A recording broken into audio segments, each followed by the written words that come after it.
All right, chat. We got a plan for today. Question is, where do we set this plan up?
Okay. Let's make this a visible size. Just a second. And let's get off the screen as soon as we can. I wonder if I should do this for a different text. Oh, certainly a different screen. The screen is way too bright.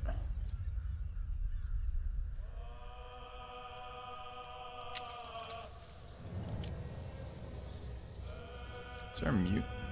No.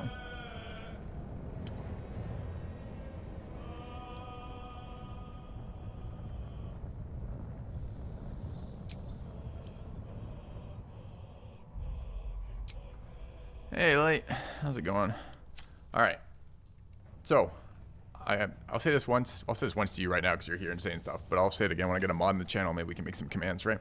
So I don't think I'm continuing our current playthrough. I think it's too annoying, Act 3 right now. I'm really disappointed with how it looks right now, and I want to give them some time to fix that.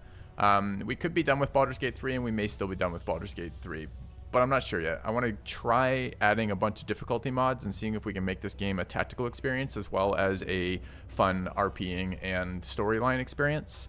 So let's do some theory crafting for a potential team that might look like with some restrictions I'm going to add in the top right corner in a second. And then also we'll talk about which mods to run. A lot of the mods you looked at looked pretty good to me, but let's talk about how we want to customize those and then see if we can make this worth another playthrough. I always intended to do a second playthrough of this game, and I may or may not get there. So that's the plan for today. I need my theory crafters here. I need my 5e experts. I need my BG3 experts in here. I'm going to see what we can do about building some characters and building some fun team synergies and going from there. So I have a rough plan. I'll sketch it out in a second, but let me just get goals up here. And if you guys think of any more goals as we're doing this, feel free to add them. Yeah, I mean, BG3 is a very heavily homebrewed 5e variant, right? I mean, yeah, anyway. Okay. So, I want to run another 4-character team. I think another 4 characters. I know it will be harder with less characters, but I actually think it makes it harder in a less fun way. One of the things I really like about running CRPGs, particularly D&D CRPGs, are playing with a diverse variety of team mechanics. So having a bunch of characters is more fun to me than having a few characters.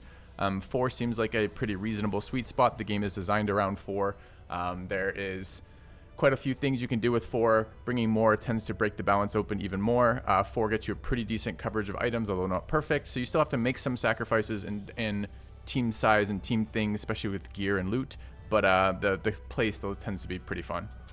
So I'd like to do 4 characters. Probably I could be talked into that some other way. There might be a mod that lets you move that around. I think I'm aiming for like mechanically interesting characters. I'm not sure if this should be powerful or interesting as words. Too powerful is boring, but we're hoping to up difficulty. Too powerful might be something we want to do anyways, just because if we up the difficulty enough, we need power. I would like to play classes we haven't played yet. I would like to see what they have done with other class combinations outside of the ones that we have spent a bunch of hours playing already. I would like to play with companions that are different than we've played with so we can explore their storylines a little bit. And I would like to have a decent gear loot usage, decent gear usage. And I am unsure about Dark Urge. That's a big question mark for me. And if we can fit in, I don't even know how to prioritize these. I guess I should do it maybe in rank order. All right, if I look at rank order, then it's something like these. Let me just move those up. Of importance to me. Should maybe... Okay.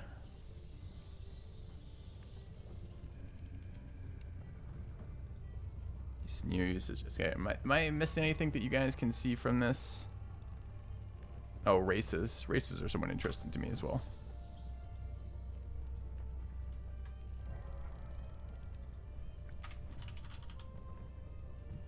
Oh, and I need different classes, different companions. And even more important than that is different playstyle, right?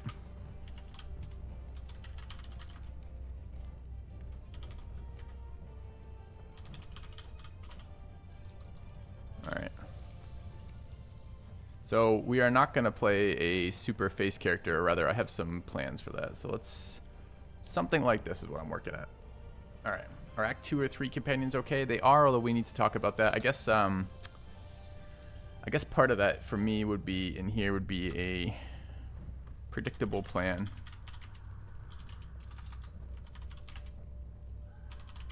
So... Alright. Let me just address this. Yeah. My current plan to beat... So I guess I add another one of these.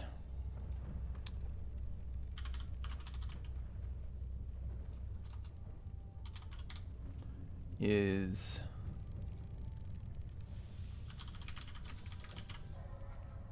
I'll have to shrink this again in 1 second. This is an awkward way to add text to a thing, but it's nice and customizable, I suppose. Okay. Current plan is...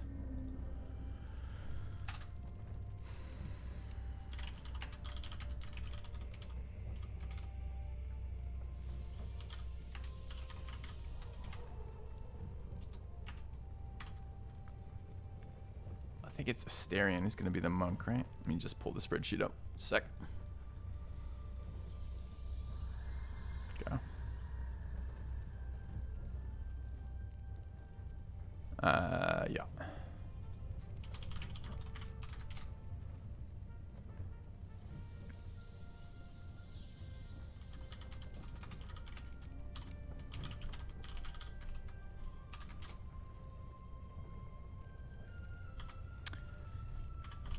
Initiator's OR, right? And I-N-I-A-T T-O-R? I-T-O-R? Like that, I think. Okay.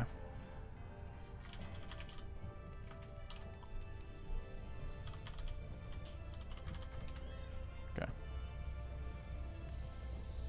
think it's like that. Alright, so my current plan looks something like that.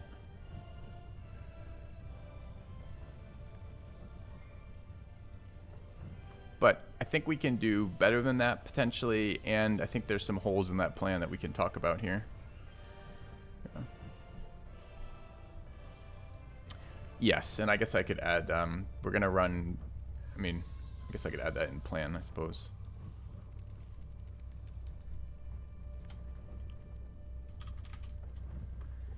So it's an HP mod, initiative mod, and what's the last one? There was one more that I was gonna add. So there's a 3 that you pulled out, Light.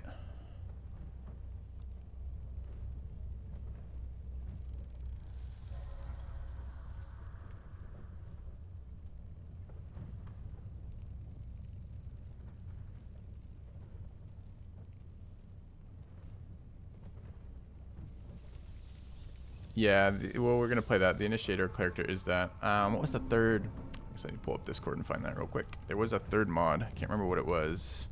Can't remember if I wanted it. I just remember there were 3 that Light pulled out that looked pretty good. Yeah, I can't see making pack 3 or area 3 work for me right now. Act 3 work for me right now. So if we come down to this one, was it in the restart channel? I think it might have been. Oh, the EXP, that's what it was. Okay.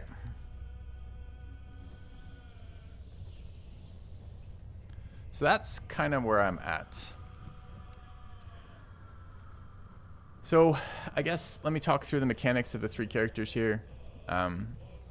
If we're gonna play this on highest difficulty, I think we want a we want an initiator. The only time that stealth matters in this game thus far that I can tell is basically on initiation, right? Which is you get a surprise round versus initiating versus no surprise round for not initiating.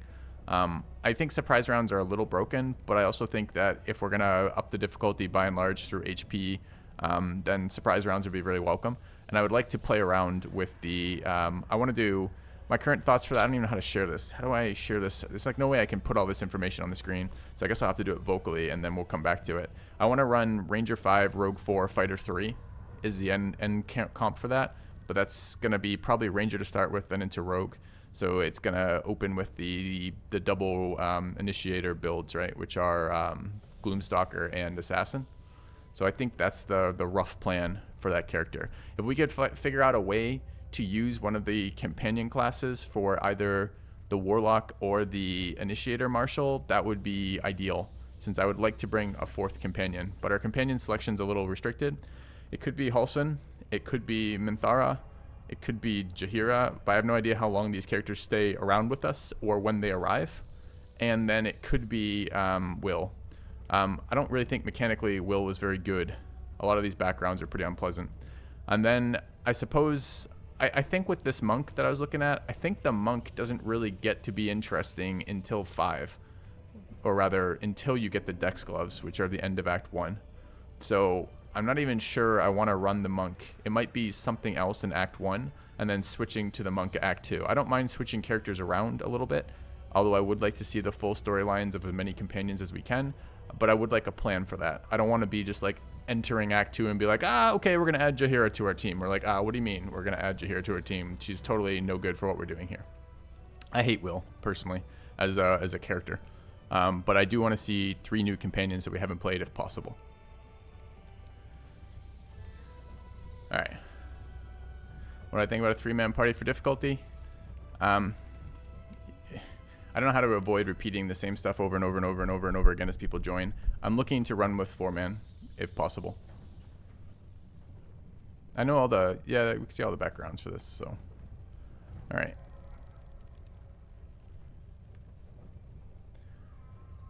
Yeah, I don't know how easily recruitable Minthara is if we don't have Persuasion and Deception. I mean, I can spell out what my plan was originally. I think the Dark Urge Warlock was going to be Intimidation focused as the only Charisma talking skill I was very interested in, and the rest of it is basically combat mechanics. We skipped a lot of fights as the Bard, and I really enjoyed the experience of being able to skip fights, but I actually would like to take some of those fights just from a purely like fun of playing a tactical game. Minthara is only recruitable if you go Evil Approach. Yeah, and doesn't it block recruitment of some other characters too? I think Will and Karlach will leave, right? If you assault the Tiefling Enclave. I don't know how Shadowheart and Astarion feel about that. Bishop Minthara would like that. I don't care storyline or mechanically about Halsin. I don't really care mechanically or storyline about any of the characters outside of the fact that I want to play 3 new companions, if possible. So the weak points here, the things I would love to correct would be, I would love to not use a fucking hireling.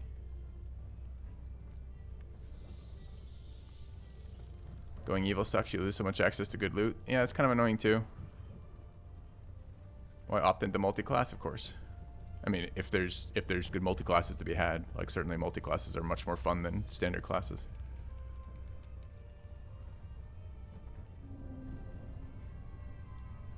How should I display this information for us to find ways to engage with? Because, I mean, honestly, this doesn't give a whole lot of sense here, right?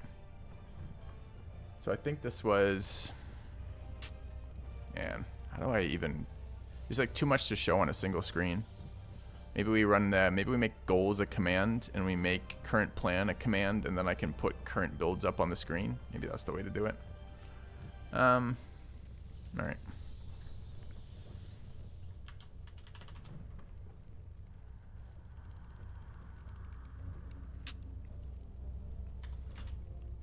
And maybe this is all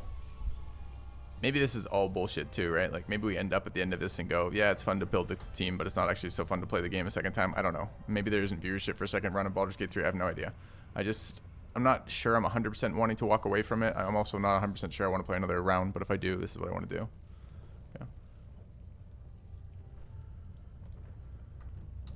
All right. Let's do AdCom here. Oh, what would we call it? We call it BG3 round 2, maybe. Okay.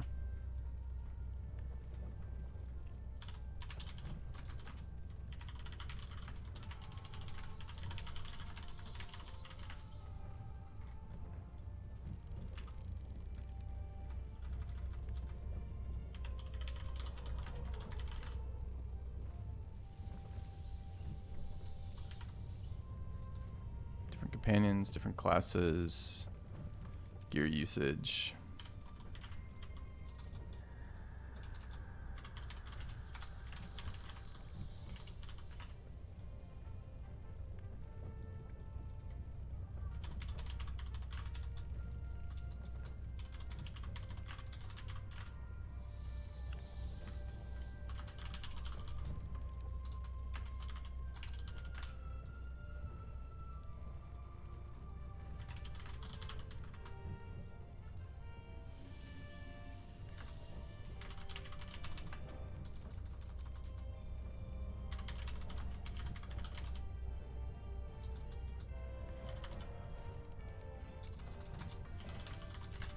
All right.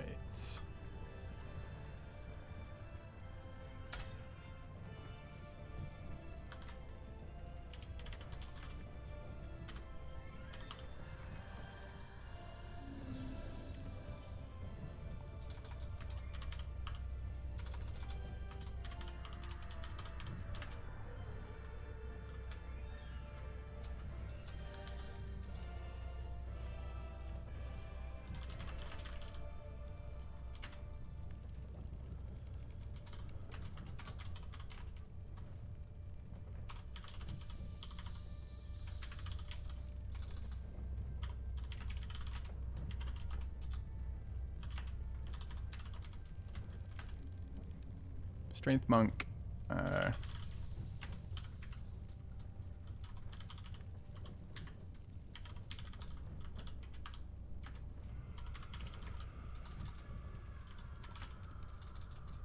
Initiator. I always struggle with that word for some reason.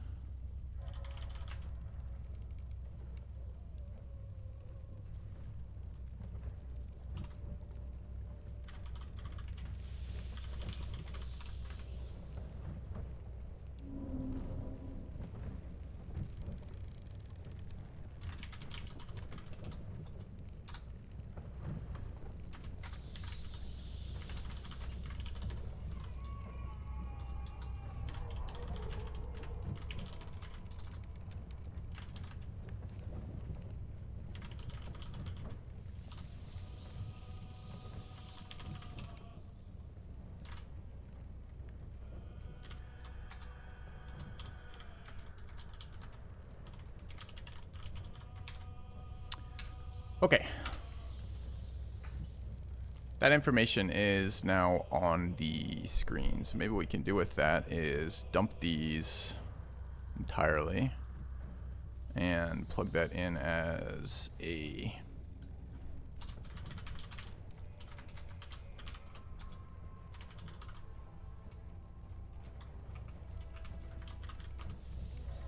what do we call the first one? Round 2? Go.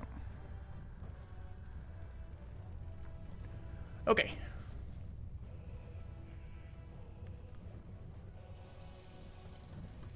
Since Sork and Warlock can overlap, we can talk mechanics. Let's figure out which kind of which way to approach this. So the stuff that I added to the party plan, so like what the actual party 2 would be, covers It's unarmed on the monk.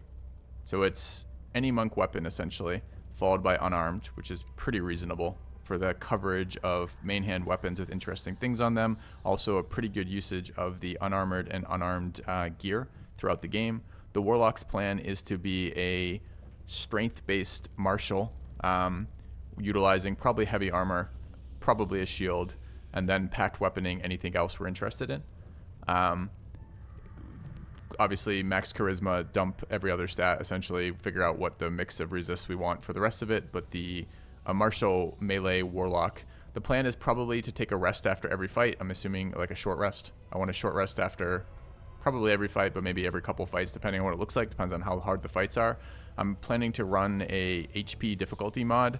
So HP, initiative, and reduced experience gain for the players. So enemy mobs are going to have probably double health Act 1, triple health Act 2, quadruple health Act 3 is my thought process right now. I've heard that rough scaling seems to be okay. And then, all right, so I already said monk, already said warlock. The sorcerer, I think, is going to be just casting cloned haste like 98% of the game, but we'll see. And then the fourth character is probably a surprise initiator trying to utilize assassin and shadow hunter, or whatever the fuck it's called, gloom hunter, gloom stalker, whatever the hell that is. So that's my rough thought right now. I'm a little dubious of running paladin because my suspicion is we're going to be oath breaking, in the sense of if we're playing Dark Urge. I think I want to do something, again, it's at the top of my list for things I want to do differently for the playthrough, is I want a different experience. We were kind of neutral chaotic last playthrough. So different experience is either going to be good, which is fine, we could do a good playthrough, or evil. And Dark Urge is literally written into the game as something that maybe is fun to play. I've heard pretty bad things overall about the evil playthroughs, like that they're not very fun, quite honestly, and that may or may not be true here. So I really don't know yet.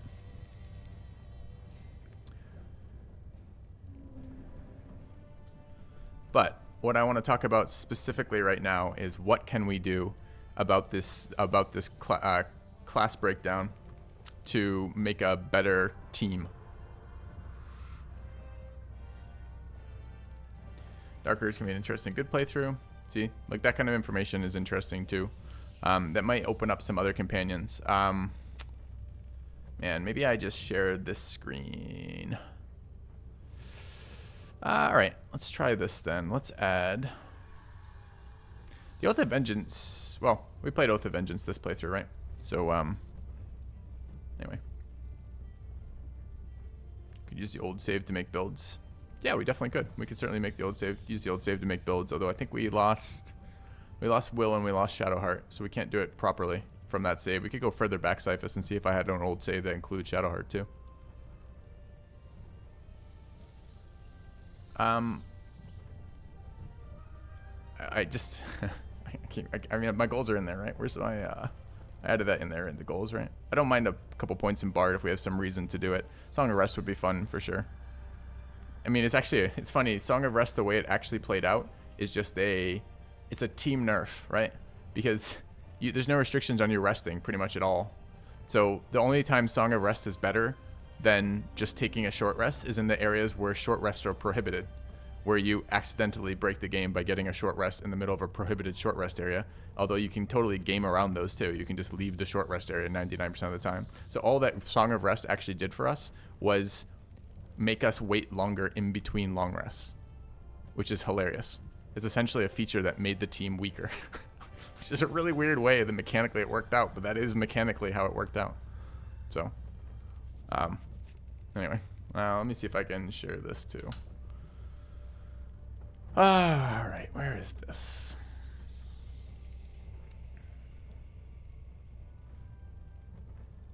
It's this one, I think. Okay. And if I scoot that over a bit, I can probably put that, not that one, this one.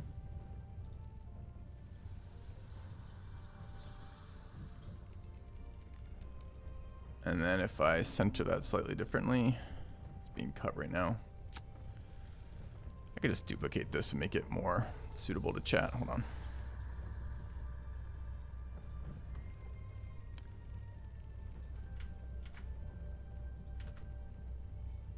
quite there yet.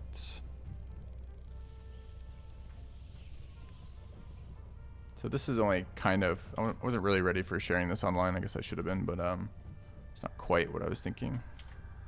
Or rather, it's not quite formatted nicely. So something like that, though. That's what we're looking at. Okay. All right.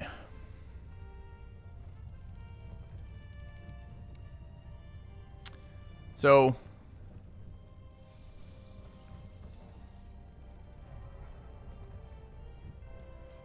Bard Ranger is currently the highest DPS class with double attacks using Bardic Inspiration. It's interesting. So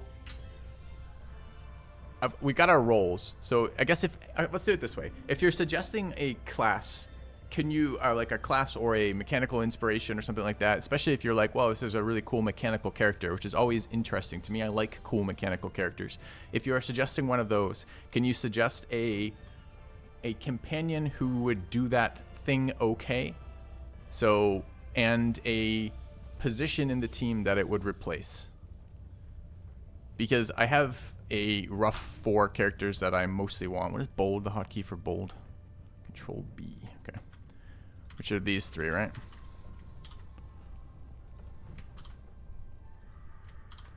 I'm pretty unexcited about the sorcerer as a whole. It looks super boring, but I can't say, I feel like I'm super unexcited by just the sorcerer playthrough, like the character, the class as a whole in BG3. It seems to be the worst type of class for me right now. So I hear Bard Ranger being suggested, but what is, who plays the Bard Ranger? Which companion?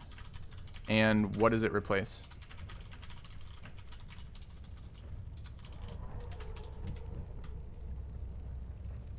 Yeah, I don't really want a sorcerer either. The reason why I'm bringing the sorcerer is Shadowheart mechanically is awful. She is so bad. She is fucking high. She's half elf, high elf, which is int-based cantrip, totally useless for everybody. No one uses an int-based cantrip except fucking wizards.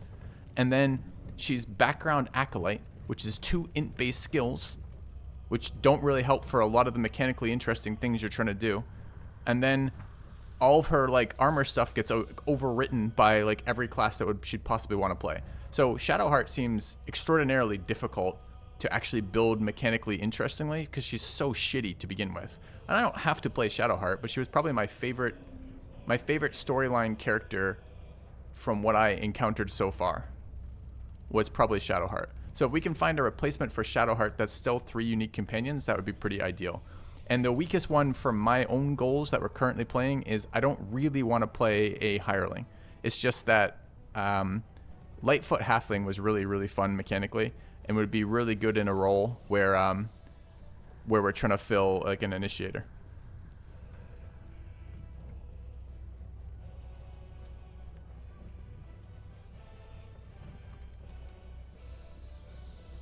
I don't want a wizard though. We just played a wizard. So again, if you're gonna offer suggestions, please take a look at the goals. The command to find the goals is we could maybe edit the command. Ursus, can you help with this, bud? Yeah. Anyway. And also, hey, Ursus. I think I saw him, right? I'm just imagining that. No, I'm not imagining. Okay. No, it's not about respecking chat. It's about the way the mechanical synergies work out. So I am politely in D&D terms, I'm called a munchkin, right? Which is someone who's quite obsessive about the mechanical components of the game. And if we're playing if we're playing this again, the second playthrough, the only way I'm going to enjoy the second playthrough is a harder mechanical playthrough. So yes, we're running mods. We're running 3 difficulty mods. We're going to run an HP, a initiative, and a lowered experience difficulty mod right now. So the 2 things you cannot respec are race or background. So all the companions are restricted to the race and background that they come from. Otherwise, you can't do anything about that. So, all right.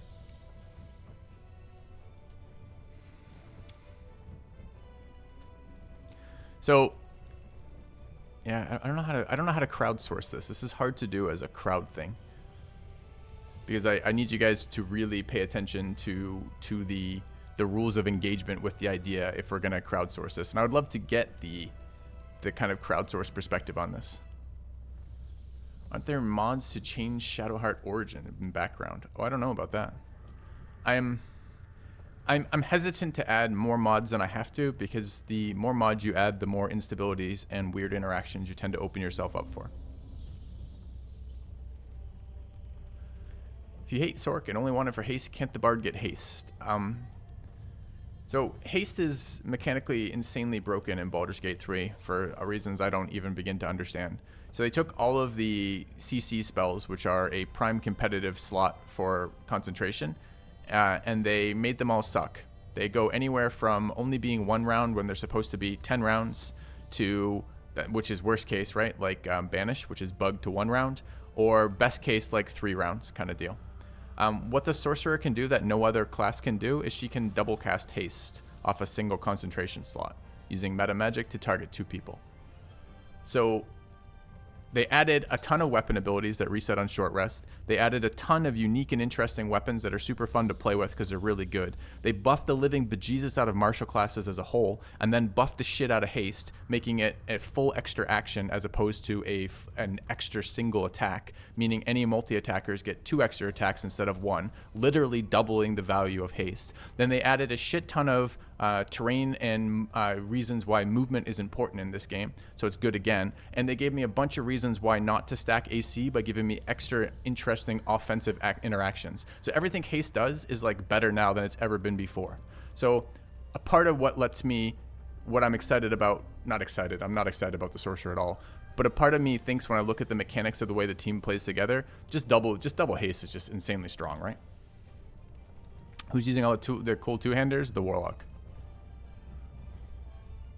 So at the moment, the Ranger's doing any cool finesse, like short sword or long sword. I don't think you can do long swords. I think, well, I mean, if we're taking Ranger, we get all the martial weapons, right? Any cool finesse weapon goes to the Ranger, and most of the cool bows or cool range weapons can go to the Ranger hybrid over here.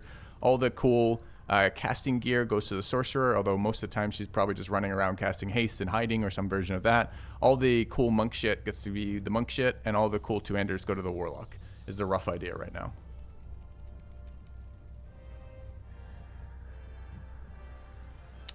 Yeah, so I'm trying to do different than I did last time. My last playthrough was Wild Barb Thief hybrid. What was the fighter? Commander. It's not called Commander, it's Battlemaster? Battlemaster fighter. And we hybrided that with a Paladin, right? Vengeance Paladin. Pure Bard, and a Pure Wizard. That's what we just played. And these were good.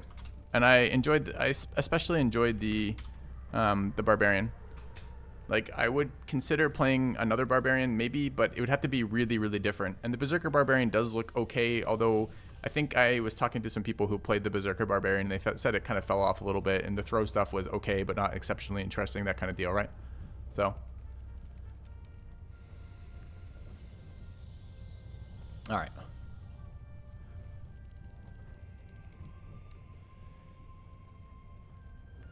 Monk Thief is also broken. Well, I think Monk progression looks fucking trash to me. In fact, the Monk looks entirely trash to me. I've just been told by so many people that the Tavern Brawler Monk is just OP that I have to try it. The things I don't like about the Monk is I think the Monk is unplayable until you get those gloves, right? Because it's too, monks are already multi-attribute dependent, and adding dex, or rather adding strength to a class that already cares about dex, wisdom, and con is like insane. Except that you get a glove set at level 5-ish roughly that gives you just dex to 18.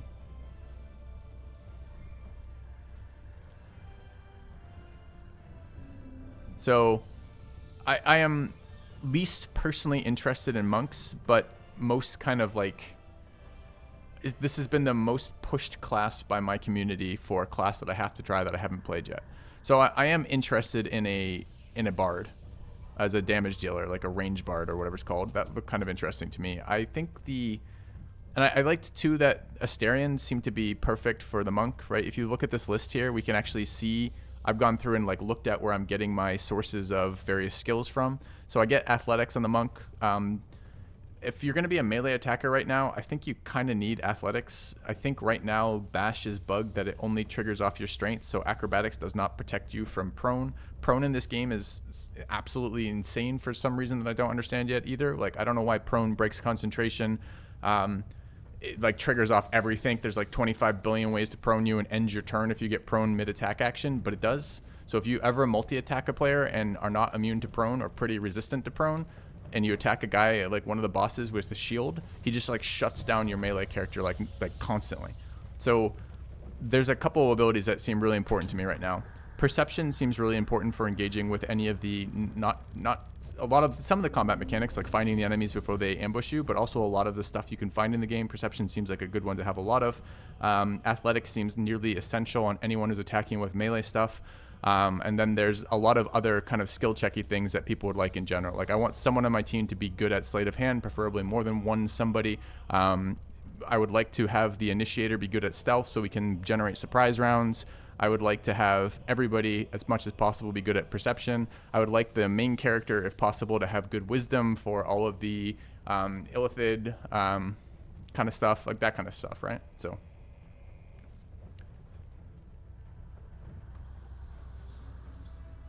you take a light cleric instead of this orc. Isn't it just worse in every way, Paisley? Yeah, I think this team is going to be a short rest team. That's probably something else that we're going to have to do, which is I pretty much hate long resting. I think it's really, really, really overpowered in this game to long rest whenever you want. So at the moment, my self-imposed rule seems to be don't long rest until you're out of short rests. So building the team for short rest seems like a fun way to engage with that idea.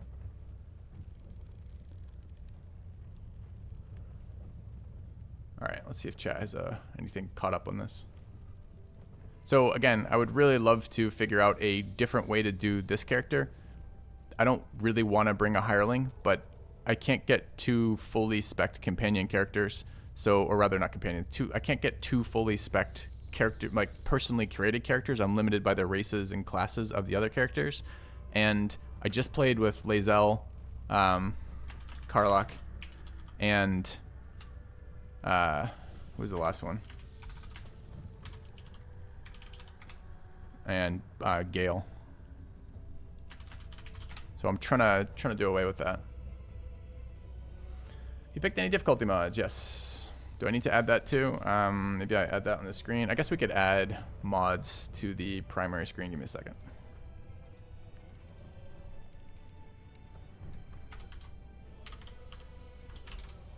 All right, I'll reiterate my request in a second.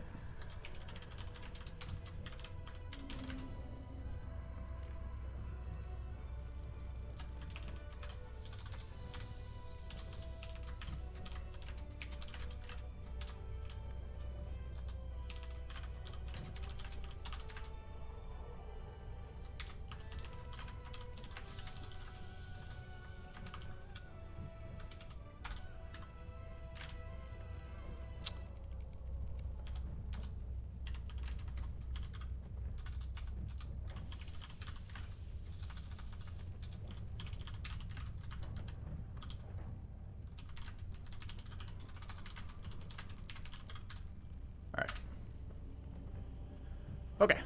Did I see your comment about a summoner necromancer? I'm hesitant to commit to a second wizard if I don't need to AQJ. I've only played 4 classes, and I'm trying really hard not to duplicate any of the 4 classes I've played already. I understand that the sub-specs are different, and that the summoner subclass might be played quite differently, but I tend to not like summoners. They tend to slow down combat quite a lot. They tend to be heavily exploitive, especially with PC games where if they're good, they're too good, and if they're bad, they're totally useless because there's no DM to like adapt with that kind of on the fly. And then third, again, I'm looking for other characters and other classes to bring if I can. So I did see it, but I'm not super excited by the idea right now.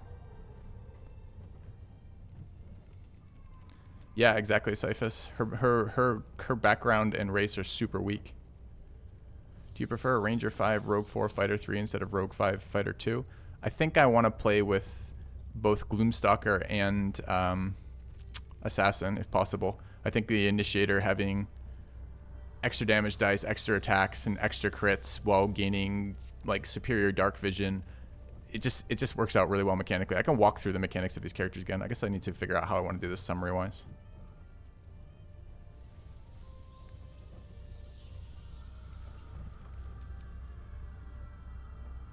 All right, so I added the mods command so you guys can see the difficulty mods as I'm expecting to play. All right, let me walk through my goals again here. Okay, I'll do this as another summary. Maybe we can get a clip of this, Ursus, and then we can make a command for this so people can rewatch this and I don't have to repeat this every time. All right, I think I'm done with my first playthrough of Baldur's Gate 3 until they release the second patch, patch 2, which is going to hopefully do a lot with the lacklusterness of Act 3 for me. So if we're going to play again, and I would like to play again, I have some rough goals, and I'll try to get them out in roughly the order that I want to do them in. I need to up the tactical difficulty of the game. I like turn-based tactics games, but I need them difficult to keep my interest, so we're going to add a bunch of difficulty mods to this game. My previous thoughts are a HP mod for an extra 100% HP on Act 1, an extra 200% HP on Act 2, and an extra 300% HP on Act 4 is my rough thought with that. We're going to add the proper initiative mod that makes the initiative roll a d20 again as opposed to a d4, so spread out that initiative order. I think player groupings are too powerful, and I also think it's kind of boring right now that there's only basically 4 levels of initiative.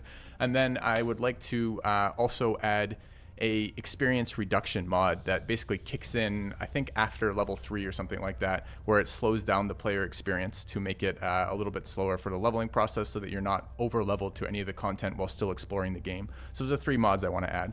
My goals for this team is going to be a mechanically interesting team.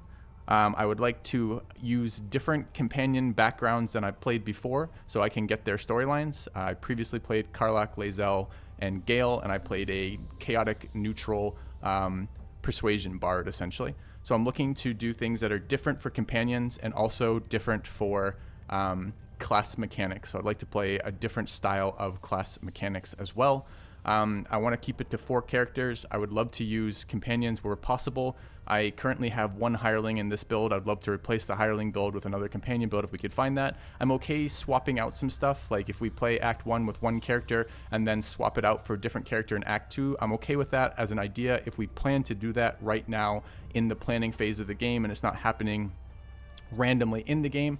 I'm not really okay with respecking for power spikes. So I don't want to respec a character at level 3 or level 5. You know, like maybe you build one way and then you want to get Ranger 5 at level 5, but you wanted a multi-class before 5. I don't want to do that. I find that a little gamey for my characters. I also would like to, if possible, play for a short rest style of gameplay, since I tend to only long rest when I'm forced to, which is basically when you're out of short rest, forced to long rest, that kind of thing. So at the moment, this is what I have come up with. What I've come up right now is a Ranger 5, Rogue 4, Fighter 3 Initiator off a Halfling. You can see the skills on the screen here, why I'm looking for that. This is my least favorite character at the moment, not because of mechanically what's interesting, but because I'm forced to bring a hireling as opposed to one of the background characters. I'm looking for Shadowheart to play essentially a buff sorcerer, mostly for the fact that you can cast 2 haste with meta magic, which seems really, really powerful to me, as well as having a fairly decent list of spells to work from, so you can do the spell components. Spells are going to be weaker with these mods.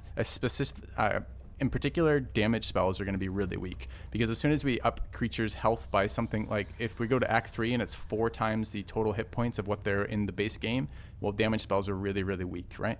So damage spells are going to start weaker and get progressively weaker the further through we play. So things like crowd control and things like buffs are going to become more powerful as a caster option than normal damage spells would be.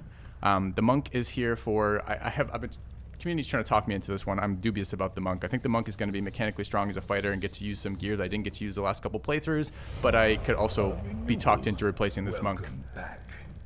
And then I think this is a thing. Yep.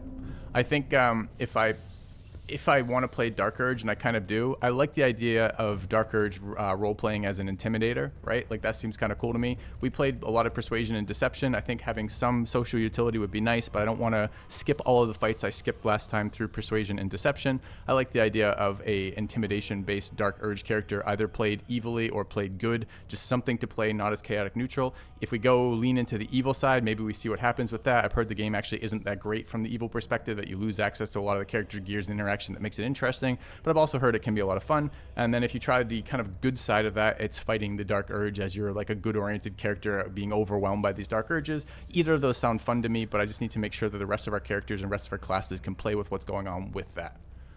All right, that was quite a mouthful, quite a breath of air to talk through this, but this is kind of what I am working with here. So I mean, maybe we can throw it on right now, like temp goals right now, maybe that's what we call it. I would love to I'd love to replace a hireling, and willing to discuss replacing any of these other classes, other class improvements. Okay.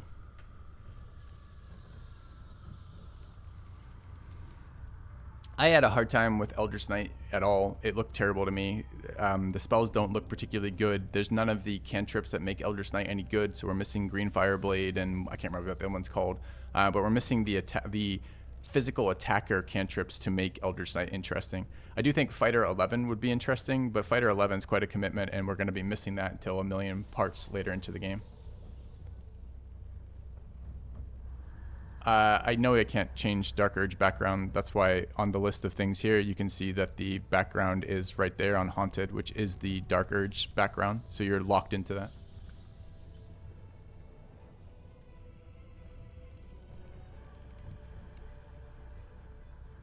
See if chat's got anything else to say.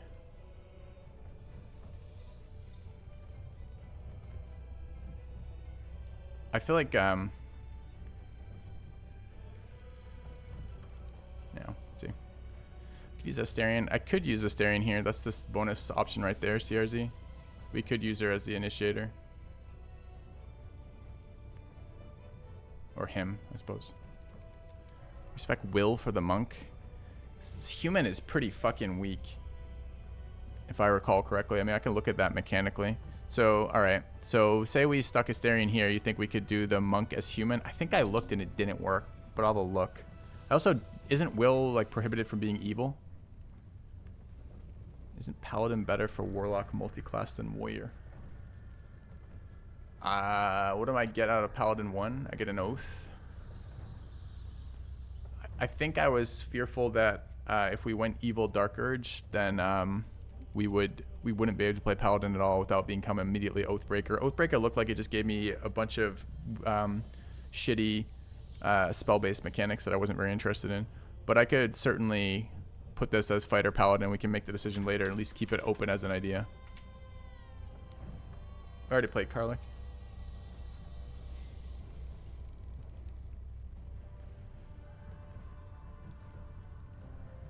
And Thara for the ranger. I don't know. Okay, so if I look at... What are Minthara's builds here? Do I need to put this on screen? I need like maybe like 12 columns to the left. 3 more. Again, this wasn't really set up for display for me, but all right, can we get one more? There. Okay, so I did at one point break down for myself. What is Minthara? Minthara is... I hate the fact that 98% of the characters you get access to are Charlatan background, by the way. It's so dead for like so many of the classes. So Minthara is Charlatan, Paladin, Drow. And Drow is pretty unexciting, right?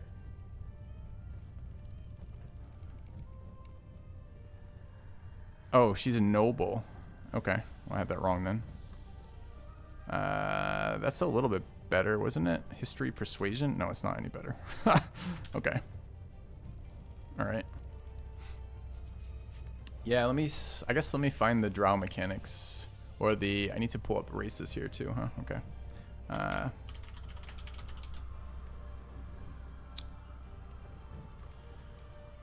Oh, where is it?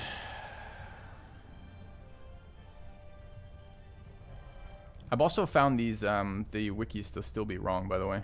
Not always.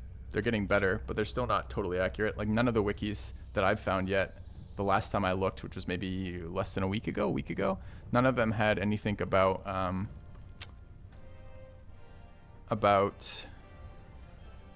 the divination wizard acting as it did. All right, let's take a look at these. So we're looking at, all right, so the two things we're testing right now are what? We're looking at possibly Minthara to replace, which one? To replace the Ranger. Okay. Or Will to replace the Monk. Okay, so let's look at both of those. So if we look at Drow here, what does Drow do for us? Perception as a skill is great. Superior Dark Vision is totally... So, alright, Advantage, Charm, and Sleep's kind of whatever. We lose Stealth Advantage, which kind of sucks. For an Initiator, it's actually a really big deal. We gain some shitty magics that we don't give a single fuck about. We get Dark Vision, which we already get through class features. And we actually get Superior Dark Vision too, through class features. So we literally just gain Perception. That is the only thing we get. We get Rapiers, Hand Crossbows, and Short Bows out of Martial from Fighter. And we lose some of our background options. We lose Acrobatics to gain Noble background, which is something horrendous, like 2 int-based skills, right? So if we go back then to mechanically what happens to that, we lose, and this is probably even wrong, right? Because I think when we tested it, when Ursus tested it, I think Bash was only counterable via strength. The acrobatics did nothing for it. Now, I don't know if that's true of all the prone checks, and hopefully the Ranger is not going to be in a position where they're going to get melee prone too often, but I'm not convinced that acrobatics currently does anything in the base game right now. But it's tough to tell. Is that a tooltip bug? Is that a combat log bug, or is that an actual bug with all prones, or is that just a bug with Bash? So maybe it doesn't matter for a range character, but if you look at what this character mechanically is doing, we get advantage on stealth from our race, we get stealth from Ranger, perception from Ranger. I guess here we would get stealth from Ranger still, we'd get perception from Drow, but then we don't get acrobatics from anywhere on this, and we end up with 2 like int-based skill checks that aren't very good for us.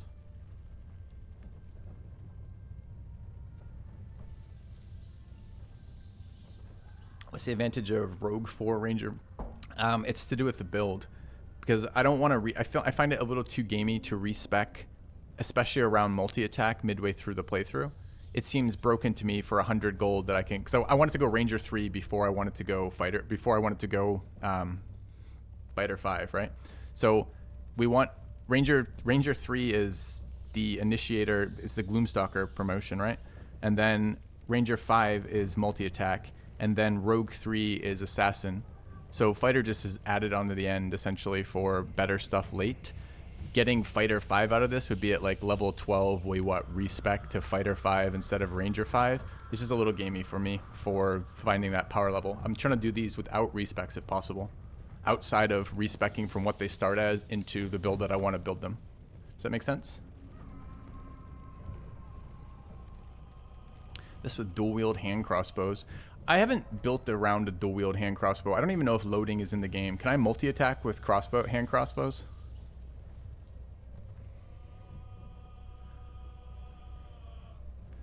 I can. There's probably a thief build, like a thief hybrid build that's probably super powerful. In fact, Karlach probably should be fucking ranged, is what I'm hearing from this. I probably should be building her as just like some dex range character firing like 4 rounds of attacks off or something, but either way. I don't think we're going to build another thief build. I did find having double bonus actions to be super strong, but we built it in our first one. And again, one of my goals is to be mechanically different from the games we played before. Dual wielding crossbows could be used in the Bard Ranger build. Like I'm certainly interested in that build if we can fit it into the team, Gabriel. So I guess mechanically we could go look at that build. What is it you're trying to capitalize on with that? It's the Sword Bard or something like that. The what is that? That's this class, the Swords Bard? No, it's not the Sword Bard. It must be the other one. The Valor Bard. Get martial weapons here. Do martial weapons include hand crossbows? They do. Okay.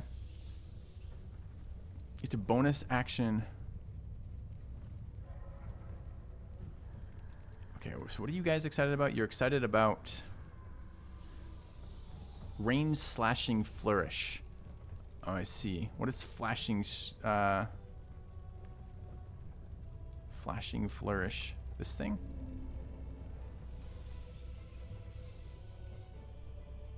Whenever you take an attack action, your movement speed increases by 3 till the end of your turn. Weapon attack you make as part of the action hits a creature, you can use a blade flourish option of your choice.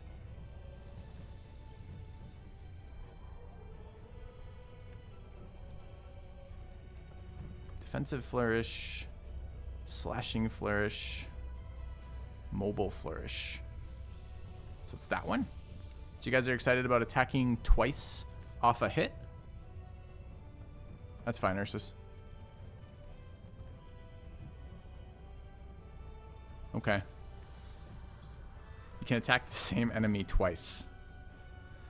See what I mean about the tooltips on these being entirely useless? All right. So it adds damage dice. It adds 1d6 plus 1 damage dice. So essentially more than... Aren't hand crossbows d4s too? So it's like... Looks like it doesn't add your rider, but that's still basically double damage for a long period of time. Up until when? Actually not quite double damage. And then additionally... Oh, it's a d6. Okay, so it's still not double damage. You're not getting your proficiency or actually in this case your stat modifier for damage, right? But nevertheless, it's still decent damage. And if you attack them twice, that literally is double damage, and you're attacking twice. Okay, so this is what people are excited about for the hand crossbow. So you get what? You get full caster progression on the bard. You're still barding. Is there a reason you look for a multi-attack? Presumably. How many bardic inspirations do you get? It's like 4. So you're getting 4 per short rest. Oh, you don't need a martial respec because you get this at 6 anyways. I see. So this ability, which is supposed to let you multi-attack different targets that are close together, instead lets you multi-attack the same target. And you use a short rest ability. So this is very similar to like a battle maneuver. Why are we excited over this over like just the pure martial stuff? Because we get most of the martial abilities and we still get full caster progression.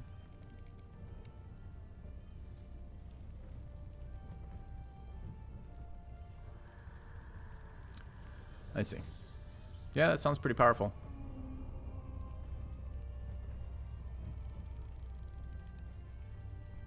Yep, you could stack sharpshooter with that.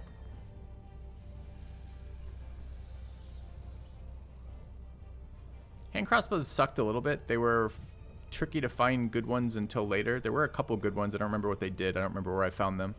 They were lower range than other ranged weapons by I think 10 foot, but it's still pretty good.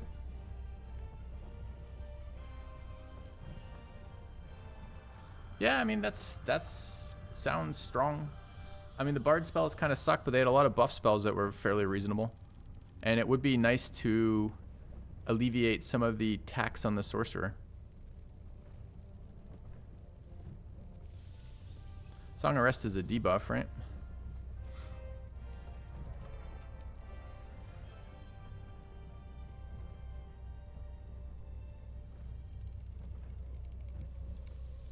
Yeah, I suppose if you're attacking a million times, something like Hex is super good too.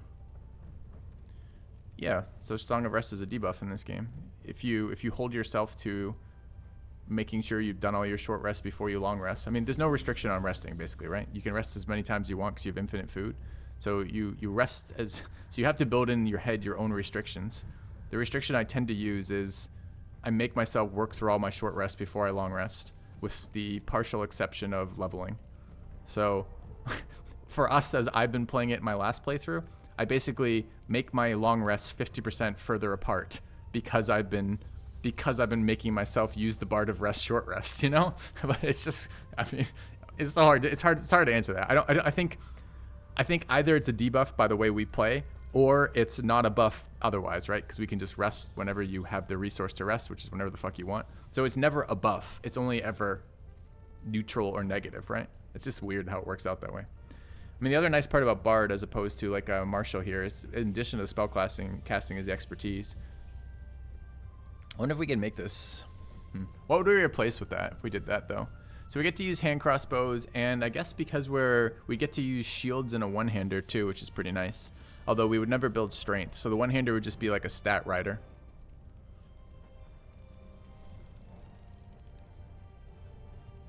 The monk or the sork, yeah. Oh, Hex on the Munter's mark isn't that great as a bonus because you're losing your bonus action. Depends on how much HP the opponent has. If you are regularly moving it around like once per round, yeah, losing your bonus action sucks. If you're moving it around like once every other round or once every third round, it's still an infinitely long concentration for a single spell slot that gives you big focus damage on a target. So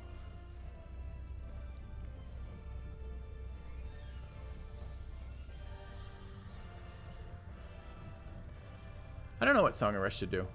They should just do their camping better. Song of Rest would be super strong if they had actual camping restrictions.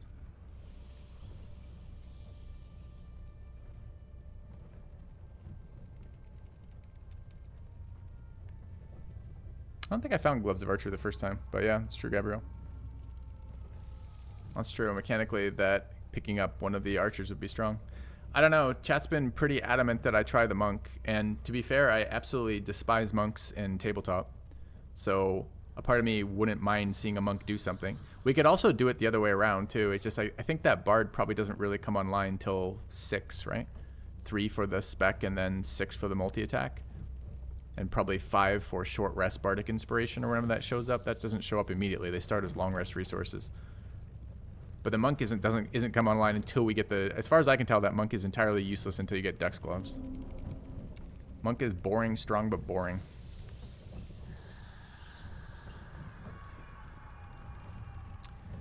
I feel like in this game, they made marshals insane, and then they dumped so much gear on us that not running marshals feels super bad.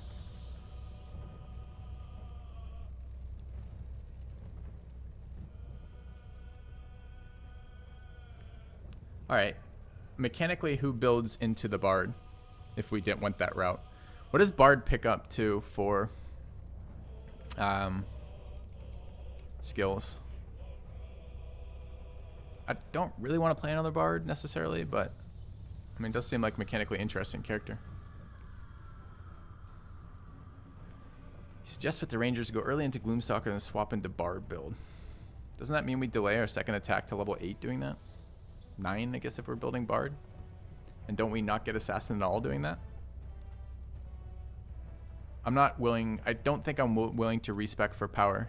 I mean, we can build and dismiss, which is kind of like respecking, but I'd like a reason to do that. Like, I don't want to play this monk, for example.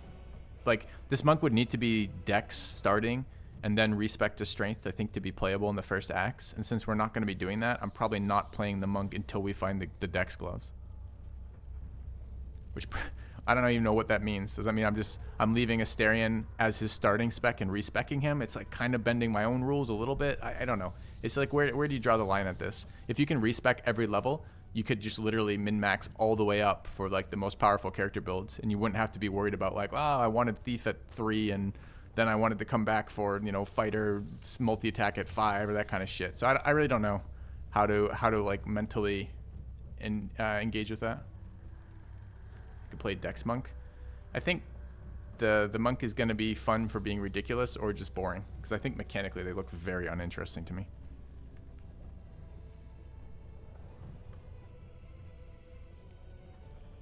Thanks, Connor. Yeah.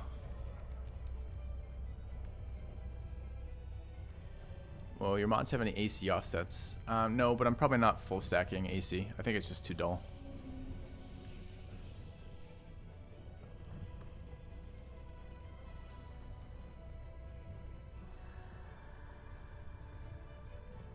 Your late game monk with 8 dex has 24 AC. That's interesting. I mean, Sleight of Hand's a dex skill. I wasn't sure if we were going acrobatics or athletics, but it's probably going to be athletics. So what is the how is that possible, Light? Like, at what point? Okay, I'm trying to avoid the spoilers of whatever item you're running. So let me rephrase that. Let me ask a slightly different question. Oh, because you built it dex. No, you built a strength. What did you do with a strength monk in the early game? Like, from what levels, like 1 to, I don't know, 1 to 5, before you get those gloves, right? What do you do Act 1 monk as strength? It's got to be useless, right?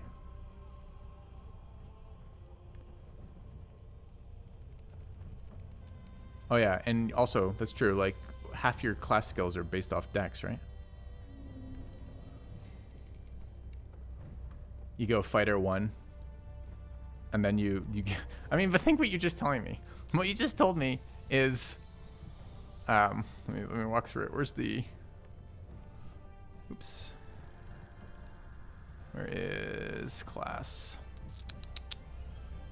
So if you dump dex on a monk and start wearing armor, you give up unarmored defense, which to be fair, unarmored defense is pretty whatever. You give up deflect missiles because it's based on your dex modifier for how much damage it actually reduces. Otherwise, it's a d8. You give up unarmed movement, which is like, where does it even start? Starts, can't remember where. There, level 2. So you give up your level 1, 2, and 3 class features to go strength. Yeah, H4, you have to look at the screen.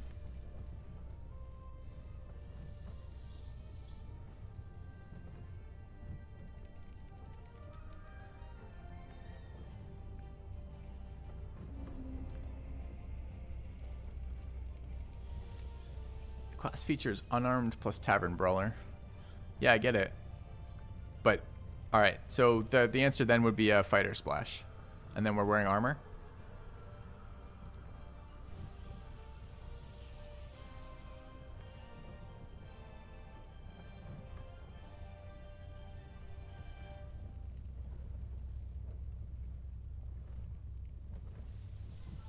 Huh, that's interesting.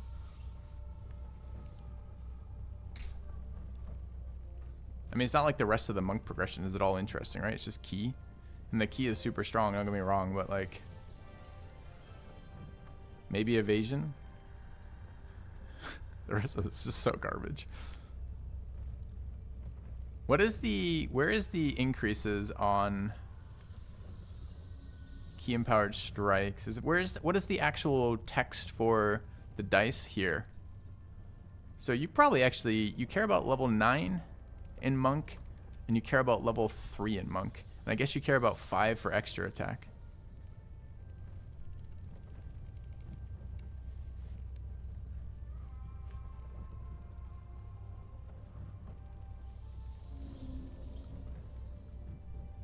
What are the subclass features of monk? So obviously this is open hand because all the other ones were terrible. So if we look at the open hand stuff, it's level 6 gets a rider, which matters when you're attacking 1 million turn times per turn.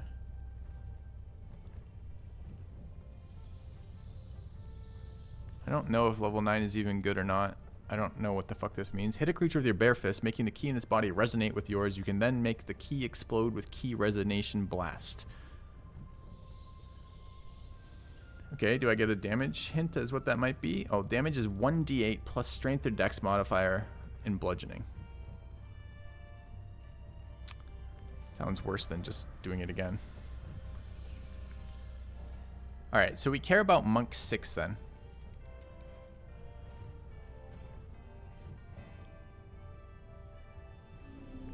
Yeah, I understand that key resonation blast doesn't cost an action or bonus action, just requires key. I got it. It's AoE. Man, I just feel like if we're gonna go heavy armor monk, which sounds like some abomination that, I mean, it certainly fixes the multi-ability dependency, right? Because now we can give up wisdom and dexterity, which is hilarious. We're a fucking monk. We are an unwise monk who has given up gracefulness. Got it.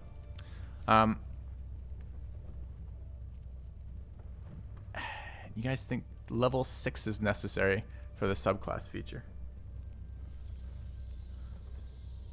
Yeah, he's just basically a boxer. That's a great way to describe that. Well, no. Boxers are pretty fucking. He's like a heavyweight boxer, right? He's a brawler. Is what he is. He's literally a tavern brawler.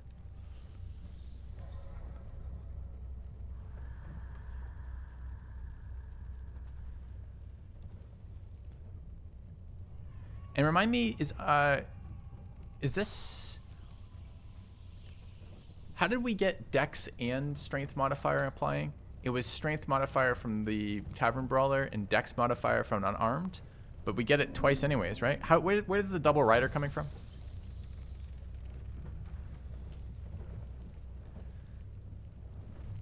Oh, this has wisdom modifier on it. I didn't even notice.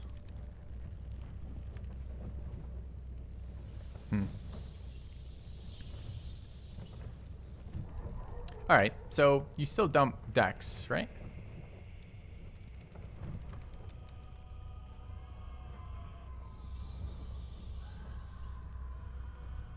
But that still requires 6 levels in Monk.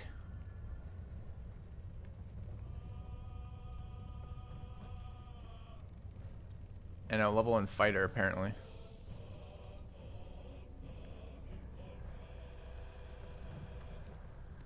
And Fighters are what again? Doesn't have to be Fighter. There's other ways to do that. I wonder if any of them are better. Fighter 3 was terrible, right? EK is just garbage. Champion is pretty much garbage. So it's really just battle dice, which are good, but not that exciting.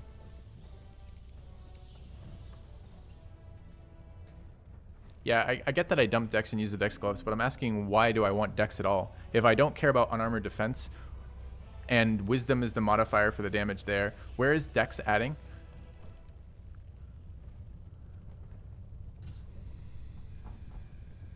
There's a third way to get that too. So much pain until we get those levels. We'll discuss these builds again. Well, I'll write the build stuff down, right? You like EK? I don't know what EK does in this game. Like, EK in general sounds playable with cantrips that aren't in the game and unplayable without it.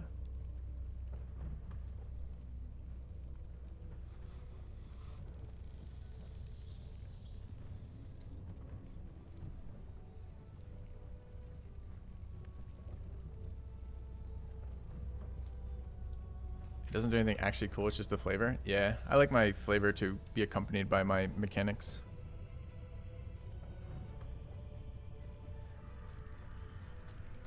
Alright, so we need at least 6, huh?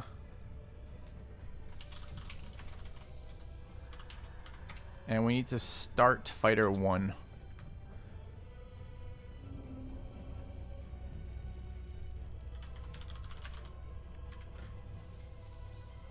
Yeah.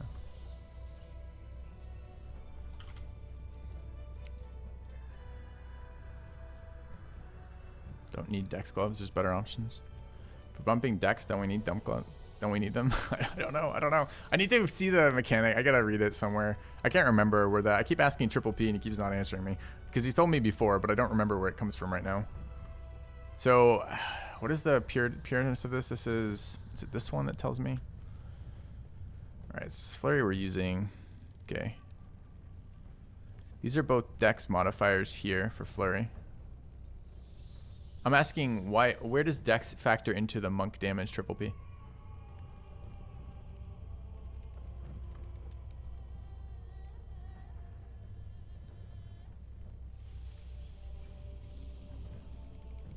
Yeah, I know where the Dex gloves come from, but where in the monk damage numbers? Dex just overrides strength modifier if your Dex is higher. Oh, then if we're dumping Dex and going strength, we don't. If we're going a strength-based build with armor proficiencies, we don't need Dex at all then. Oh, okay. Then we don't have to use those gloves. For some reason I thought it was double adding if I added the gloves and the strength, but I guess I didn't. That would be good then. That means the class comes online a lot sooner. And we get armors a lot sooner. That seems fine. So it does delay progression of multi-attacks till a little bit later, but I suppose that's fine. There's got to be a better level 1 for that, though. Our sources of... Especially if you consider we only really care about Monk 6, because that's the last time... What's the key progression on Monk? Are there good breakpoints for key progression? Level 6 is a key progression breakpoint. Oh, that's level 7. D6. It's actually level 3. Why did I have 6 in my... Oh, 6 is the sub thing. I see. So actually we get 2 progressions there. We get another key point. 7 key points per short rest is insane. Especially with the subclass feature that gives you key points back per turn. That's going to be more key than you could use. So really, we only care about Monk 6 then. There's no reason to go past Monk 6. So the way you'd spec that back then is after Monk 6, you go back into whatever primary class you started with.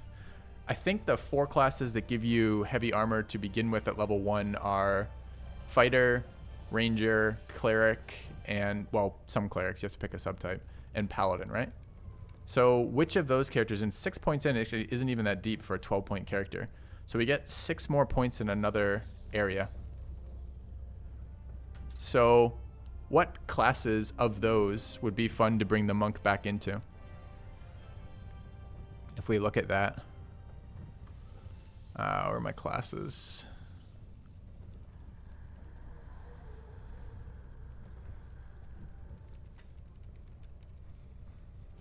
If we're okay, we have to go heavy armor though, monkey, right? If we're dumping dex, medium armor is no good to us. And I think light armor is no good to us with dumping dex too. So it's got to be heavy armor. So I don't think that we want to go barb, because then we can't rage. Rage is also a long rest resource, and we played a barbarian last time. So I don't want to play a barbarian because we just played a barbarian. I don't want to play a wild barbarian because we literally just played a wild barbarian. Rage resource is tied to barbarian level and restricted by long rest, which is a problem. And barbarians can't use heavy armor while raging. That's funny. We could go rogue on the monk, I suppose, if we don't care about the progression out of the marshals.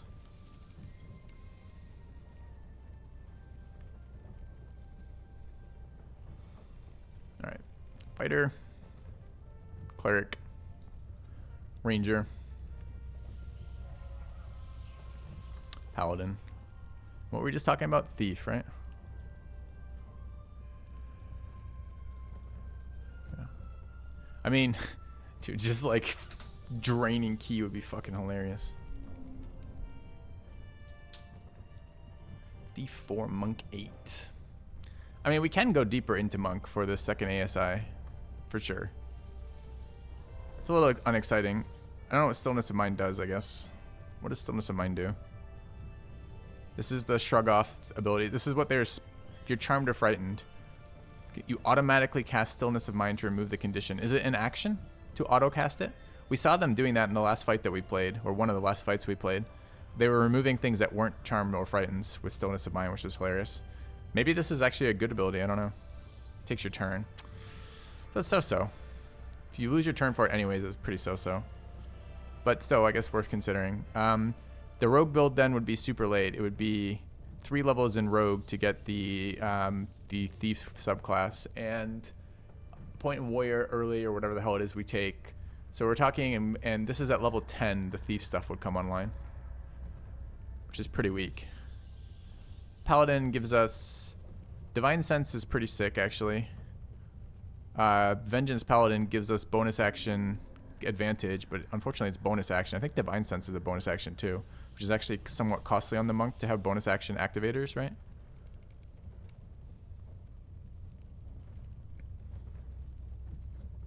Yeah, I just talked about that triple P. That comes online really late to get the second bonus action. Just trying to figure out this is more interesting, better thing to do early. Smiting, long rest resource, limited by class level to some degree. The O stuff was all based on charisma for later, or vengeance was by far the best if we were dumping charisma, because we just did a charisma dumped paladin in our last playthrough. And the bonus stuff was very good, but it was bonus stuff, as in bonus action stuff. What does a ranger have prior to that? Favorite enemy is heavy armor. Natural explorer is what garbage do we get off natural explorer? Sleight of hand with a dex dump or one of the resistances. Fire resistance is actually pretty reasonable. I don't think we have fire resistance on this character prior to this. This is Asterion, so high elf. So no fire resistance by race. No fire resistance by class. That's okay, I suppose. Get a fighting style for later fighter progression. Is there an unarmed? What are the fighting styles? I know that's the unrestricted set. What are the fighting styles we pick up off of this? Archery, defense, dueling. When you're wielding a melee weapon that is not two-handed or versatile in one hand and no weapon in the other hand, you gain 2 bonus to damage rolls with that weapon. Boo. Thought it was going to be to your attacks.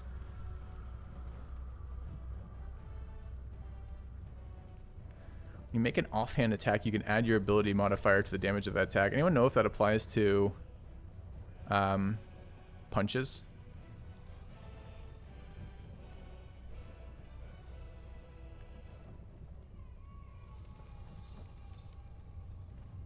Feats is BG3 homebrew. Does not apply. I appreciate it, Light.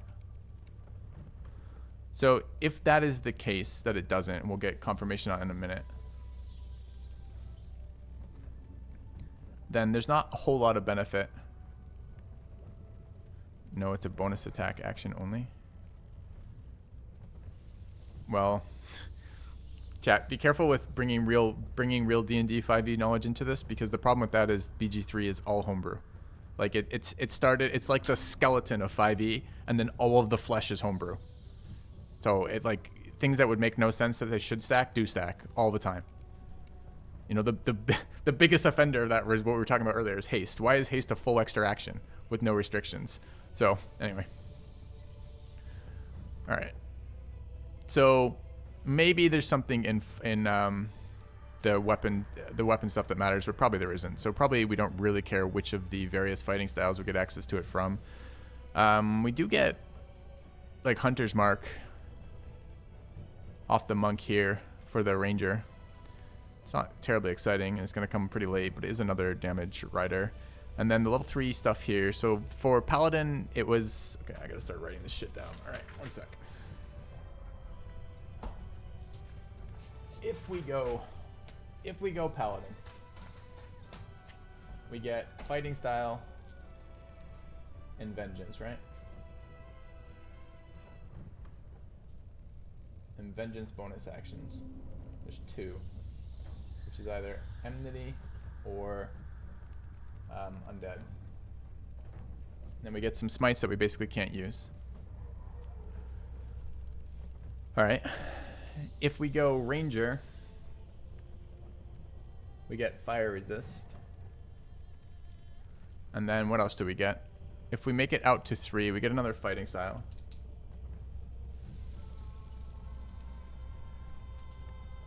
We could cherry pick a bunch of level 1 abilities too. Like, there's no reason. The multiclassing is super unrestricted in this game. Nothing stops us from multiclassing as deep as we want, or rather as shallowly as we want across as many classes as we want.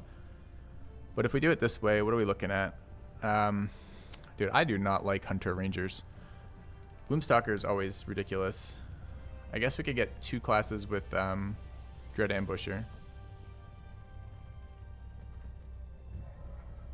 Otherwise, there's not a lot in here either, huh? Any reason to plan to go up to level 12 if I end Act at level 10?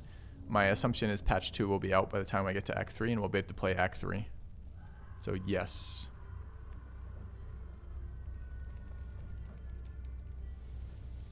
Once per turn, your weapon attack deals an extra 1d8 if your target's below a hit point maximum.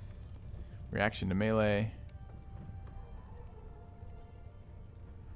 Horde Breaker. Deal damage to multiple nearby targets with melee. Yeah. Not super excited about that. Yeah, if we're short resting, Battle Surge is pretty sick. I was just exploring the options of is it fighter we're picking up or not. So I guess the last one would be Cleric. It's broken about Act 3 right now. The story kind of starts to fall apart. So we played vanilla, like no mods going into Act 3. The difficulty of all the fights was already totally over well before Act 3. And the story started to break down a little bit for the ordering on which triggers are happening and that kind of thing. I think we found 3 like big immersion breaking ones for me within the first day of being in Act 3. Like the first like 4 hours of being in Act 3, and it just killed my desire to play through it until they get their fixing patch on that. What is the War Domain extra attacks? What's the trigger for it? Bonus action or free action?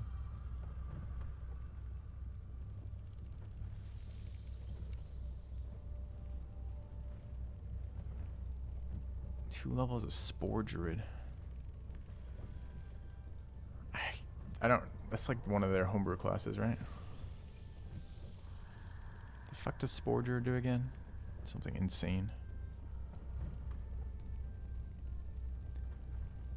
Isn't this terrible for us? Isn't Halo a...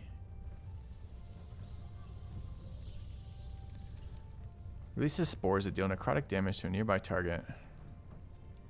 Uses a reaction. And then... Use it on your turn, though. It's interesting you use the reaction. And then what's the other one?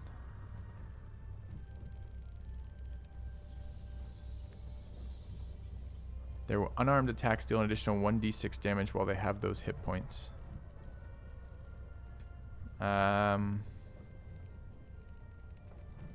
What's... I don't know, man. I don't see where that synergy is at all.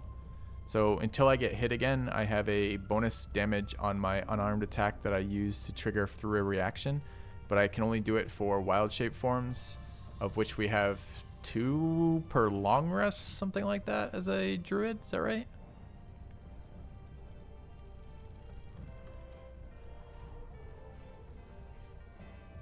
Where are my wild forms? Or wild shape forms? Hey, why did we get my party 2 command edited? It's not a work in progress. I had the stuff that we started with.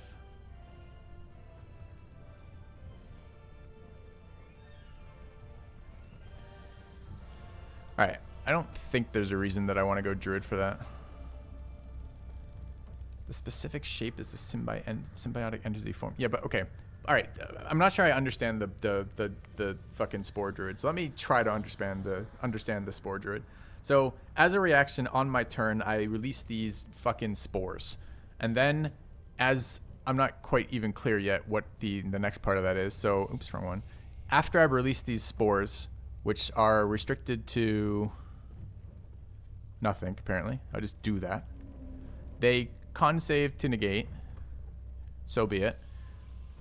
And while the spores are out, it enables me to use symbiotic entity, even if they've resisted those spores, presumably. And then it grants, consumes a wild shape. I don't even know what this is yet. An action, a bonus action, a reaction? Where the fuck does it tell me?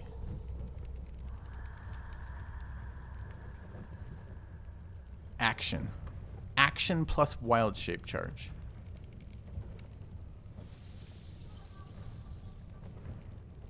Okay.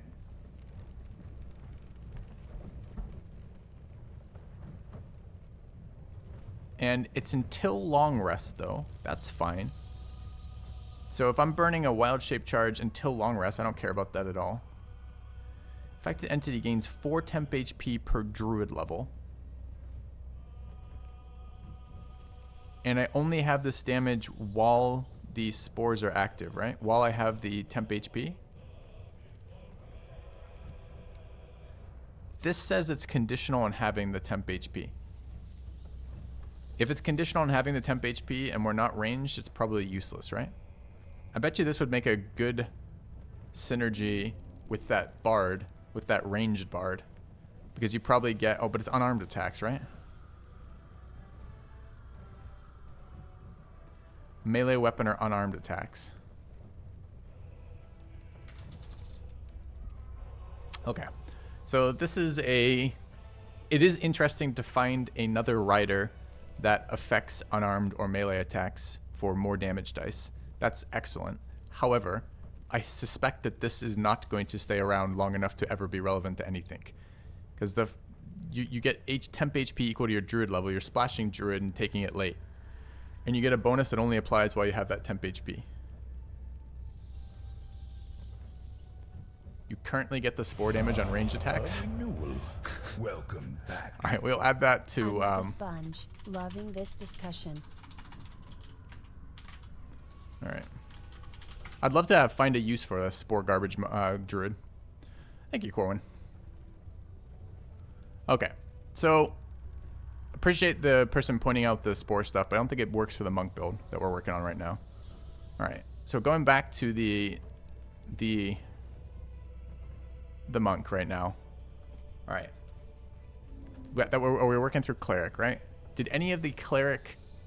So working through cleric because we just worked through paladin and ranger, which are 2 sources of heavy armor. We need heavy armor. So this is now the remaining 2 sources of heavy armor are cleric and fighter.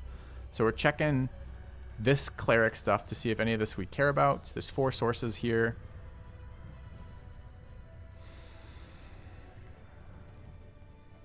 Probably not looking at that. I mean, a couple skills is always nice. I guess I need to look. Nature. Oh, I don't. I want it to look nature, tempest, war, life. And we don't want this skill. We want the actual whatever it is. All right, nature domain.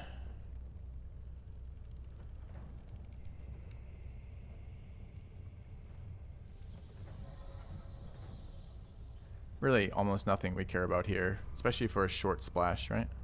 Okay.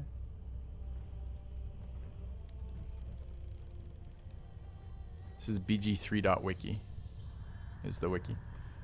Alright, this one gives us some shitty reaction stuff we really don't care about, and lightning or thunder damage, also pretty useless for what we're doing. War domain gives us... When you make an unarmed or weapon attack, you can spend a war priest charge to make an additional attack as a bonus action. So this is okay if we run out of key. Then we have another way to generate bonus attacks, but that doesn't seem great in general. Shield of Faith on this would be okay. We don't have spellcasting, and Shield of Faith is currently a spell available until long rest for some reason, or until your concentration is broken. So like just 2 AC off a long rest is pretty reasonable.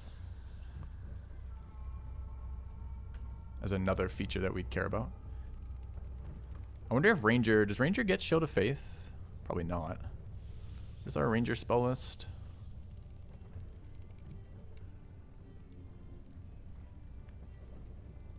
No. Is there a way to get Ranger? I mean, that's fairly interesting.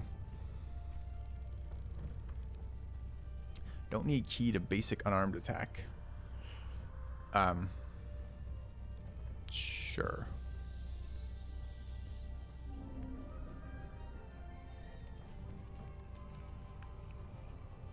I'll just add it to the stuff up front if we get this question a lot. Hold on.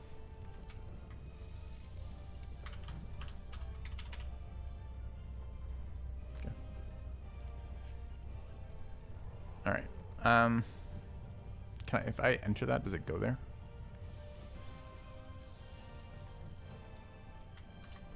Find out. Yeah, it does. Okay.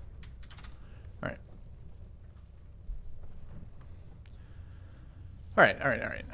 So the Ranger spell. So there was something interesting on the Cleric. The interesting thing was Shield of Faith. I think all Clerics get Shield of Faith. So it doesn't necessarily make the War one any better. What's the Life one do?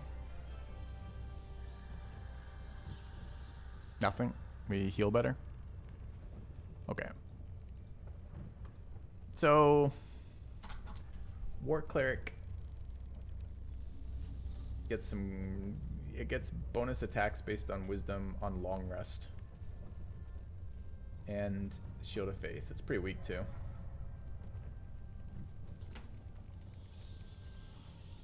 Shield of Faith is short rest friendly because for some reason Shield of Faith in this game lasts until long rest. So it's just a permanent buff. It's not like it's not a 10 minute, it's not a 1 minute, it's until long rest. So it is short rest friendly in the sense that you cast it once and it stays there till you long rest again.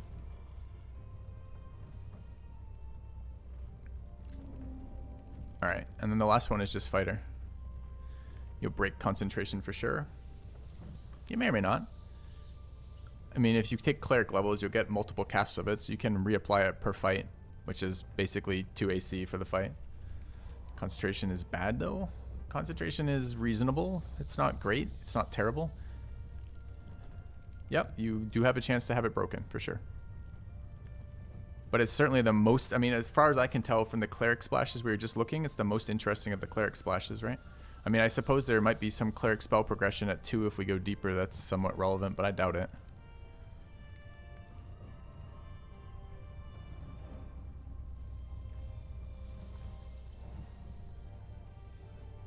Where are my cleric spells? Down here. Nice to have another source of enhanceability. And I suppose Ritual Silence is always okay. Yeah, but the Light Flare Cleric is only medium, so I can't pick up heavy armor, which is the point of taking the Cleric at all. Yeah, but War Domain attacks are bonus actions, so we're only ever going to be using them if we're out of key.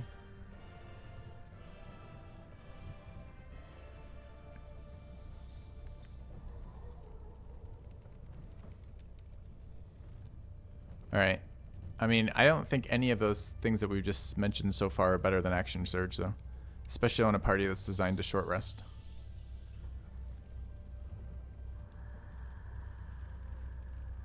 Level 2 War Priest gets +10 to an attack roll. That could be useful, true.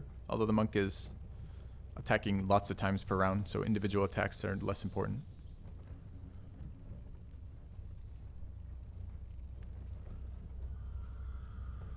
So we're going monk 6, right? So that leaves 6 levels of wherever we're going next. 6th level of fighter is also second feat, right?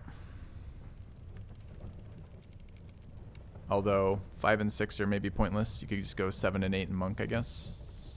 So I think this then is fighter 4, monk 8.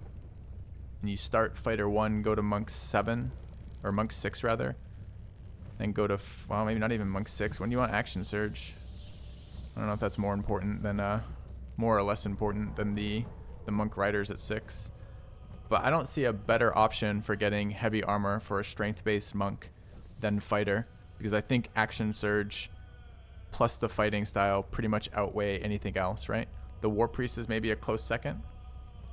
Yeah, I know fighter has ASI on 4 and 6, but I'm pretty sure fighter 5 is less valuable to us than monk 7, and I'm pretty sure the feat at 6 is the same as the feat at 8 for the monk, right?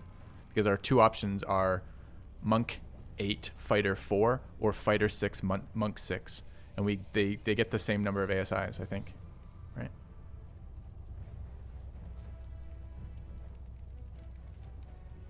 Yeah, we're trying not to respec across. We're trying to not respec for mechanical advantage across the course of the game, right? Okay, I don't mind fighter sub-splashes. I think fighter is always a nice chassis, right? Gives you all the good shit. Not only is action surge super wild, but having full unrestricted martial weapons and heavy armor are also really nice. And the battle master maneuvers on a short rest character are actually insane. So. Especially Riposte was so good with all the riders on attacks. Alright, so this is then monk 6, and then I guess this is fighter 4, and then monk 8. I guess even that, it's fighter 2, huh? And then monk 8. Fighter 3, I don't fucking know the order. It's probably fighter 4, and then monk. Where do I even want that listed? Because the end result of this is fighter 4, monk 8. And I guess the progress for this is fighter 1 to monk 6. It's either monk 6 or monk 5. And if we're going to 5, do we just go to 6? We probably do. Go.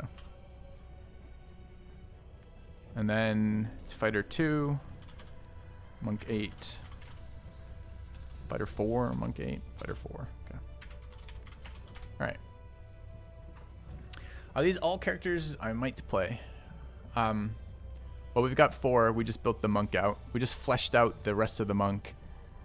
I'm still the only kind of character that I'm considering right now that chat has pushed out that looks mechanically more interesting than some of the ones we're running right now is that bard.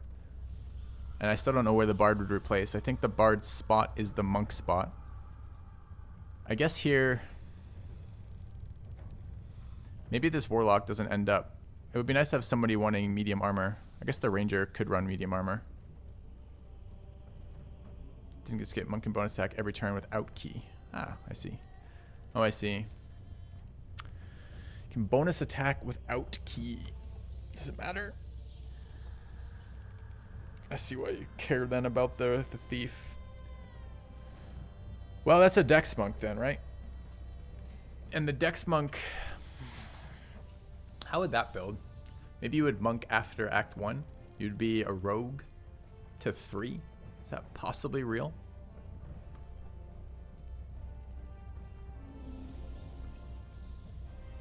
Can you have a fully custom party? No, you cannot. What does a D20 initiative mean? The way initiative in the game is supposed to be a D20 plus your dex modifier is your initiative roll, which means you can have a range from, you know, whatever that happens to be, like a -1 to like you could have 8. You could have your dex could be 8, which is a modifier of -1, all the way up to your dex being 20, basically, which is a +5, right? So there's a huge range of initiatives you can have. Currently, the game uses a D4, which is why the initiatives end up so repetitive in every single fight. And that makes these modifiers insane. It just does weird things with the mechanics of the game. So I'm just gonna re-add the D20 initiative modifier.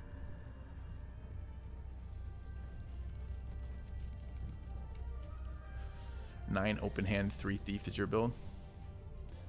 Why would the thief build have to be dex?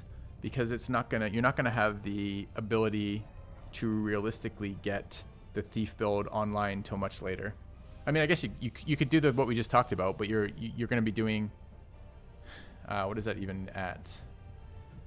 So you'd end up fighter 1. Probably you want fighter 2 for action surge. Monk 6, which is 8. And then you could go thief 4, I guess, which is your way to get your ASI. So your thief would come online at level 11. So it doesn't have to be dex based, but you're not getting that bonus action benefit until level 11.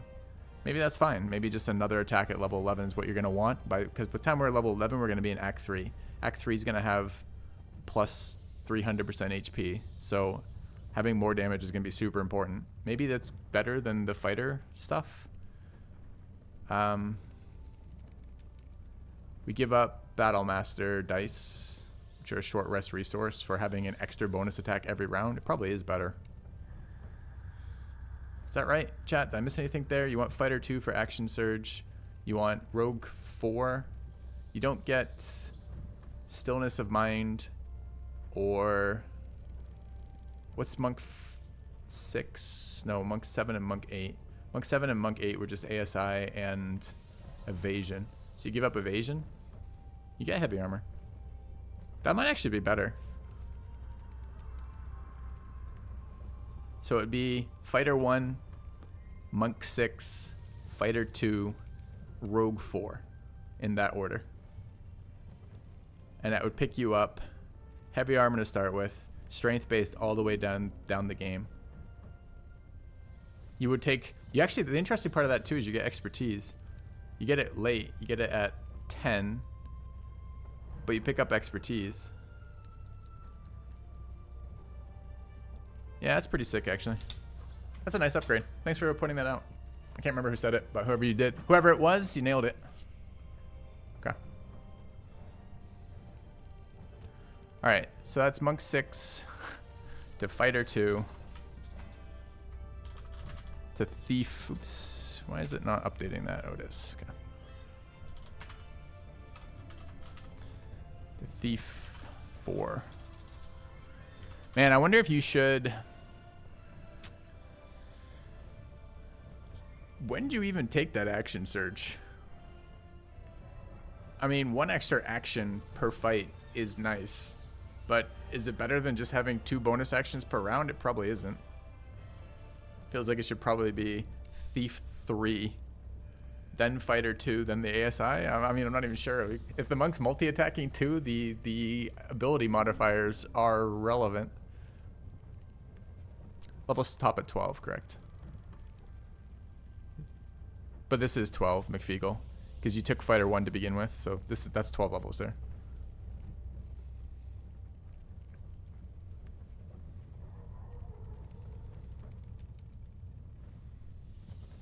Don't really need ASI if you use strength elixir. That's true. Yeah, maybe it should be fighter 2 after. So, all right. So that would be thief 3. I'm going to run out of space here. I'm going to combine these.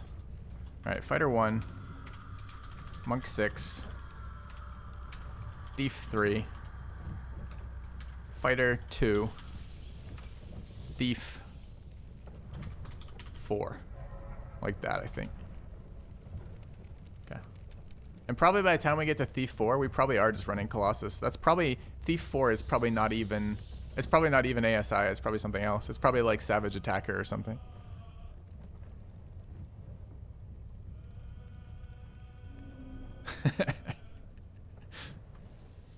Oh, man. All right. I love that build.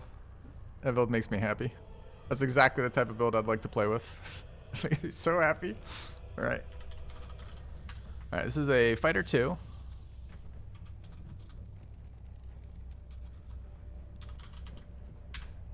Monk 6. Thief 4 build. Okay.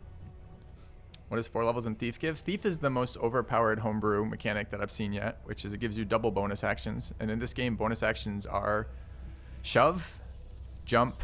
If you are a rogue, it's also dash or hide. It's apply poison. It's use a potion. And there's a million different potions. It's apply a oil, which is another thing separate from a poison, which is another bonus you can have. It's just some really, really ridiculous stuff. What makes shove feel broken?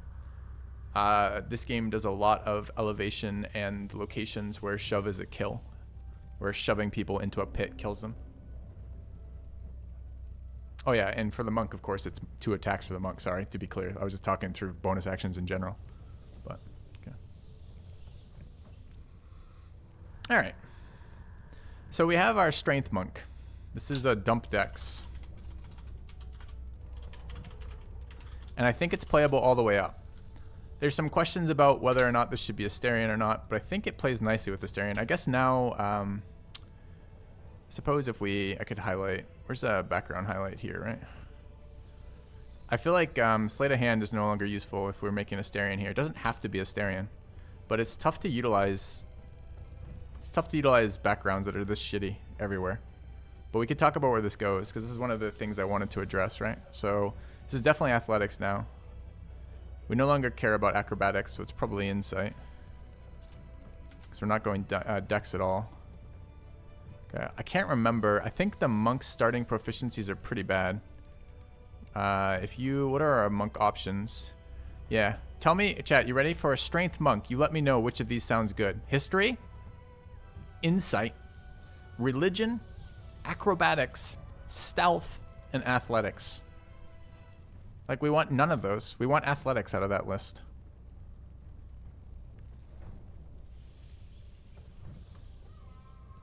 Yeah, I know, right? The starting proficiencies are brutal. Oh, this is right in the way, chat. Oh, okay. Anyway.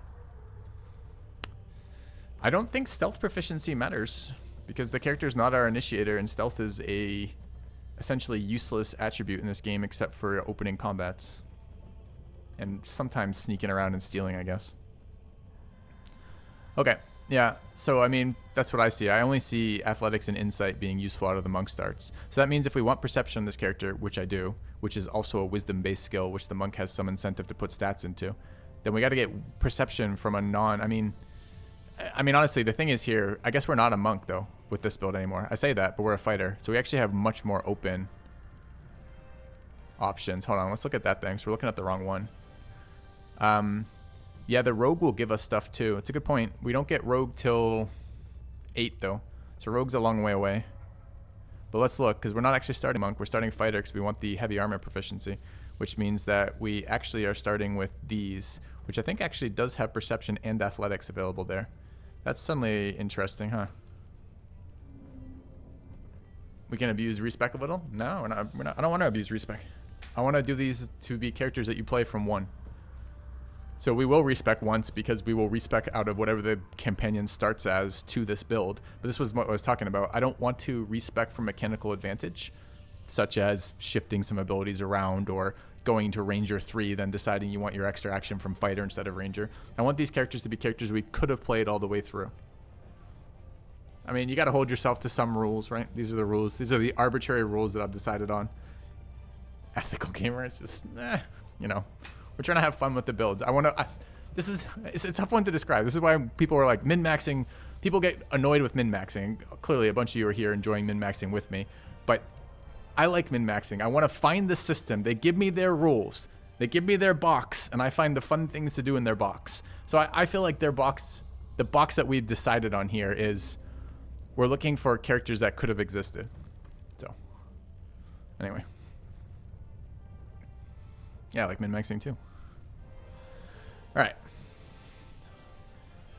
So here, options that we really care about are athletics and perception. We are okay with survival here. We're okay with insight here. But athletics and perception coming from the base abilities of this character are really the two abilities that we really need on this. Athletics to be melee and not be prone all the fucking time, as well as if we ever want to do shoving, and since we are a strength-based character and we have a million bonus actions, we're going to want to shove. Sometimes shove is a kill for us, so having athletics is good. And we're actually going to get 2 expertise out of the rogue part of this build too, right? That comes online a little bit later, but we will eventually probably expertise athletics at the very least. We actually will get another skill from rogue. The way it seems to work in multiclassing in this game is when you multiclass, if the class that you take has more total skills than the class you came from, you get the difference in skills. So I believe rogue has 4. So at level 8, we will pick up 2 class proficiencies from being rogue that have to come from this list here. We're already going to have athletics and acrobatics. We're not using this character as one of our talkers. So probably something like investigation could be okay. It's probably like investigation and insight. And we took perception from something else. Starting. Yeah, okay. So I think that means build-wise, this goes... Let's nuke this. This actually is really nice too, because if we build this monk as strength, it doesn't need to be a Astarion anymore. This could be anybody. It kind of opens this slot up for a different companion. There's no... all we really want is dark vision on the companion, honestly.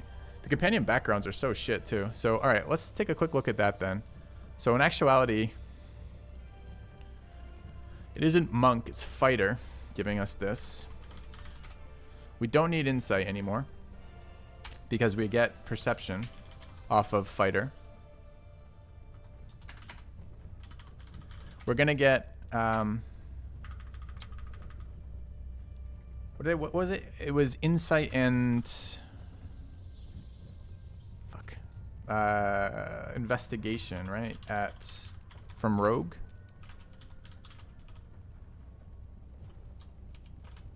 At 8. Is that right? I think it was. And actually we get expertise out of this build also at 9, which is, I think 9. Can't remember if it was 9 or 8 on rogues, which is pretty sick. Alright. So these are gone. And we got to figure out who is going to be this. I haven't decided if I'm doing... I want to do Dark Urge, I think, but I haven't decided if we're going to go good Dark Urge or bad Dark Urge. Who knows yet? Alright.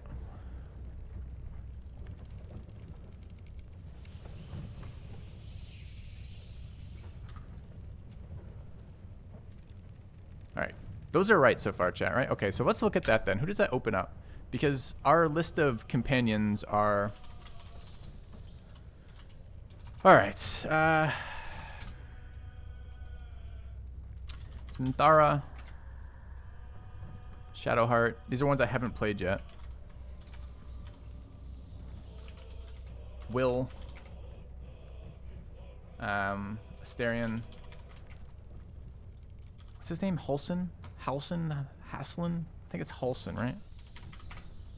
Halsin and... There's a couple more. Jaheira. But she's so late. So I'm a little dubious to add. I mean, we can respec, right? We can make the monk transform from somebody else to somebody else if we have a reason to. I don't know Minsk yet. I think he's a Act 3 character, right? We played Gil already. Alright, so what are these options then? It's these 6. So if I look at what we have for that, that's these ones, right? So of those companions, how many of these come with dark vision for us? And which backgrounds are actually useful? I mean, the thing is, Githyanki are so fucking broken, but we've already played Lae'zel.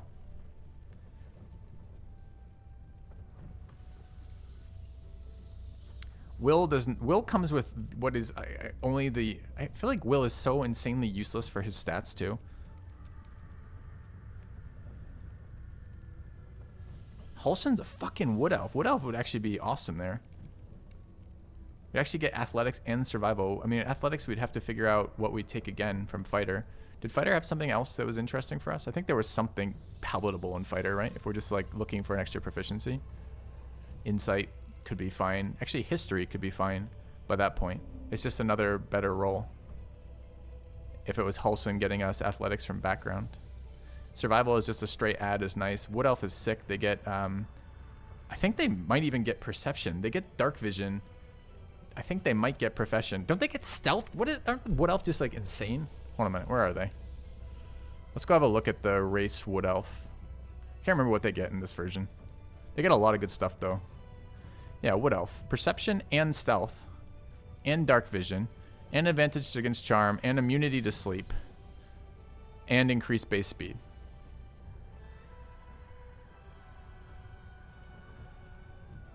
And imagine, think how like dirty the BG3 devs did us, right? Which is, they made Asterion High Elf. So instead of stealth proficiency and extra movement speed, you got Firebolt off of Int. Just like, shoot me now. And the same with fucking Shadowheart, right? Instead of Half Elf, Wood Elf giving us stealth proficiency and movement, you got Half Elf High Elf giving you Firebolt off of Int. It's just so scammy. It's so scammy. You're just like, who fucking optimized these characters? And why were they so dicks about it? Anyway, it's just something that bugs me every time I try to build Shadowheart into anything. All right. So Hulson actually would be pretty good for this. But I think if we play Hulson, we are... It fits their stories way more. You got it wrong, though. Because they built this story. They could have built the story to be a fucking Wood Elf, but they didn't. They just dicked you over. You can have good lore and good mechanics. They don't have to be, you don't have to have just one. Like, all right. Well, what if we played good Dark Urge? Could we get Hulson then?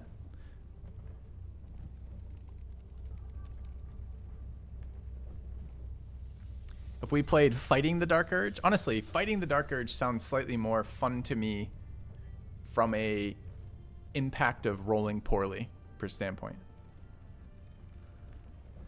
No, they did min-max the NPCs. They min-maxed them to be as absolutely useless as humanly possible. Like, you can't even give them the pass on not having min-max. Those are clearly min-maxed to be the least useful race background combinations you can get in a game. That's exactly what they've done. Like, try to design a more useless Shadowheart. Just try. Pick a race and a character in a background that's less useful than the two she has. Try it. It's impossible.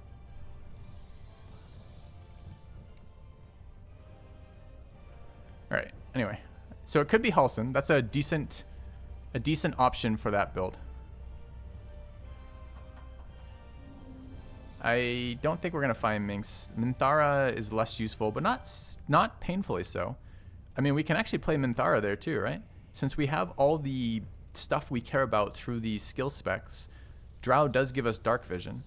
Doesn't give us much else besides dark vision, but it does give us dark vision. And history and persuasion, the persuasion part of history persuasion is useless, but the history is fine. It's just an extra dice roll. And I think that interestingly covers our bases, right? If we go evil Dark Urge, we can get Minthara. If we go good Dark Urge, we can go Hulson. Doesn't that let us like be proof of which one we choose for later?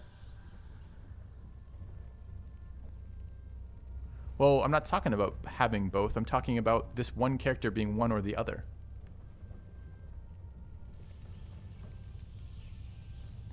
We could maybe even build Lae'zel like that to begin with until we get access to either of those characters, then kick Lae'zel out of the party and bring the other one in. We're not playing Karlach this playthrough. We played her already. That's pretty promising. That fits what we're trying to do fairly well here. All right, so this is either Minthara or Hulson. Now, that might not fit with the rest of the stuff we're going to build that fits with it overall, but it might, right? So that's a pretty good start for this character. We've got the skills we care about, the interesting mechanical basis that we care about. We get some fancy multiclassing in there. We get fairly good gear coverage, from heavy armor combined with any martial weapon and combined with all the druid gear that we didn't get to play through last time around. And it leaves us open to being Dark Urge or not on our main character, or rather lets us be open to either being evil or not evil as a Dark Urge.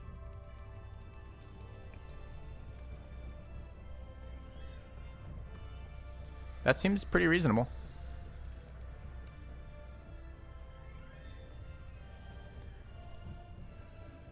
I kind of like that. That seems pretty sick, chat. That's better than what I'd come up with on my own, too, which is the fun part of doing that. Well, the fun part of doing this is content, but also the other fun part is like picking everyone else's brain as we do this. So that seems awesome. I'm pretty happy with that. All right. So what did I just do? Not what I wanted to do, obviously. Okay. All right. We still got some problems, though. We've got a fucking hireling in our team over here. And I would like that hireling out of here and a character in here. It would be nice to have the drow interactions off Minthara, too. It would be kind of sick. All right. Let's take a look at... So, yeah, that's... Wait, we're dropping Astarion? No. But that opens Astarion up to go somewhere else, right? And Astarion's one of the more flexible statted characters. Like, if we look here, this subset's kind of behind my head. So maybe, hold on, I can maybe... I don't want to move my head over, but maybe I can bring it up a little bit. I think there's a world in which this character can be Astarion. It loses... The one I really don't want to give up is advantage on stealth rolls off of the Lightfoot halfling. But if we could make Astarion the initiator, that would let us get a third companion in and get rid of the hireling, which would be sick. Yeah, I don't know what the bite stats are. Is it +1 to each physical? Is the bite stats?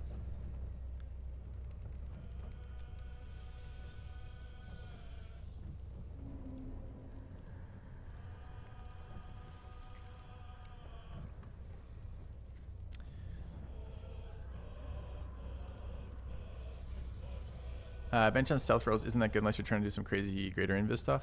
Isn't it part of how you get your surprise rolls is stealth? So isn't advantage on stealth rolls a more consistent stealth opening? So isn't it kind of really important for what we're doing right here?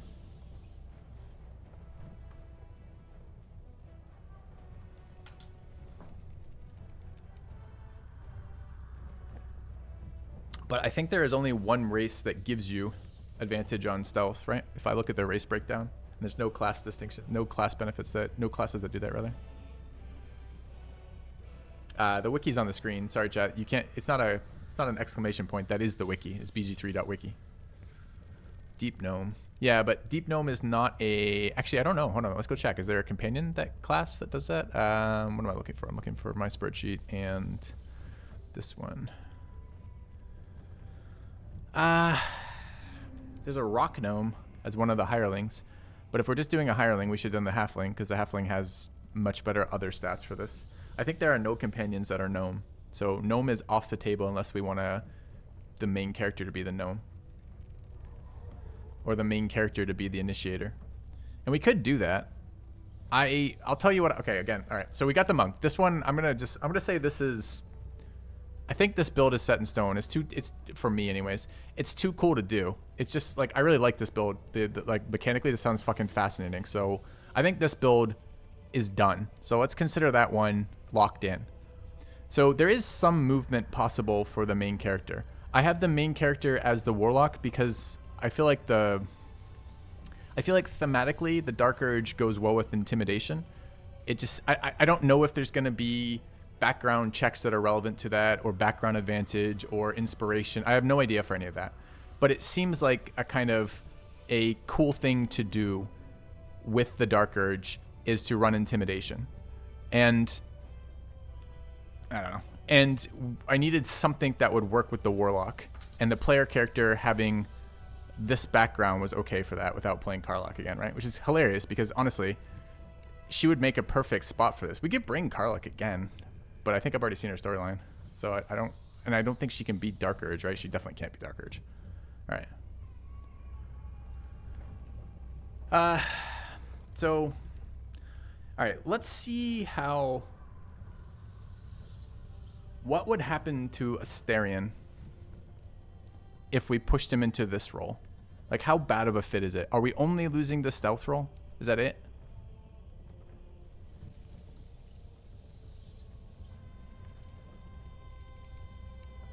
And can we build this better? So we get stealth and perception off ranger.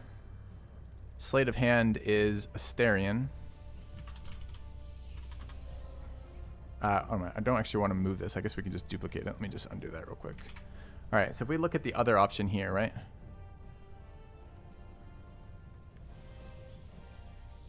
We get high elf, mostly useless, but Astarion. So we would get... Why does this say monk down here? Maybe I didn't finish that out. We get the same benefits, right? We get stealth and perception off ranger. Rogue at 6 gives us... It wouldn't be sleight of hand anymore because we get sleight of hand off Astarion. It would be acrobatics at 6, which wouldn't be acrobatics. It would be athletics at 6. Rogue have access to athletics? I don't think it does. It does. Okay.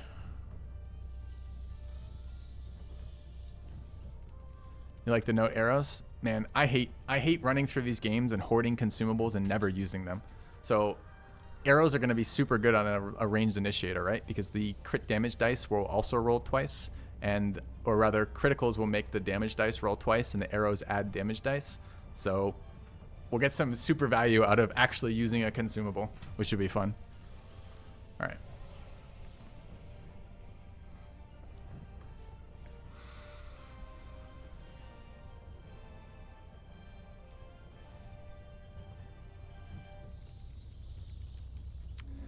Yeah, I mean, it ain't great, really. I mean, it's a little late to get athletics, but maybe we don't even want athletics. I mean, maybe it's acrobatics. It is going to be dex-based. It's fine, I suppose. I mean, honestly, the big issue is we just don't get this. We don't gain advantage stealth, but the upside is we get to fit another character in. I think that's probably worth the sacrifice. Is there a better way mechanically to fit this in? Like... Astarion never wants to be the sorcerer because then Shadowheart just doesn't get to play. So the only way we're going to get Astarion to... The only way we're going to get advantage on stealth is to play as a halfling again as our main character, which could be fine, but I think that Ranger Rogue doesn't want Dark Urge. Maybe it does. Just depends. If we don't... I mean, if I dump the idea thematically, if I give up the idea thematically of doing the Intimidation Dark Urge, which sounded super fun to me, we would end up Dex, Wisdom, Con. We're not going to have any room for something like Intimidation. How important is advantage on stealth checks?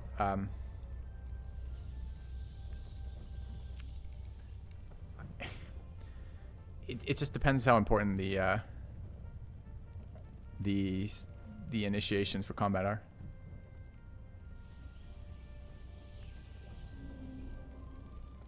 It's the only time it matters for what we're going to play it as. Is going to be for initiating combat. It's not about sneak attack. It's about surprise rounds. Where it's, I think, super valuable. I don't know. Have we ever seen a round where like half the enemies are surprised and half aren't? I'm not even sure we have. Which would make no sense, right? We're never going to be all of us passing that. I suppose, I don't know. Maybe we can do other things for it, like pass without a trace or something to make up for it. Yeah, I don't... If it's all or nothing, maybe it isn't stealth rolling.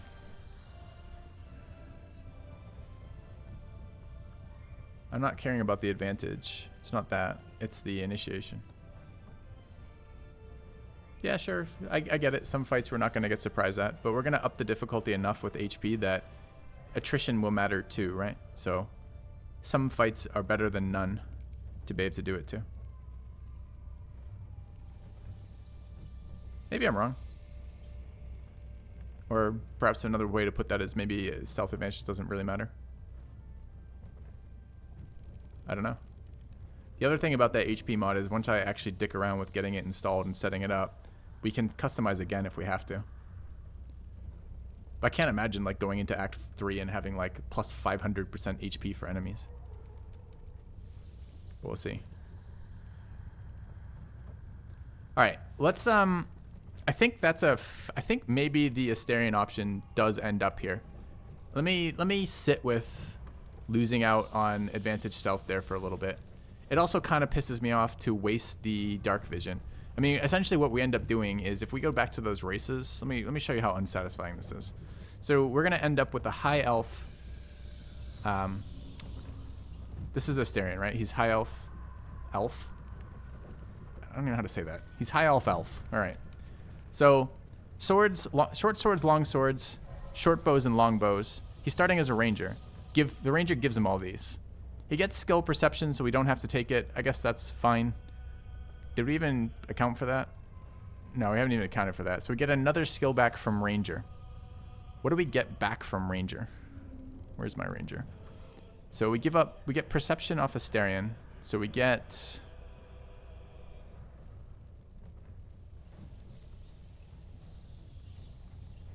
He starts as thief, he starts as rogue. Chat. We will respect the companion to be the class we want. So it doesn't matter what he starts as because he's going to get respect. So he'll start as ranger, right? I think this build, I guess, okay, you're right. You guys are half right in the sense that we need to determine the order that this would happen yet. So why this order?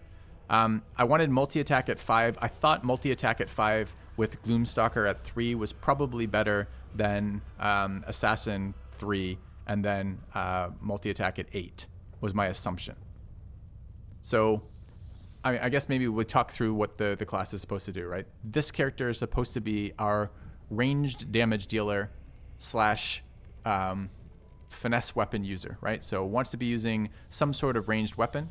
Maybe doesn't have to be this build. Maybe this is where the Bard build would be built if we built a different Bard build.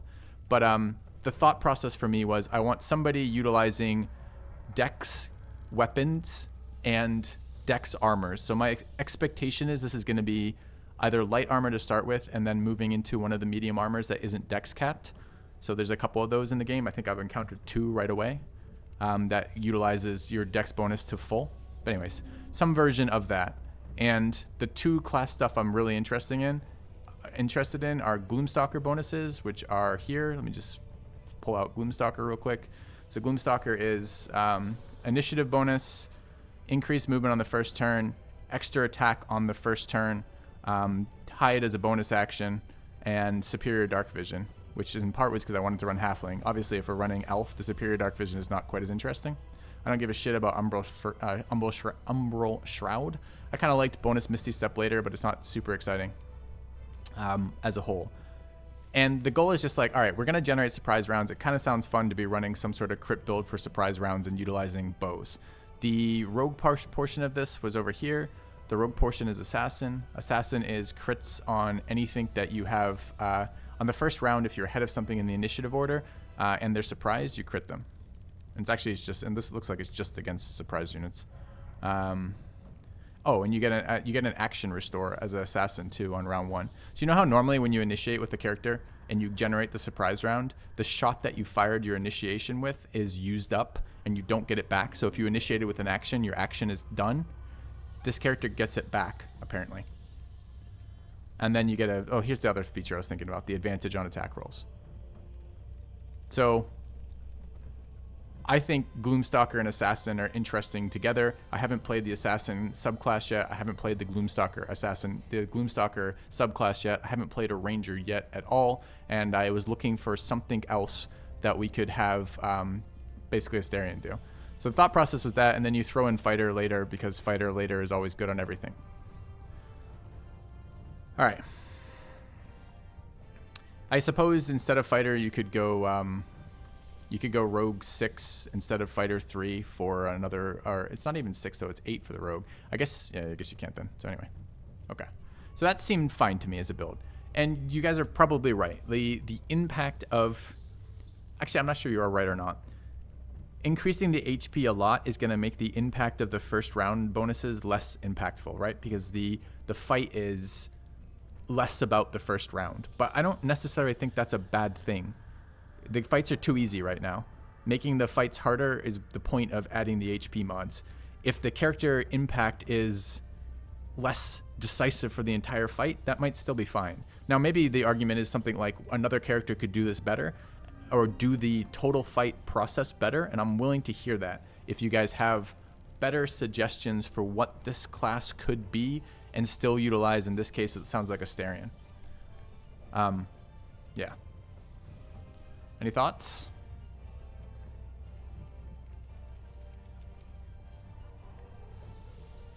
Isn't Fighter 4 better than Rogue 4 for 2 HP?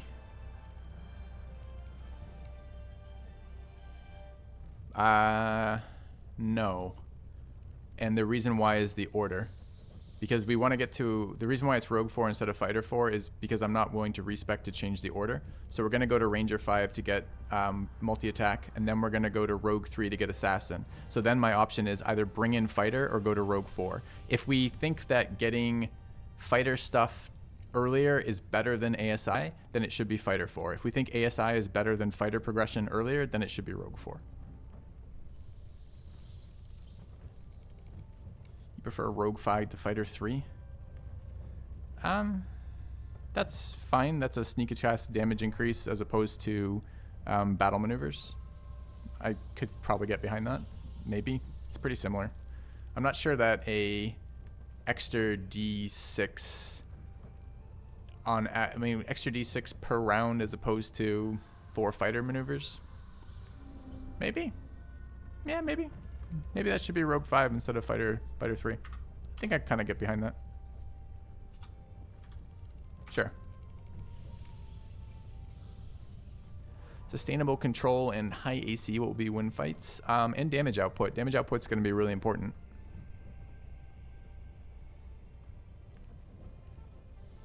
Hunter 5, Thief 3, Fighter 3. I don't want Hunter. I don't like Hunter. I just...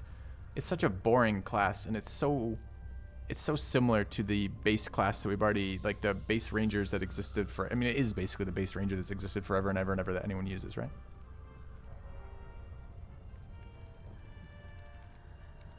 Let me see if I missed anything else here.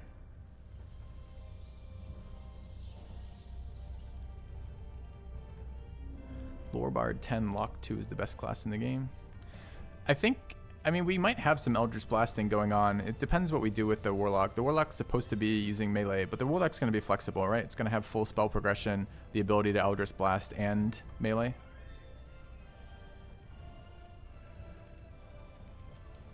Yeah, I don't think the Hunter subclass is as interesting as the Gloomstalker subclass. But I suppose if we already come into this with Dark Vision, Gloomstalker's a little less interesting again. This is again why I wanted that fucking elf,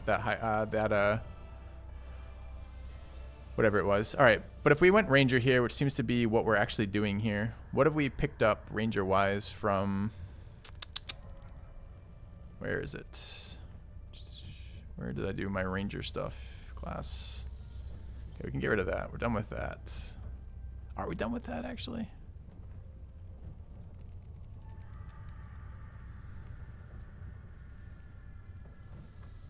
Warlock has a bug where you get a second charge of Eldritch Blast on level 5 even if you aren't level 1 to 2 Warlock. No, it's not a bug. That's just cantrip progression. Cantrips progress independent of classes.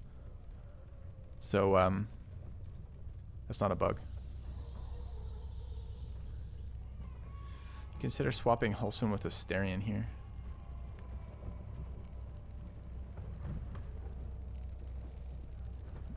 We could look at that in a second. What was the ranger? I'm looking for a class ranger, right? Okay. So what are the other ranger ones we could potentially pick up? Ranger doesn't get access to athletics. Or acrobatics, I mean. It's funny. So it's just perception and stealth. Well, we get perception off the race, though. Investigation, possibly?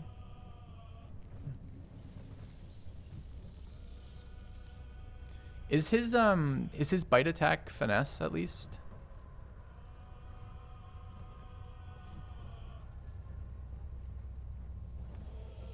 It's 100% hit, no checks. Oh. Okay. Yeah, I mean...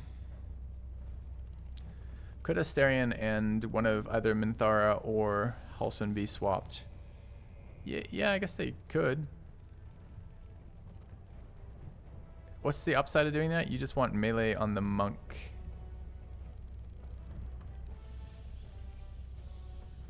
I think I prefer that here. If I don't get that stealth advantage anyways, I think I just prefer it here. I think we can set this up. This character doesn't have to be ranged. We can be melee with this if we have good finesse weapons. Sometimes it will be better to be melee with this character. It's just we have the option, right? It's just a finesse attacker, so it can be melee or ranged.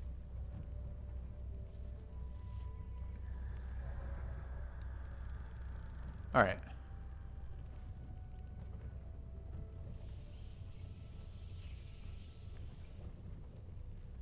So I think that works as written using the Asterion option, right? Sharpshooter's ranged only. True. Well, how long is the buff though? The Asterion buff?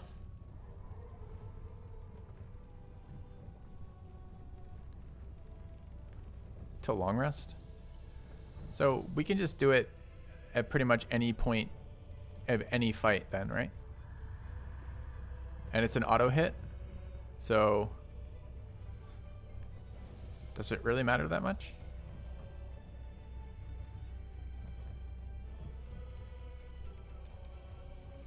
Yeah, I think it's okay then. All right, chat, talk me out of this Ranger Rogue build. What would we do instead? I mean, without stealth advantage, maybe the Bard could be here instead. Can Asterion be the Bard? So Bard, what does the Bard give up?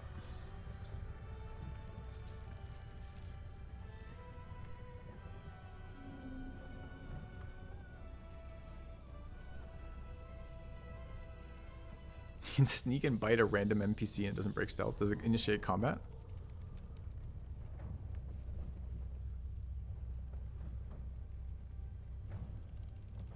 Bard 6 instead of... Bard 6, Rogue 4 instead of the Ranger. Oh, that's kind of interesting. So what is Ranger giving us? Heavy armor that we don't want. A resist that we probably won't use that much. I didn't even think about the fact we could do the Bard at 6. Do we get all the Bard features we care about at 6?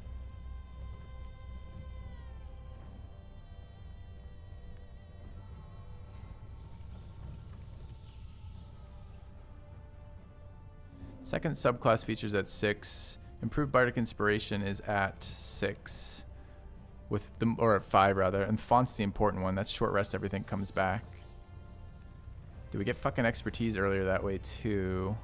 Song of Rest is a debuff for us, but it's a debuff that we could play with. It just nerfs the sorcerer is all it does.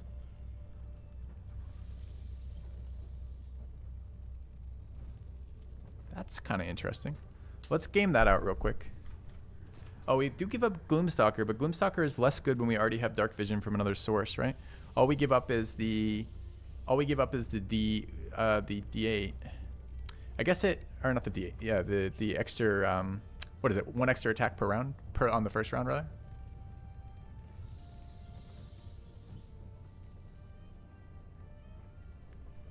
Dark Vision doesn't matter. Well, that's kind of what I'm arguing, is that when we already have it elsewhere, I don't really value Favorite Enemy or Natural Explorer on this character. I value the fighting style, which is Archery. Can we pick up Archery off of the Bard? We probably can't, right? And the Rogue doesn't get Archery either, right?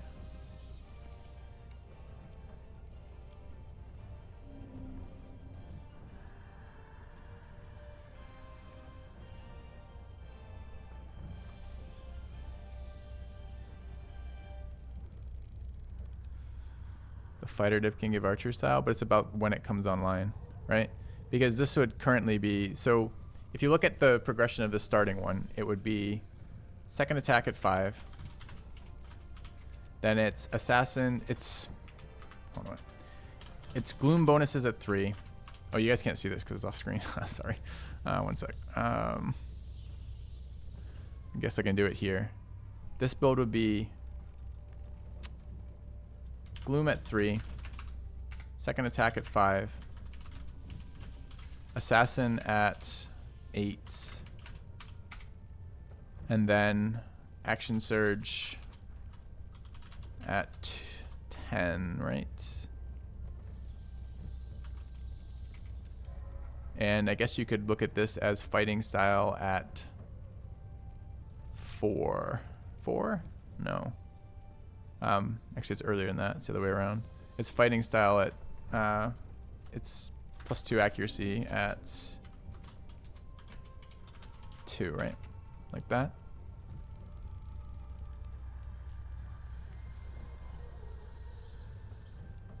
But if we do it the other way, it's, if we do the Bard version of this, it's no accuracy. Accuracy is at 10. 9, I guess. Not even. Bard doesn't get its second attack till one turn, one action, wow. 1 level later, excuse me. And we don't get the accuracy boost at all. Period, right? We can replace the defensive bonus we normally get from the fighter second style at 9. But we could get it at, yeah, we get the accuracy then, right? Let's go look at the Bard stuff. So we also give up martials and we get Bard proficiencies. So let's see how painful that is. Where are our Bards? We can dump the monk now. We've looked at that. We have our answer for the monk. Let's take a look at Bard here. If we look at Bard, Bard is choosing between some fairly fucking miserable proficiencies, right? Oh no, Bard has a lot. More than I remember, and we get 3 to start too.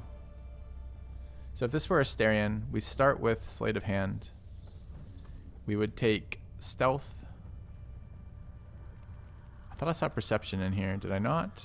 I see Persuasion. No, there's Perception.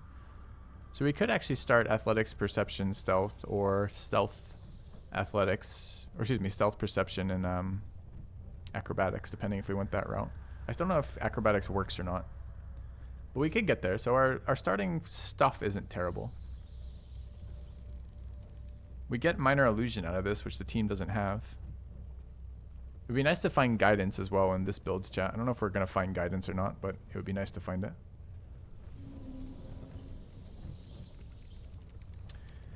The Bard level 1s are pretty garbage, but Longstrider's always worth it, and Speak with Animals is fine. Yeah, I'm trying to get rid of Necklace of Guidance though. And actually, some of these are disgustingly good. Are any Bard things triggered off of Charisma? It's basically no, right? It's just spell saves.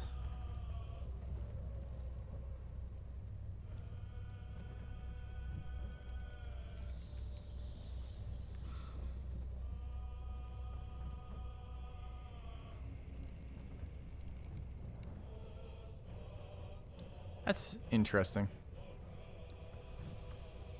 It's another source of enhanced ability. Get a C invis on our initiator, which is sick.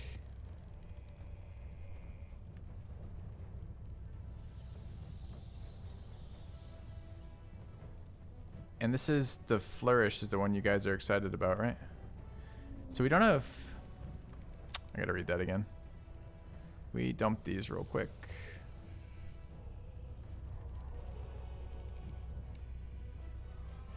So this was Flourish, huh? Enhanced version of Bardic Inspiration.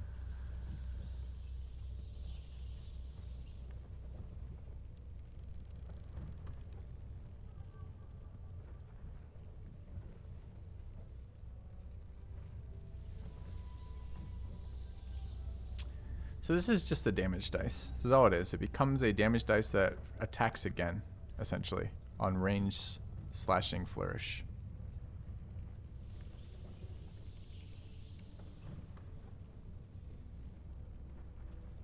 That one's nice too. Expertise. Sleight of Hand Stealth, I guess.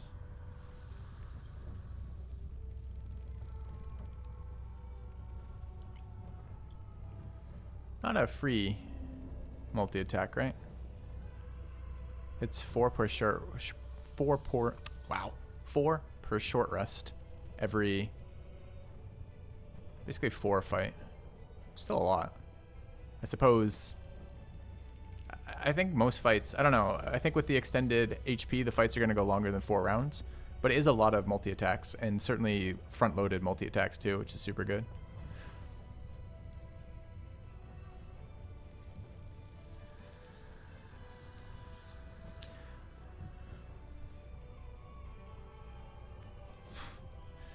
There's a comment in chat, isn't thief better than assassin?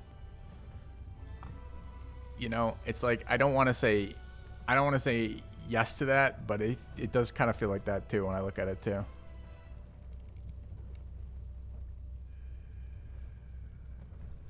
So what you're telling me is instead of Ranger 5, Rogue 5, Fighter 2, what we should run instead is we should run Bard 6, Rogue 3, Fighter 2, and it should instead of Assassin, it should be Thief.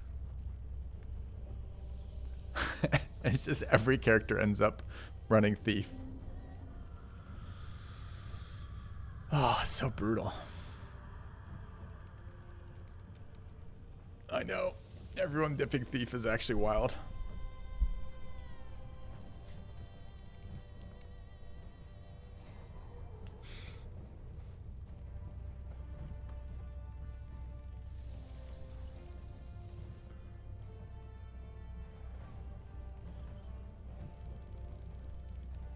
The bonus action doesn't do that much. I just played a playthrough where one of my characters had the bonus action. I found it did a lot.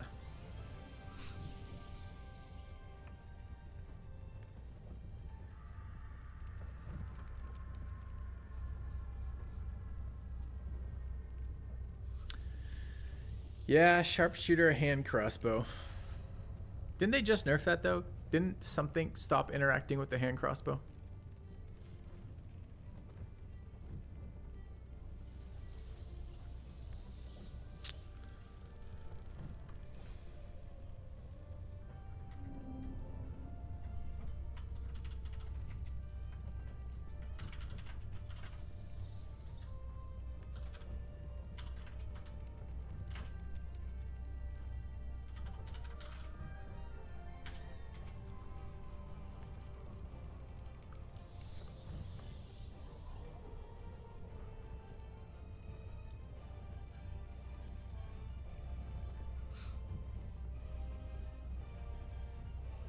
Huh.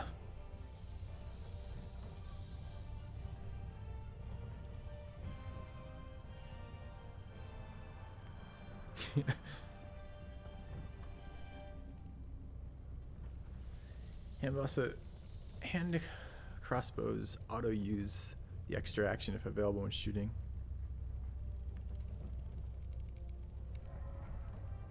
What does that mean?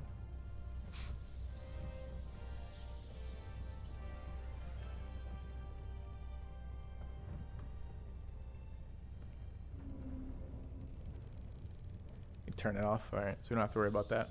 What's more interesting? So I guess the Bard upgrade, I mean, your point about if we have two actions, we use our Bardic Inspiration charges twice as fast is correct, sure. But it doesn't necessarily make it bad, right? It's still just front-loaded extra damage. And it's not like the Ranger. We get 2 attacks from Bard off 6, and the Ranger gets 2 attacks from Ranger at 5, but the Ranger doesn't get any of the free Bardic Inspiration attacks, right? There's no way for the Ranger to generate those attacks. If you want to compare the subclass features, Monkey, then is it Monkey? Yeah. If you're comparing the subclass features, what you're actually comparing is the opening round 1 attack off Gloomstalker compared to the 4 extra attacks off Bard, which I think is in Bard's favor, right? I guess if you don't compare it to Gloomstalker and you want to compare it to Hunter, then you get 1d8 damage die once per round, I think it is. Once per turn.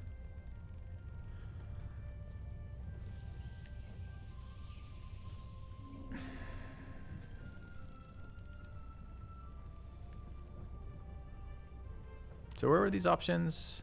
Has to be College of Swords, right? What's Valor do for us? Valor is a damaging... X or total garbage, huh? So we don't get shields, though, with this build. Since... What is it? Sword Bard. Gets dueling when you're wielding a melee weapon that's not two-handed or versatile. And no weapon on the other hand, you gain 2 bonus damage rolls and 2 weapon fighting. When you make an offhand attack, you can add your ability score modifier to the damage of the attack. I guess that one's somewhat useful if that applies to hand crossbows. I guess. You do get shields with swords. Absolutely does not say that. It says we get medium armor and scimitars. It's not listed, but you get it? Lol. Okay.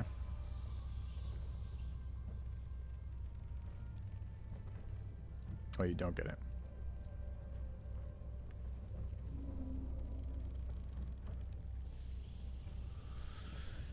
All right, let's check races again real quick. There are races that start with shields. I think it was human. Are there another race that starts with shield? Half elf.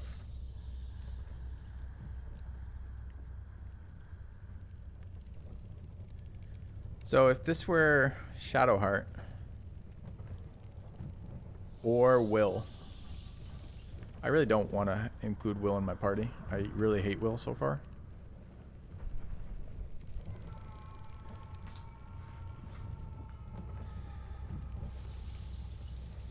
So how would that, man? Yeah, I found Will really whiny. It's on the screen, gigs. It's bg3.wiki.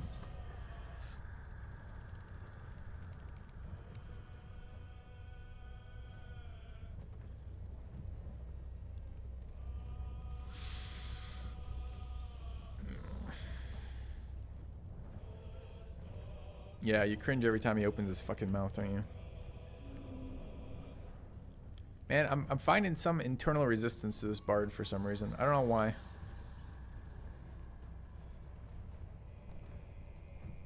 I think it mechanically sounds better though when I look at that. When I look at Bard 6, Thief 3, it sounds better than Ranger 5, Rogue 5. I get it a level earlier. I guess it wouldn't be Rogue 5. It would be Ranger 5, Rogue 3. I get it a level later on the Bard build, both for the multi-attack and the payoff from the multi-class.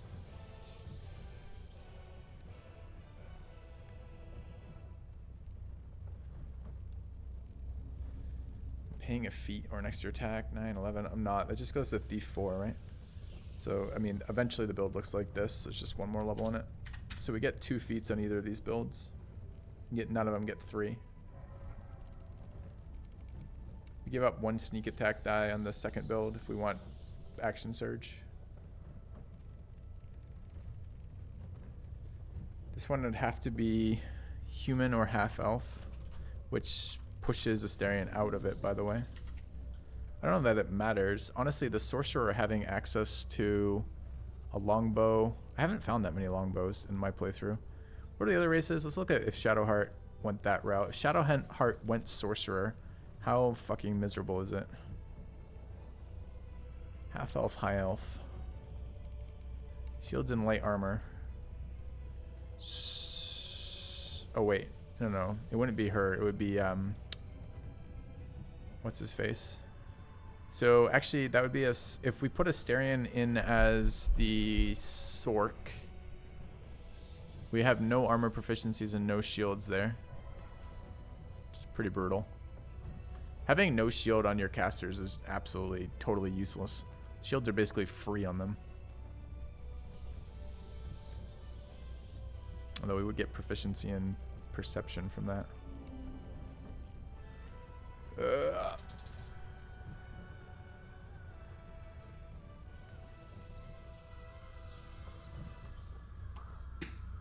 I don't know, chat.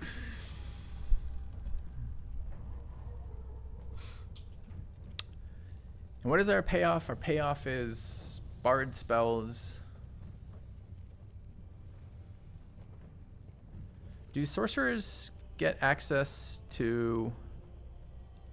What is the spell called?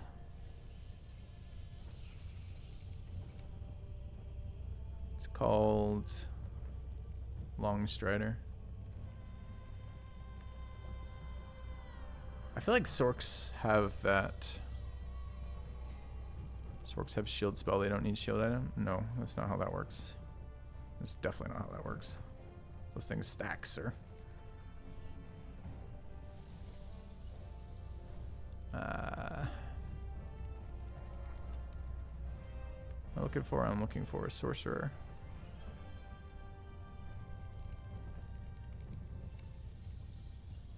They don't get access to it. They get Expedious Treat. Oh no, it isn't. They get Expedious Treat, but no Longstrider.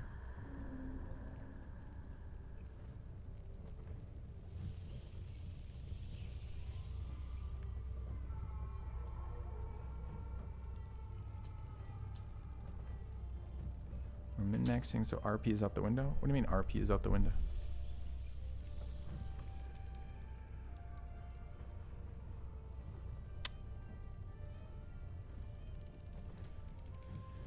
Yeah, we get a lot here, honestly.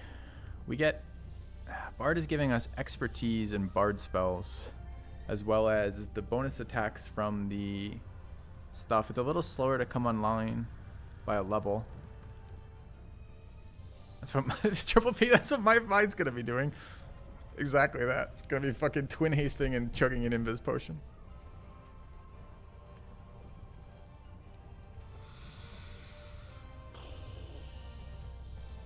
Alright. Alright, I think I may be convinced. I wanted to use Gloomstalker and Assassin, but I feel like Gloomstalker and Assassin power is going to fall off pretty heavily when we pump this shit out of HP. And Assassin has always been so dubious. It looked good in this game for the combination of... There's a bunch of stuff that keys off criticals in this game. And the refreshing of your action for a surprise round, it sounded nice. But as soon as if we get rid of the Lightfoot Halfling, so we're no longer guaranteed surprise rounds. And honestly, these fights, some of these fights might get pretty brutal at plus 400% HP, and then no, you know, some of the scripted fights, you don't get a chance to generate stealth even if you want to generate surprise. I mean, generate surprise even if you want to generate surprise. Enter combat in turn-based mode. All classes regain all actions. I didn't know that. I think we're dumping... I suspect we'll be dumping Charisma on the Bard. And we're not bringing the Bard past 6, I don't think. Let me just go look at the Bard features past 6. 7 and 8 in particular are the ones I'd be interested in looking at for multiclassing. 7 is just spell progression and 8's just an ASI.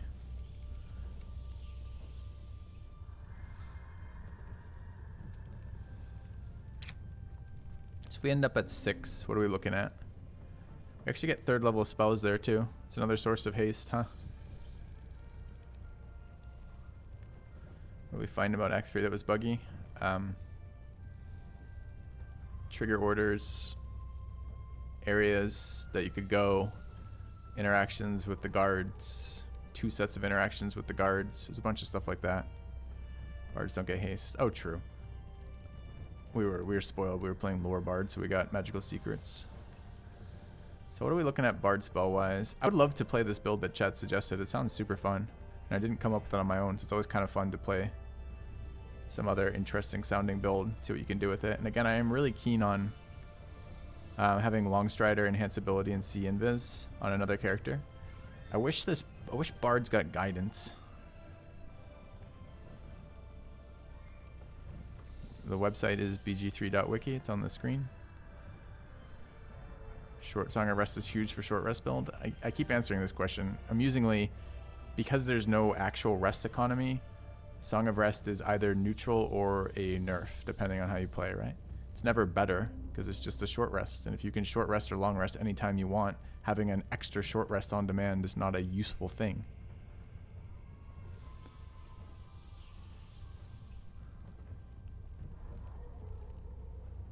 Yeah, I guess our non-main character having... Since I imposed the long rest minimization, it's even worse then, right?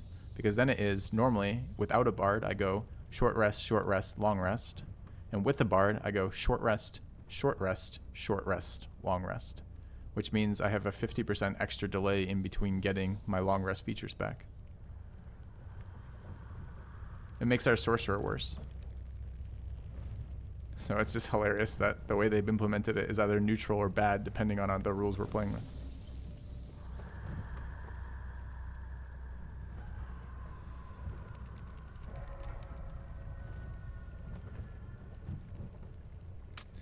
Yeah, I kind of like the bar build. All right, how do we optimize that then? The problem is it fucks with our character stuff that we had already set up, right? Since if we build that out, let me just grab this and move it over. So if we dump that over here for a minute and mess around with this. So this goes two thieves. All right, like that. There's no crits online at all anymore. We can still use the arrows. It's probably still DexCon Wiz. We don't know what race we're going to be right now.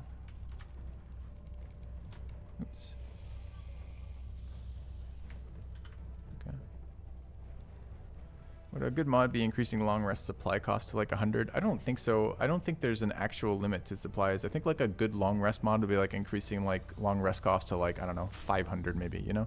Like the number of resources, like every area you go into just has like 1,000 food lying on the ground, and every vendor you come across has like food for like $2.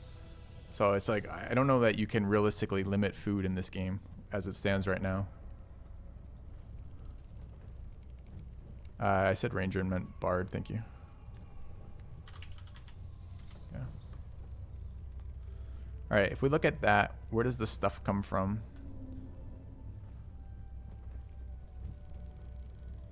So we were getting Longstrider out of ranger, but now we get Longstrider out of bard, right? So we lose access to, we don't lose access to medium armor. We lose access to shields. So we need to find out where we get shields from way before fighter, ideally. So we just need to redo this whole thing real quick. All right, so if we look at that, so we're starting bard now. We want to start bard. We lose, what are ranger saves? I don't know if we care about the saves or not, but we might have. Strength dex, we did not care about this. Well, I mean, maybe we cared about strength. Probably not. If we're not a melee character, we probably didn't care about these saves at all. So we swapped these out with charisma wisdom. Is that right? Wisdom's a nice save. Oh no, it's charisma dex. Oh no. Alright, these are some pretty weak ass fucking saves. We do get essentially all the ones we could want of this. So this is going to be perception acrobatics, I guess. We're getting rogue later. We need stealth though. This is our initiator. It needs to be stealth perception, I guess, to start. That means no sleight of hand till 6 on our dex character. Are we okay with that? I guess if Asterion plays it, we get slate. Didn't we just move Asterion somewhere? If we play Asterion here, we lose access to shields.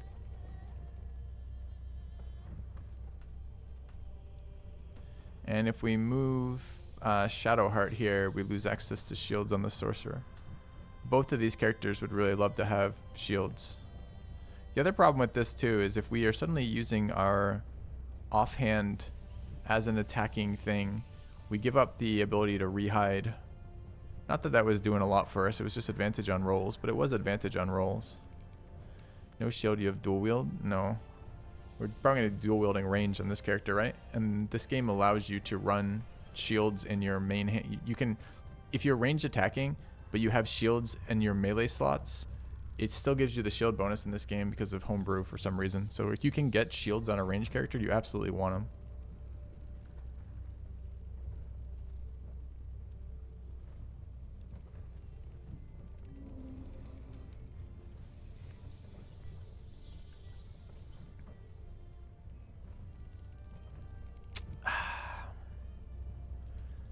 Our options again are these ones, right? And Minthara and Halcyon would really like to be opposite each other because you can't have them in the same playthrough, right?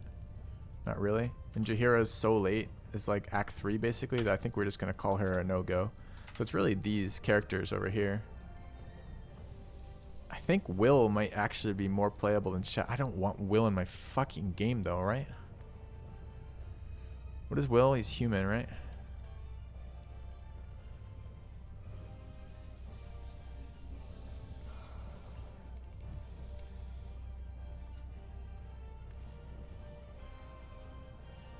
That's true. I guess he's not human forever. I have no idea if he transforms, you lose access.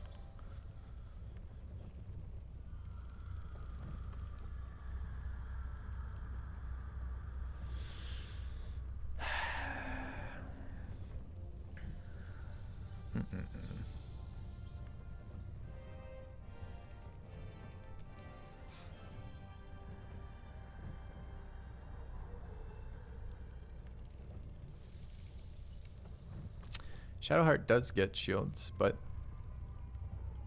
you got to entertain the problem, right? The problem is that we have two characters that want shields. The sorcerer wants shields, and the ranged the dex ranged attacker wants shields.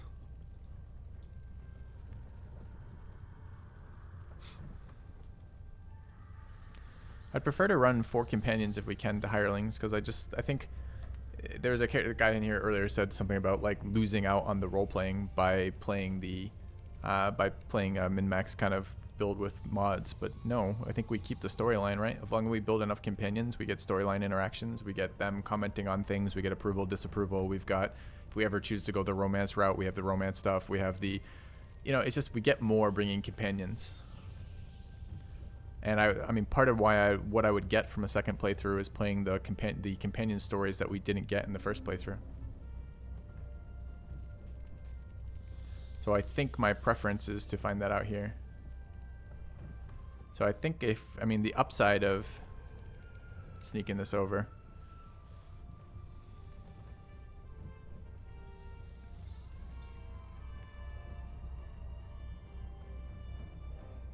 Lazel's a no-go. We played her last playthrough.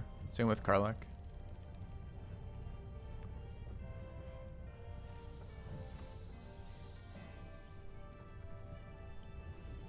I mean, this could still be a Asterion, right? It's just, we just give up shields. Just. I mean, I'm sitting on like 6 insanely broken shields right now. Like, what are my shields right now? +1 spell slot and like resistance to fire damage or something like that. I've got one that's like advantage on perception rolls. They all have bash, which is just like passively almost. It's not exactly passively proning an enemy, disrupting their entire turn and like ending their turn when they get hit with that. I mean, it's insane, right? Like, we have a +1 shield, which is literally... Oh, yeah, we have a shield that gives us spell DC. Like, the shields are insane. Like, I'd certainly want shields on the sorcerer, and I probably want shields on this character.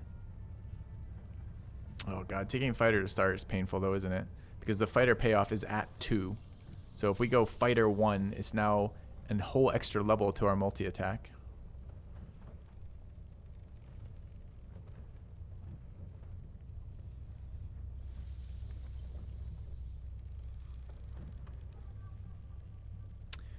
I mean, we could try that in the Sorc. My thought was pure Sorc for... I mean, that would be the way to do it then. It would be you push the Asterion. Well, I mean, Shadowheart bonuses are entirely useless to this build. Like, entirely useless. And at least we are getting Sleight of Hand off of Asterion on the Bard build. Because we could get... You're right. We could respec the Sorc to be a multi-class, so it's like Cleric Sorc or something, which would get us answer to shield, for example. Dual wielding another magical weapon does the same thing. I don't know. Are there many benefits from second magical weapon equipped? I feel like there aren't that many. No, I wasn't really planning to play any hirelings.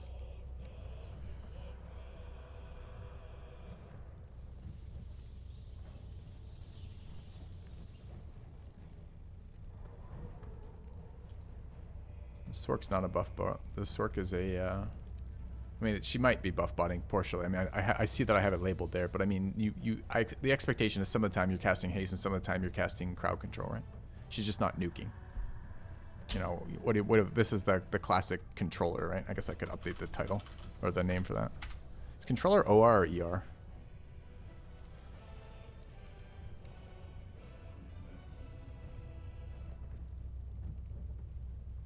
Thanks.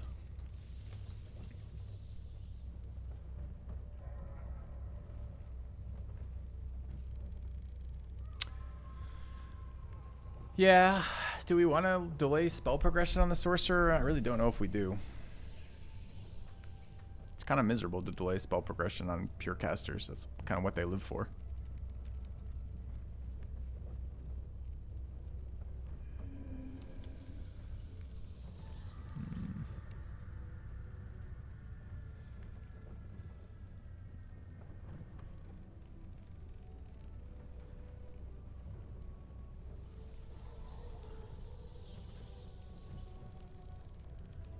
Get shields from races. Our races are restricted, though.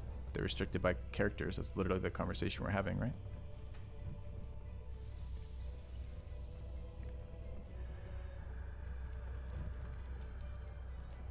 Just use Shadowheart and Will. No. I don't want to bring Will, do I? I mean, we found our solution to... I mean, plus if I play Will, aren't I locked into positive playthrough? Like non-evil? Yeah, but I think adding Will was interesting when we had a hireling still. But we found our solution to hirelings, which was we got Minthara or Halsin in here. So that means now if I take Will, I have to give up Shadowheart or Asterion. And I think I'm quite interested in Shadowheart's storyline. And I guess I'm only mildly interested in Asterion's storyline. I guess we could possibly be talked into replacing Asterion with Will. Isn't Will just as like poorly optimized as Shadowheart though? Will is what? Will is animal handling, survival,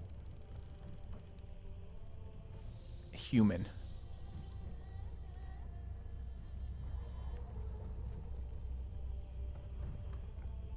He's not willing. Oh no. Oh no. It's true. It breaks. Just... I was about to say, I've almost fucking punned from that. Oh my god. Just stay away from that. Yeah, again, I would like to run Asterion and Shadowheart. And I think I prefer the idea of Halsin or Minthara to Will.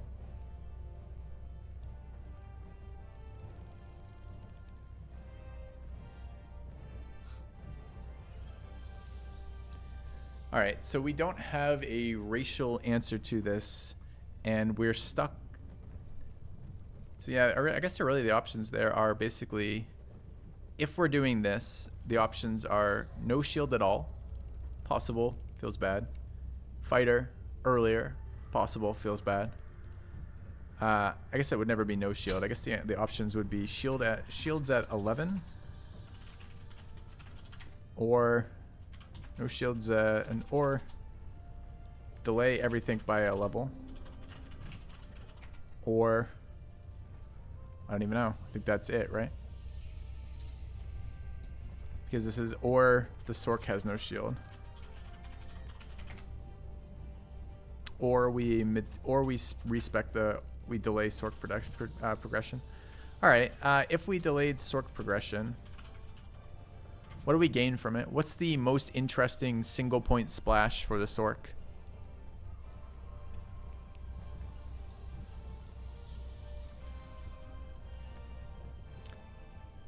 Spend a feat for proficiency. Is the feat dex based? I can't remember if the feat is dex based. If it's dex based, that's possible too, and I should certainly consider it as an option. The feat is heavily armored, strength base. That's not that. It's medium. It's only medium armor. It doesn't even give shields. So what is it?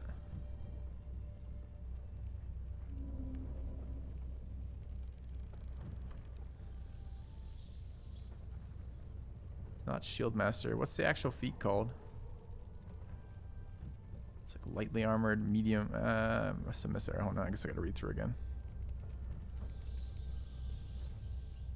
Heavily armored, heavy armor. Heavy armor master.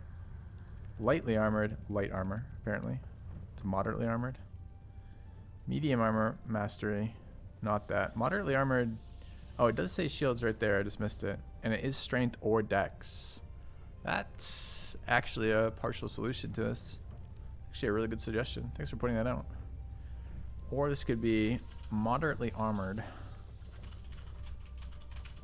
That actually fits Asterion again then, right? Because Shadowheart comes with shields and medium armor as half elf. That solves some problems, actually. We lose athlete, but this character's no longer strength based, so we don't actually give a shit.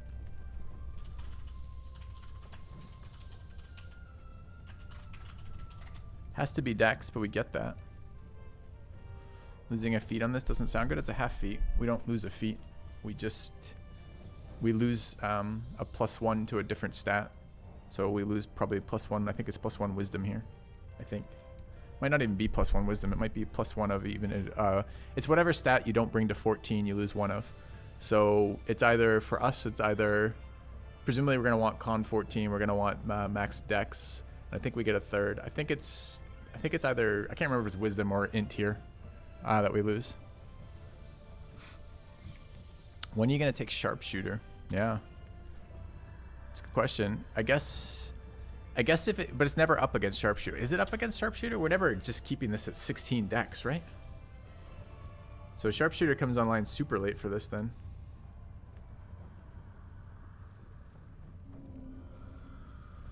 I guess sharpshooter on this is 10. That's actually kind of perfect timing. By the time we go Act 4, we're going to see, or Act 3 rather, we're going to see the 400% HP, right? The plan is to move it up 100% every act.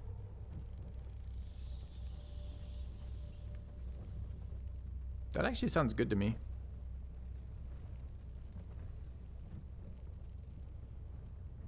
Does Astarion get lightly armored? No. Astarion's an elf. Elf gets no armor proficiencies, right?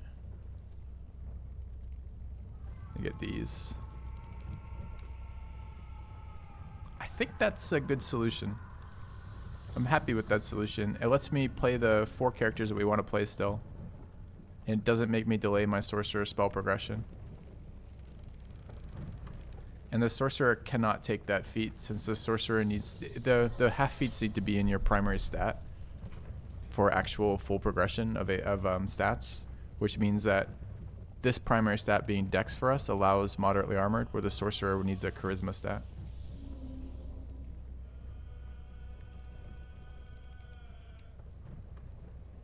Can you take moderately armored when you already have a medium armor proficiency? Probably. It gives a new thing. It gives shield. Even if you do take it, I think you're still allowed to. Am I dumping strength on the main? I'm not entirely certain what we're doing with the Warlock yet. Would take Will as a hireling? Oh, you mean before Act 2 because I can't get to Halsin? I don't know. This could be Lae'zel. This could be Will. I think I would like to avoid swapping as many times, so it's probably Lae'zel to start with because she's just there, you know?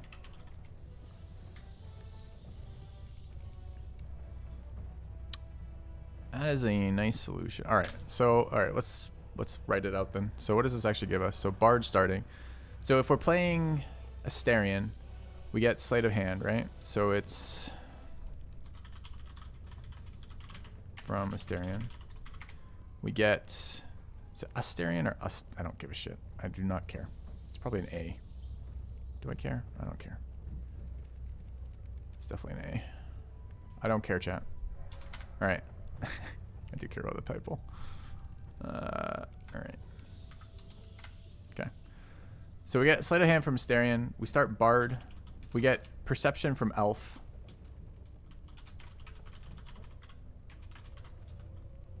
And then we get Acrobatics from Bard.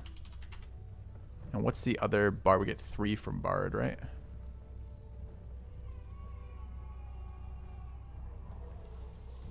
We get Slate from there. So it's Stealth from Bard. And what's our last one? It could be... We're not doing the talking with this character. This character is not for interacting. Main character is for interacting. So if we had to just choose one more of these, either a random... Could be Performance. But I don't know why the hell I'd want that skill. It could be just one of these random healing ones. Could be like Medicine. Could be random like roll check. We're not going to be int based, so I guess random survival is okay. So this is Stealth from Bard. And then survival, I guess. Okay. We'll pick up 1 off Rogue, right? Anything off Rogue we care about? I think it has Investigation. Honestly, this should probably just be the double int ones. So the way that they did some weird stuff with skill checks in this game. So they allow all your characters to roll. The passive ones that you don't get to make a decision about rolling on are survival and perception, right? And survival is basically totally counterfeited by having a dog. If you ever have the dog, you don't need survival ever again. Perception you need on everybody if you possibly can get it. And all of the... almost, it seems to be the vast majority of the checks dealing with nature, religion, investigation, which I almost never see rolled, but I do see a fair amount of nature and religion or history, are almost always interact with an item. And interact with an item you can buff, and you can also choose who you want to bring to that. Bard gets everything already off, well, half of everything off of Jack of all trades too. So they're already rolling on this stuff, and he's not going to be int based at all. He's probably full int dumping. So I think survival's fine. It's the other one that you don't really get to buff if you want to find a thing for. Yeah. I don't know what I have with the Dark Urge. Sure. But this isn't the Dark Urge character. Oops, don't do whatever that was. Okay. You have to know ahead of time there'll be a check though. You know. I don't know, for what? What are you talking about? No, you don't. Okay. That seems reasonable. Okay, and this is Asterion, right? Okay. Oh, I was checking Rogue. That was the last thing I was doing. Where did my Rogue go? Ranger Bard. Okay. I do like the fact that there's no way I can ever make myself play Ranger for any reason. I find that slightly hilarious for some reason.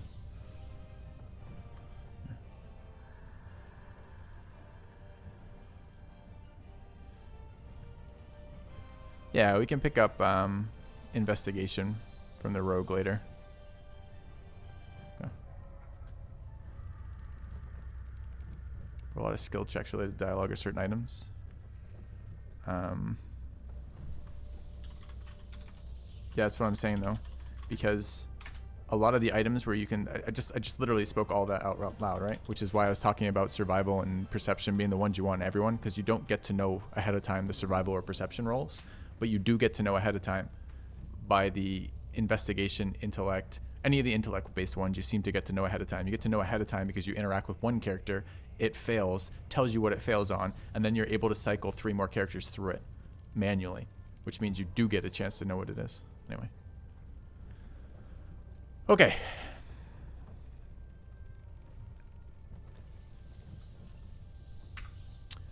All right.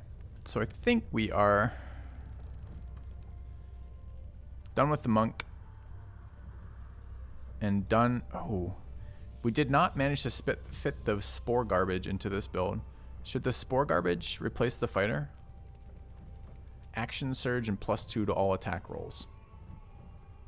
No. Okay. Good talk.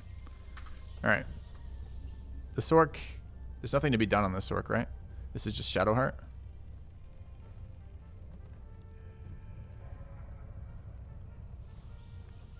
And it's just pure sorcerer Shadowheart, right? This character doesn't get perception because for some reason Shadowheart, but we are at least taking advantage of her armor proficiencies. What is the other racial bonuses off of Half Elf?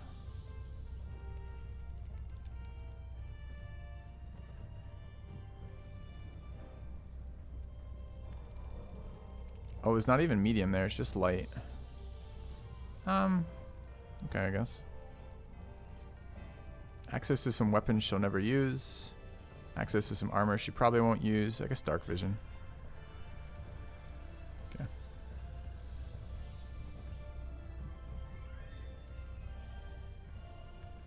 This is not an advantage. One wizard cantrip based off of your int cast.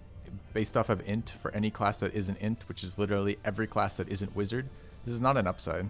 I mean, we'll take like Mage Hand or Light on it or something that doesn't really care about int, but it's really not much of an upside. I feel like it's just straight up worse than either of the other half-elf variants.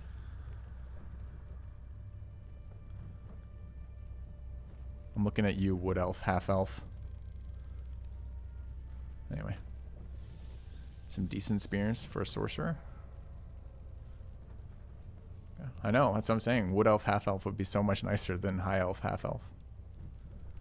Alright, but at least I can play Shadowheart there.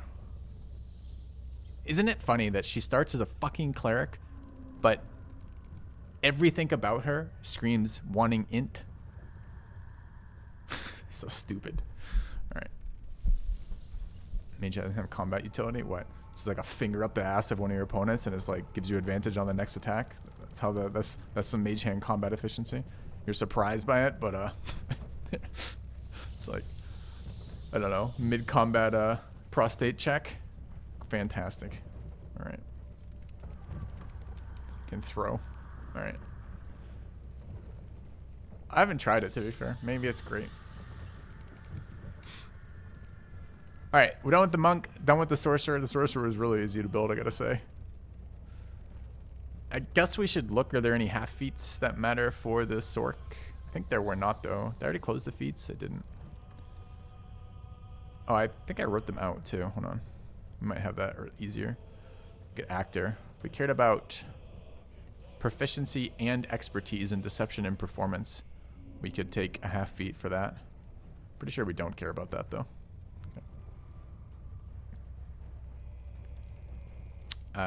Mostly story trigger bugs and yeah, just mostly story trigger bugs. All right, Ursus, are you here, buddy?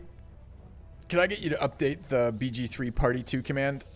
We've got 3 for it right now, which are these 3 here.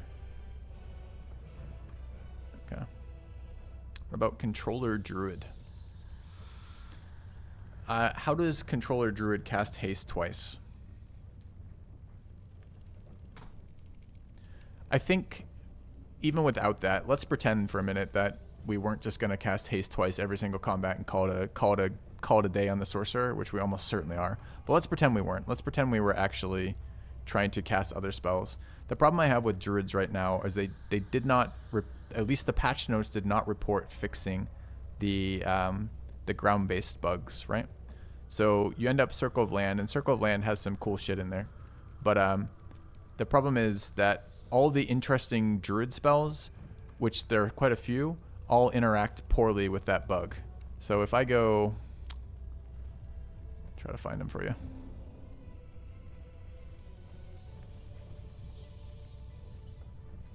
What's the ground bug?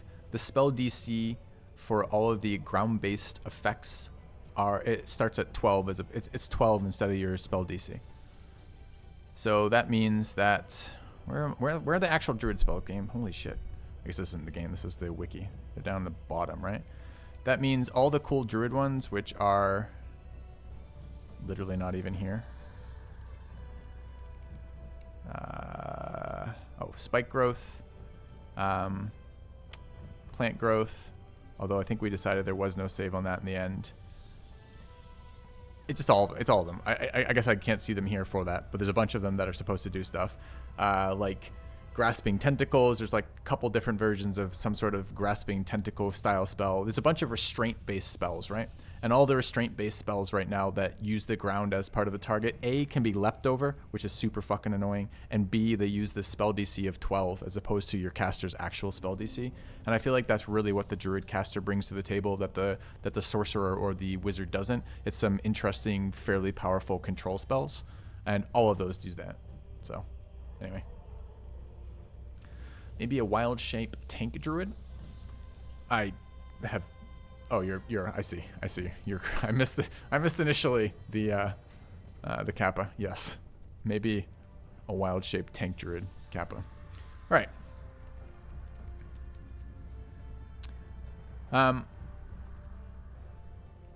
Yeah, web. That's one of the other ones that should be amazing and never is web. All right. So last is our player character. So we managed to get our companions distributed.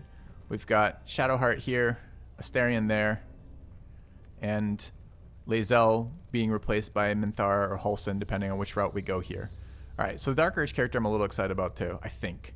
So it is bizarre to play the exact tiefling that Karlach is, but not play Karlach, but she can't be background. So I looked at it. I was initially kind of excited about the Dark Urge in general, but Dark Urge is also randomly background locked. You play as background haunted, which is pretty pathetic, but what can you do? I guess I can move these over. Hold on a sec. Let's just dump these over here.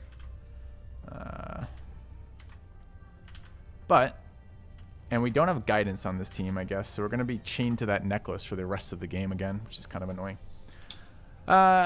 Gish, typo for Gith, or is that referring to something else? It's referring to, it might be a typo, I'm not sure. I'm actually sure if how that word is spelled. I've only ever heard it out loud, but caster melee characters, right? Yeah, I thought it was Gish. Melee caster, exactly.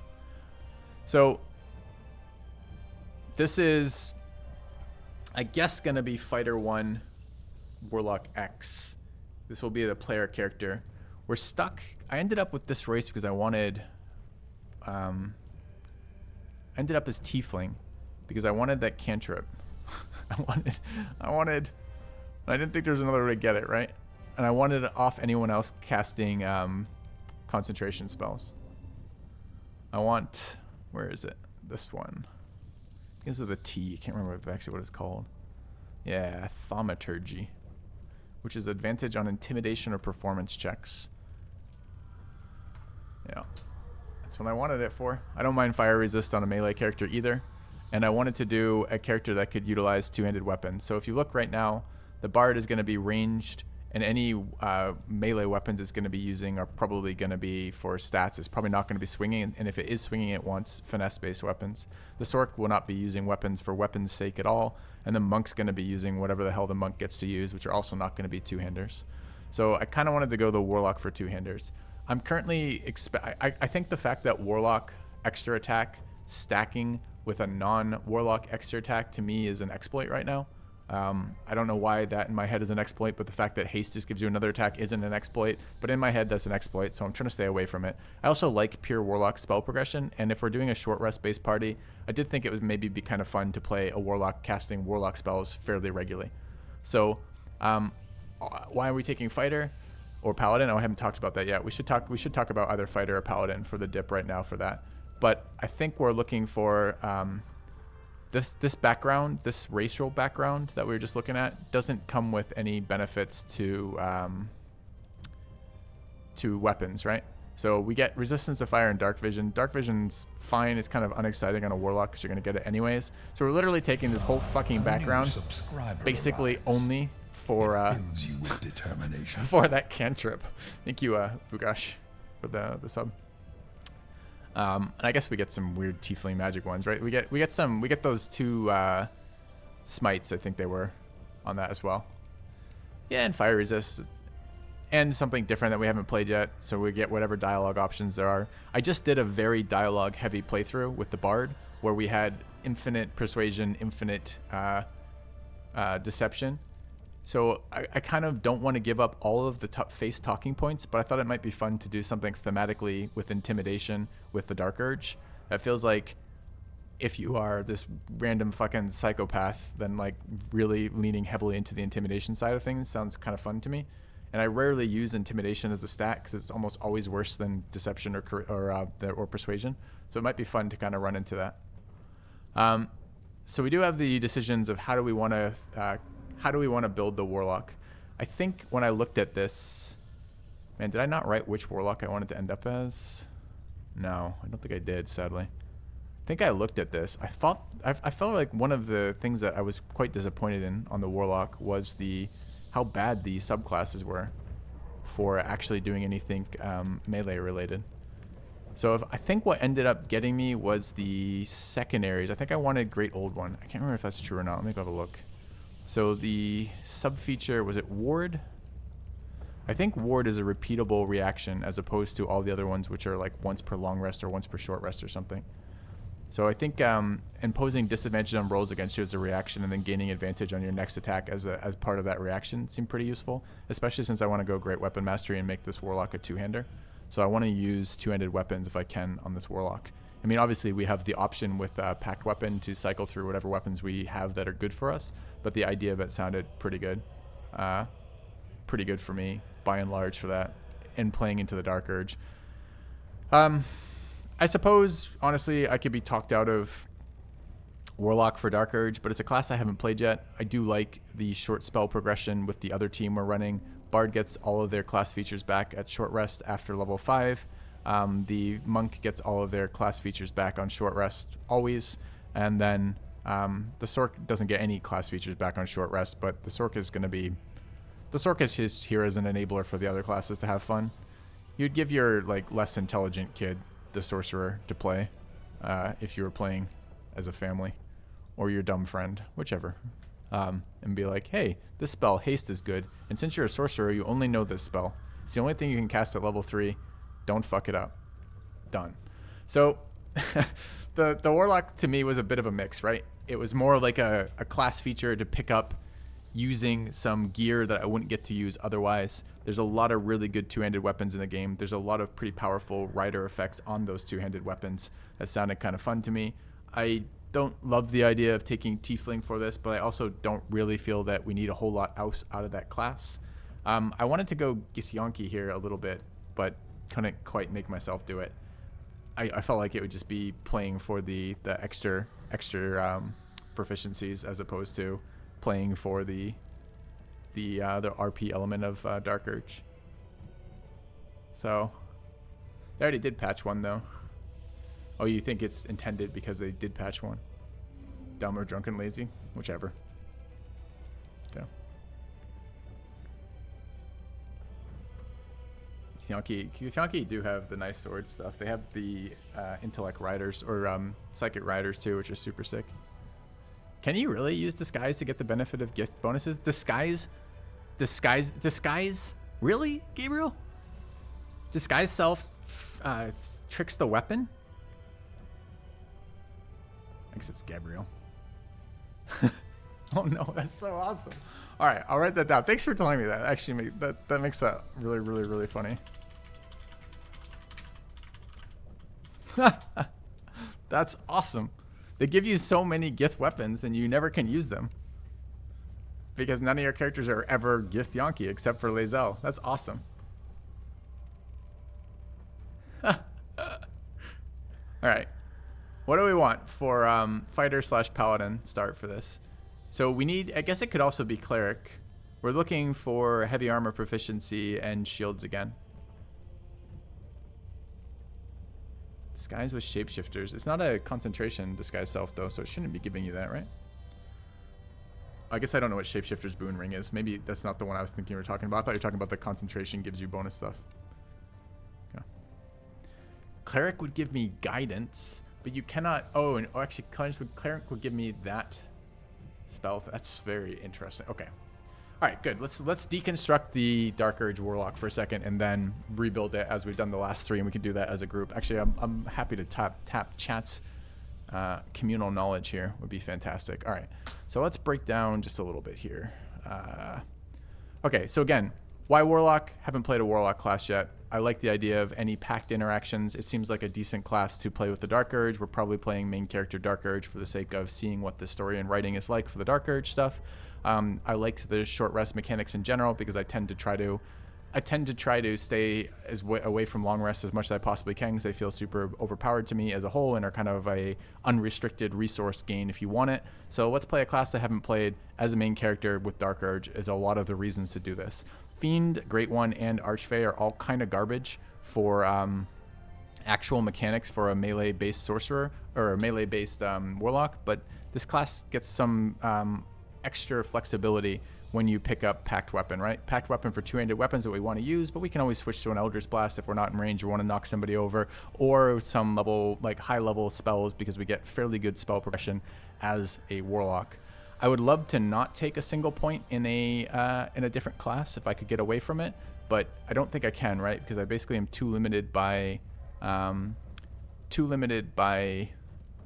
proficiencies to not do that, right? Which is, if we go to races, I think all of the races, the best you can get is medium armor or shields, not both, right? You can get light armor and shields, or you can get medium armor through Githyanki but no shields. And I think Warlock starts with neither shields nor medium armor proficiencies, right? Warlock just comes in with light armor, simple weapons, no shields. Also, the starting stats for Warlock kind of suck, both their proficiencies, no way to get perception out of their proficiency starting, and their starting saves are Charisma, Wisdom. Wisdom is a fine starting save, Charisma less so, but I was thinking for our frontline character like this, it might be nice to have con saves too, which by the way Sork gets as well, which builds nicely for the buff bot, but the Warlock might want that too. I suspect with the way that we're modifying HP for this playthrough, direct non-repeatable sources of direct damage are going to be really, really, really weak. So when I look at, for example, the Fiend spell list, which is generally a pretty reasonable Fiend spell list, this is damage, damage, damage, single target or single use damage spells are going to be weaker than they would be normally. Why do we want shields? Why do we want two-handers? That's true. Two-handers and shields are not synergetic in of themselves, but there is something about the flexibility of choosing what you want for both the fight you're going into, especially if you can initiate the fight, and with the gear that you have available to you. So it's nice to use a good two-hander when you have a good two-hander. It's nice to use a nice one-hander with a sweet shield when you have a nice one-hander and a sweet shield available to you, you know? So maybe you are right, AQJ. You could potentially argue me out of needing that, and maybe we could go get Yonki there. And I suppose if we're going to go cleric as a start as opposed to fighter, then maybe we don't care about the race. Right now we're tiefling for whatever it's called, thaumaturgy. But we could just as easily be cleric and pick up thaumaturgy and guidance, and then we could use whichever is more relevant to the situation we're in, which might be, for example, enhanceability for intimidation advantage, and then guidance from somebody else, and then guidance from us for the actual roll. Could be pretty reasonable.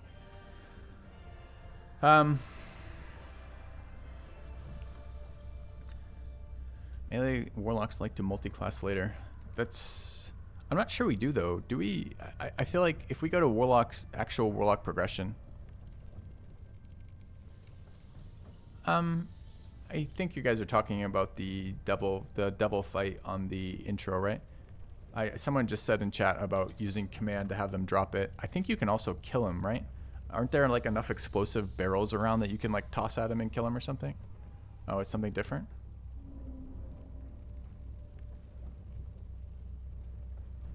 Huh. It's interesting. Possibly. Sure. Tell me how to do it. I have no idea. Most YouTubers who killed him took a few hours and many dozen reloads. Fuck that. Okay. Alright. Looking through the Warlock features, where am I? I'm trying to go to the top of this, right? Mostly what we care about for Warlock progression is the level of your 2 rechargeable spells. Pretty much everything else with that's after Deep Impact is irrelevant, really. Yeah. And then the level 6s for the class features were Dark One's Own Luck for Fiend, which was super useless, which is once per long rest you get to add a D10 to one ability check. The level 1 feature on this was okay, right? This is like HP based on kills, I believe, which is fine for that, but not particularly exciting. And the other ones were Entropic Ward, which was disadvantage. That's off the Great One. I think their opener is like Crit's Fear is their level 1.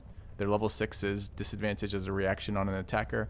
And then the Archfey was something like, as an action, you can attempt to frighten, but it's like a channeled action for you and like a short disable for them. And I think the level 6 was you take damage, you go invis, and then you get a free Misty Step next turn, which is pretty cool, but the first part of it wasn't so good.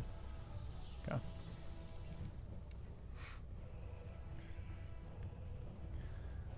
Bridge where you meet Voss. The gift has the bridge where you meet Voss. Huh. Alright. The thing is that Hunger of Hadar and Counterspell are so good that going past Warlock 5 feels less good. Hunger of Hadar has the same problems of all the other DC 12 spells, right? I wasn't planning. I don't want to reload any outcomes, so if any of these things that we're talking about are super low percentage chances, it's very unlikely we're going to get them from any of the playthroughs we play. So anyways, I think for me, the subclass that made the most sense was the middle subclass, which is Great Old One, right? And if I look at the spell list off that, what do we get out of this? It wasn't terribly exciting, but it was fine. Yeah, some stuff later, that's okay. Telekinesis was fucking incredible later. I mean, this is quite deep in it. But we get full caster progression out of a Warlock. They get some interesting spells. They get invocations, which were fine as well. None of them were terribly exciting. I mean, it would be nice to know. I would love to use the Greater Sea Invis, or whatever it's called, Superior Dark Vision, including Magical Darkness, but I'm not taking this unless we play a class that doesn't care, that doesn't have Dark Vision already. But Speak with Animals at will is totally reasonable to have. Disguise Self at will is totally reasonable to have. Charisma or Eldritch Blast pushing is totally reasonable to have. And then I think there was some terrible one later. Yeah, Life Drinker at 12 is fine too, although that's going to be a million years down the road. Am I taking Tad Power Towers into account? I'm not sure if we're playing Tadpoles this next playthrough. We played them in the first playthrough. They seem super overpowered, mostly broken to me. So I kind of am of the mindset that I might not. It might be thematically interesting to try to resist the incursion of the tadpoles as well. So I'm not sure about that yet. So I guess really the question is, what race do we want for this character, and what splash, if any? And I think those are related questions, right? So I think those become, it's a very similar thing. We're looking for the heavy armor proficiency that we picked up off of the monk as well, right? So that means we're restricted to there's 4 classes that give heavy armor. That's ranger, cleric, fighter, or paladin. The paladin features give us some pretty useful ones. Vengeance paladin is pretty damn useful as a 1-point splash, right? Although if we look at that, I guess I can start pulling those up. Let's do those again real quick. Because I don't think we want to go deeper than 1 here. So we don't get fighting style off the paladin. I don't know when. I guess I got to look at paladin features again. Let's go look at paladin features again. Okay. All right.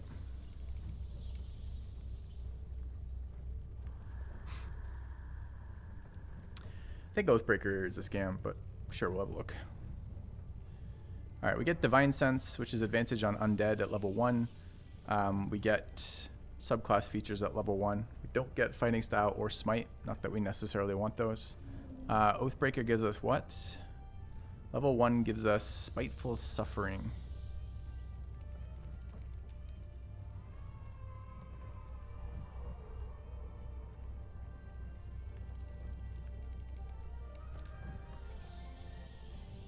So this is basically just the same fucking thing as, I guess it's more than that. So it's kind of like better Oath of Vengeance, huh? Both better Enmity or whatever it's called. Oh, it has a save. Oh, it's worse Enmity then. Better effect, but has a save. Where does it? Oh, Charisma save. Charisma saves are pretty rough.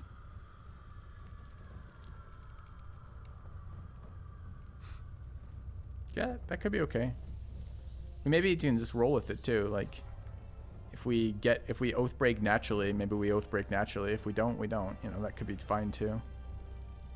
And then Vengeance is giving us the standard sweet stuff, right? Which is not Inquisitor. Wait, Inquisitor's Might's actually okay too. I just never used this because we didn't have Charisma last time that we were playing the Paladin. We could actually get this. We could get Radiant Damage as a rider, or we could get, how many turns is that? Bonus action, 2 turns only. Or we get Enmity, right? Oh, Vow's at 3 though, not at 1.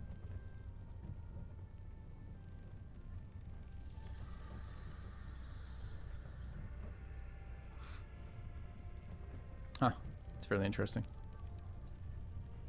Makes that less exciting for me. I was thinking the advantage versus an enemy that you got at short rest sounded pretty sick. But maybe it's not that sick if you're not getting it till 3. Alright.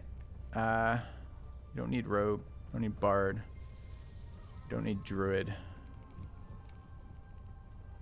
We need to check out the other builds here. Cleric would be really nice. I guess I needed to look to, what are the Paladin level 1s? Do we even get spellcasting as a Paladin at level 1? We don't. We don't even get spellcasting. So we get no cantrips at 1. So if we do this, we are still trapped in Tiefling. If we do Paladin. If we go...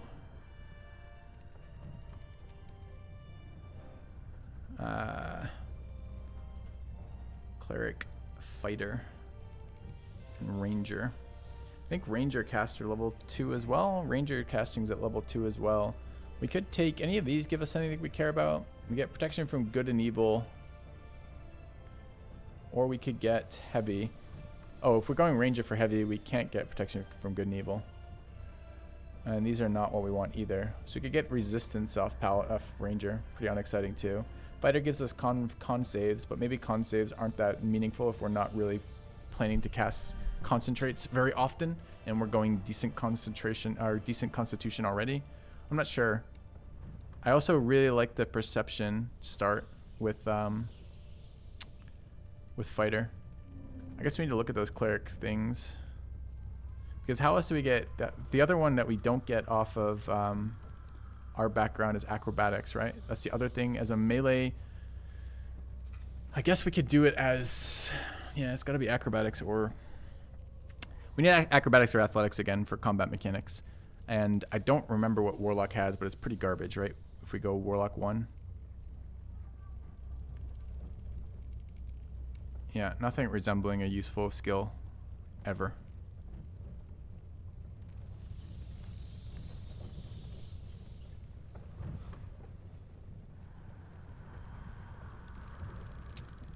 Paladin was better, but not great, right? We can get intimidation here. We don't start with that as that race, right?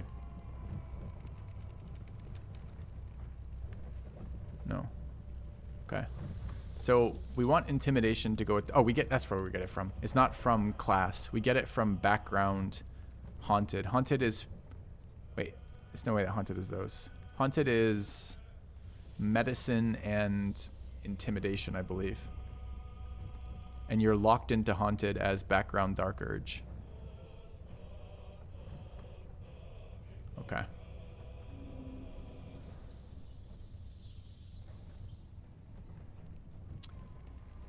Alright, so if we go cleric, there's no clerics that give perception, right? Yeah, you just can't get perception as cleric. And if I multi-class into cleric, I'm stuck on medium armor, right?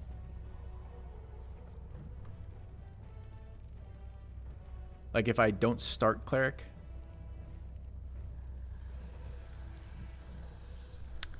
We're gonna have another main character with no perception proficiencies. I know a number of clerics get heavy, but I think in this game, you know how fighter gets heavy? You only get heavy if you start as fighter. Otherwise, you're restricted to medium.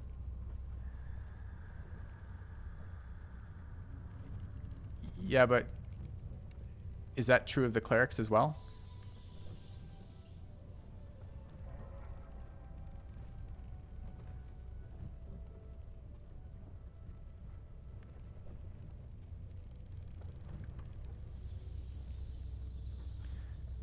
It's a subclass feature. Huh. Then why the fuck did we go fighter on the bard in our game? Why didn't we just go cleric if you can get heavy and shields later?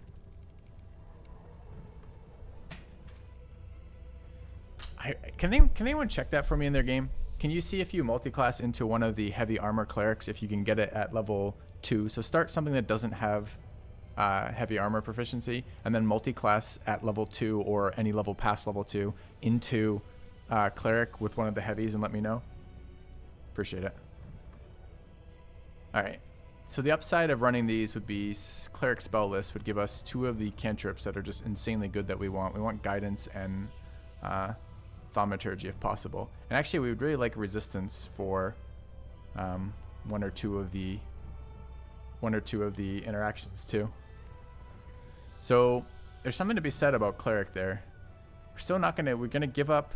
If we went Gith though, we don't care about perception because we can take perception as a racial with that overpowered fucking just get stats for a thing kind of deal. I can't remember what it's called. The knowledge, whatever the Gith racial knowledge one is, which is insane. That would get us medium armor, not that we care about that. What else does it give us for a race? Is that the only thing the race gives us?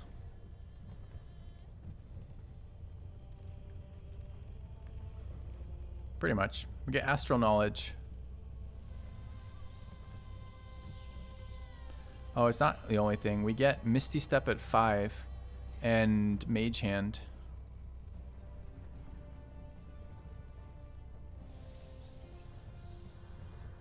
Can't remember if there's more.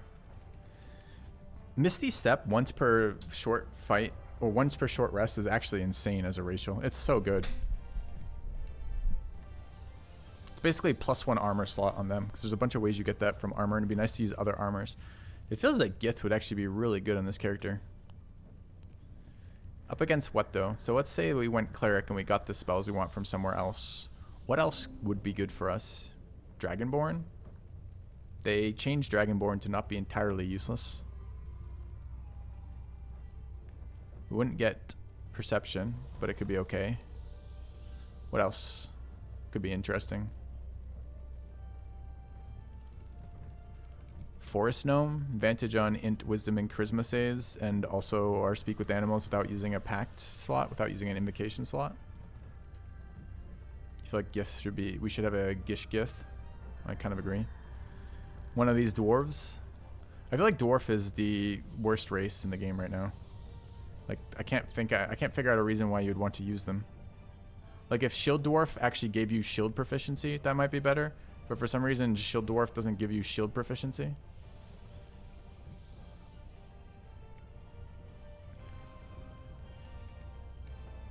Durgar's good, is it?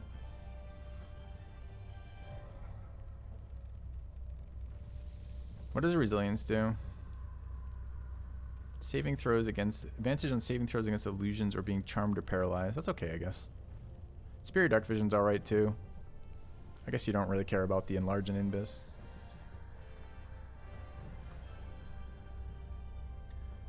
Halflings are just OP. Could always be fun to roll a Halfling. There's actually a shit ton of Frighten in the game. Rerolling ones is incredibly amazing. And then either of these is fine. We went Lightfoot last time. We could go Strongheart.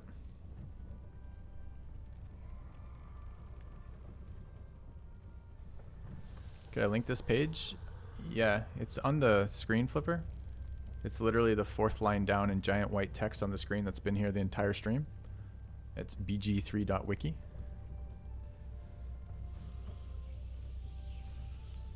Other sites say that Lucky doesn't work for the Halfling. I have never rolled a 1 in our entire game, and I played 150 hours. So I assume Lucky's working.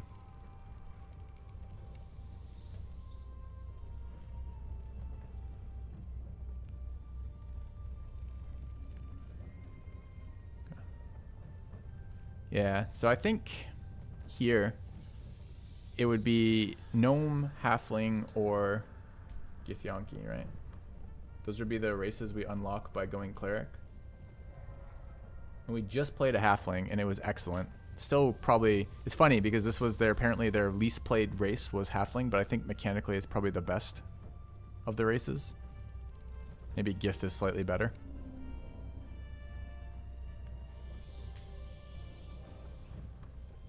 I guess I should read. What else did the Dragonborn stuff do? Resistance to a damage type and a type of that. Most people don't min-max their race. I don't understand. I don't understand. You can, I don't know how many times I have to say this. You can have RP and not cost you mechanics. You can do both. Definitely can do both. This game makes it harder to do both because they locked in all the companions to be the opposite of min-maxed. But, right. Anyway, let's say we did the cleric stuff. Did you figure that out, Triple P, or are you still working on that? Half-orc. Did I miss half-orc entirely in that ratio? I feel like I went right by and didn't even see it. Oh, I did. I didn't even notice it being here. Actually could be kind of sweet for what we're doing too, I suppose. Gives us intimidation as a skill right off the bat, kind of nice. I was excited about triple crits, which I think is the tooltip I saw somewhere else, but then it got clarified somewhere to me that it's not triple crits, it's just an extra damage dice.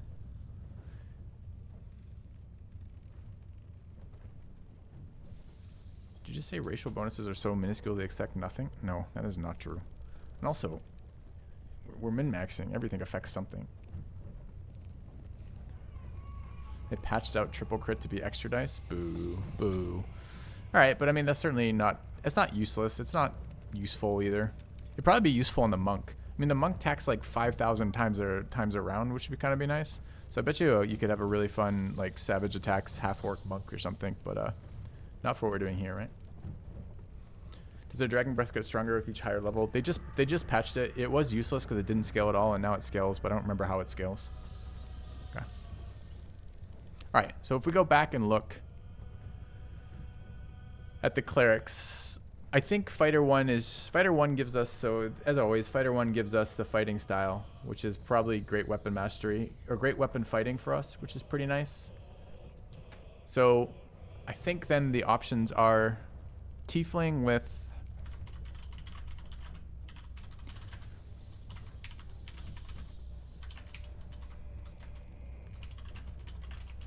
So we either get Tiefling with Fighter for great weapon fighting, or con saves rather, or 1 AC, I guess. I don't think Ranger gives us anything, so I think that's out. I don't think... What's the fourth one? So Ranger's out. Cleric Fighter and... I'm blanking. It's the fucking fourth one. Does give us heavier, so thanks. Paladin, right? So Paladin, thank you. Paladin gives us... Paladin is Tiefling as well, right? Because we don't get the cantrips. So Tiefling with Paladin is... Oathbreaker... I don't even know what that's called. Is the Oathbreaker thing reset on short rest? I think it did, right? It was like Oathbreaker Enmity and advantage versus undead. That was basically it. Wasn't terribly exciting either, right? Are we considering one-handers? I think the goal is to leave the Warlock open to be able to do multiple things. But I suppose you're right. If we go Gith, we could... If we're okay not having shields, then we could go... then we could go Gith just straight up for the medium armor too.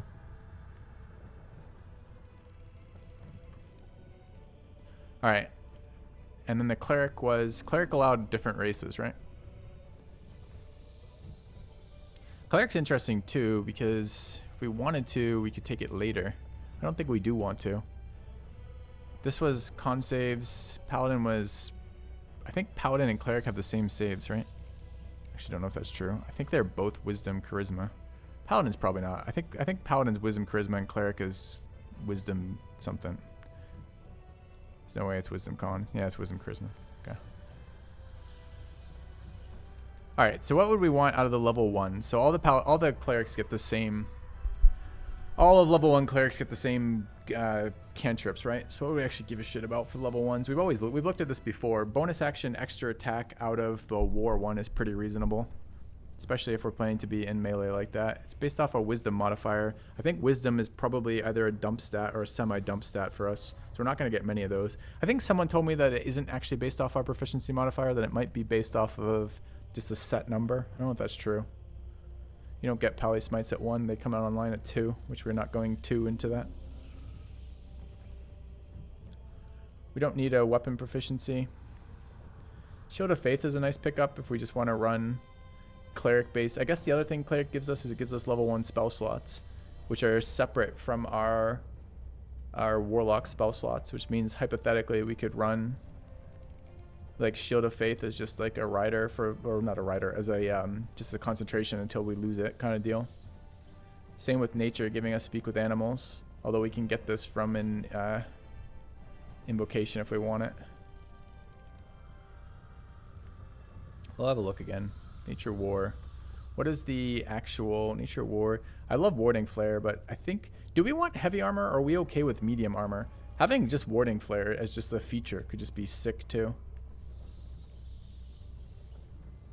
Like, this is an unlimited number of times in this game for some reason, not tied to anything. You can just use Warding Flare. We have 2 other characters now in our party running heavy armor. Is there a world in which our Paladin wants to, our Warlock wants to be like Dex 14 medium armor? It feels like the lowest AC we can set up is Dex 14 medium armor. I don't think we care about life domain here. So I think there's some argument for that though. There are a lot of good medium armors. There's a fair number of good heavy armors though too. And I'm pretty sure, like the spoiler alert chat, the Forge, the Adamantium Forge heavy armor, I think you can just craft 2 of those. And I finished all of Act 2 without finding a better one. So we could just run 2 of those on our party for the rest of the game, basically.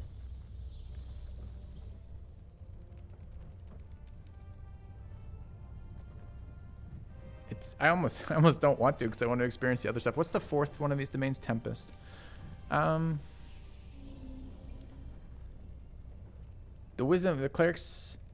If I get Thunderwave from Cleric and I'm a Warlock, dumping Wisdom, or rather character casting off of Charisma, the Cleric's spell slots are still wisdom saves for Thunderbolt, right? Or Thunderwave knockback. Warding Flare is bugged. In what way, Paisley?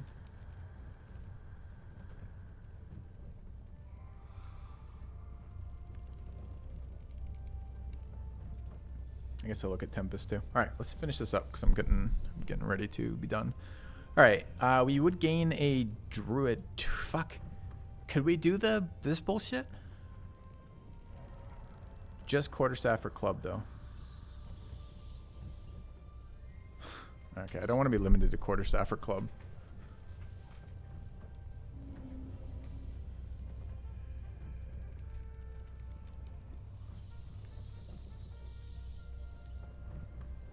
Don't care about those. Don't care about those. Do care about these.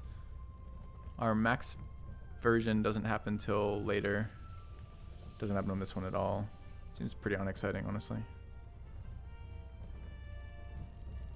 So it's probably war or light, depending on whatever that bug was.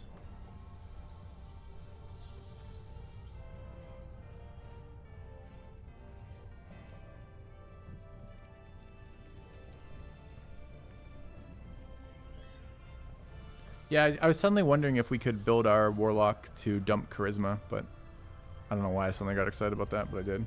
But I'm not that excited about it. All right.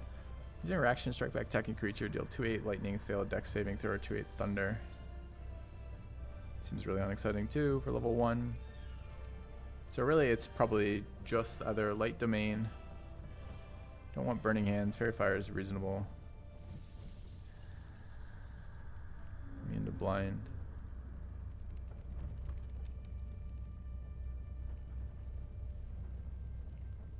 Depends if we want medium or heavy. I think I want to be open to the idea of both. I guess it depends how we end up building the stats. So this is probably just war domain, right? Gain 3 war priest extra charges. Is this real, chat? Is it actually 3? Or is it wisdom modifier in the game number of extra attacks? These are long rest resources, which are super slow to come back. 3 per long rest is going to be 1 per short rep, 1 per fight. It is 3.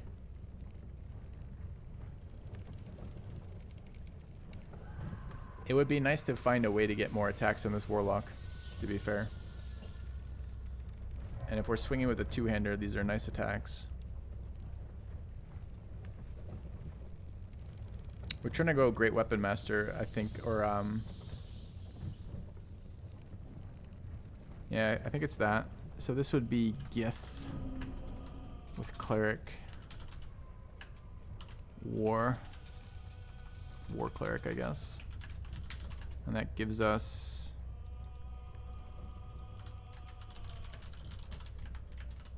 Prolong and what is it? What's the other thing it gives us? Oh, and 2 AC. The problem with the 2 AC concentration, honestly, is that we're gonna every time we cast our guidance, our cleric cantrips, it will fight the it will break the concentration. So really, it's not 2 AC per long rest. It's really two. Is it two 2 ACs on cleric? Do I get 2 at level 1? I get 2 at level 1, so it's 2 per long rest. You know, it's a disturbing lack of. She's there, man. She's right here. She's our sorcerer, Shadowheart. It's gonna be Asterion as our bard, Shadowheart as our sorcerer, and either Minthera or Halsin as our fighter, as our monk rather, and then it's gonna be this. Okay. All right. If we didn't go Gith, it could also be half orc, halfling, or gnome. And I think all of those are no. I really think gnome is probably the least interesting to me.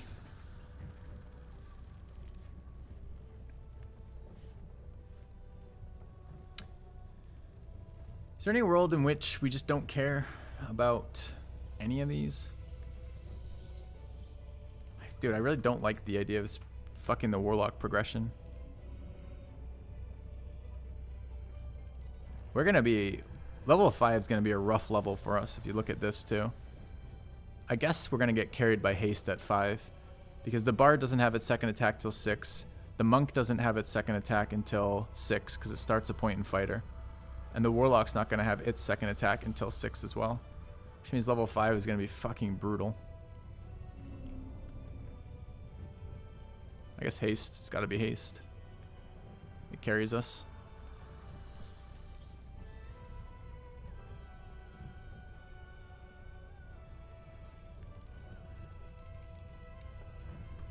Monk Tavern Brawler is at 5 then. I see. Just to side content. Yeah, we're running a reduced experience mod though. Specifically so we can do side content without breaking the level progression. Like we did in game 1 by just exploring the game breaks their game progression is sad, you know?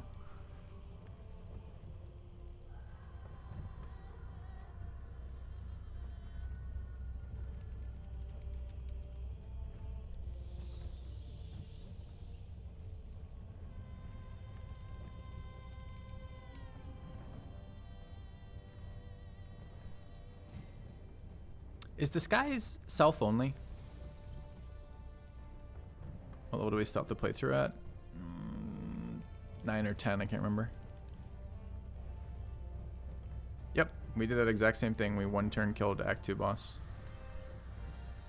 So he's gonna have 300% HP when we get to him this time around, which should help. Well, okay, so chat, help me decide on this then. So with our Warlock here then, the real decision is this. I think we don't want... I think Paladin is the weakest of the 3, right? So Paladin generates... I don't know what the resource... If we can figure out how to Oath Break, it generates apparently advantage with a bonus action Charisma save for advantage on attacks against the target for 3 turns on what's probably a short rest but might be a long rest cooldown. And advantage on undead, whatever the hell we want it. If we go... But we're locked into Tiefling then. If we go Fighter, we're also locked into Tiefling.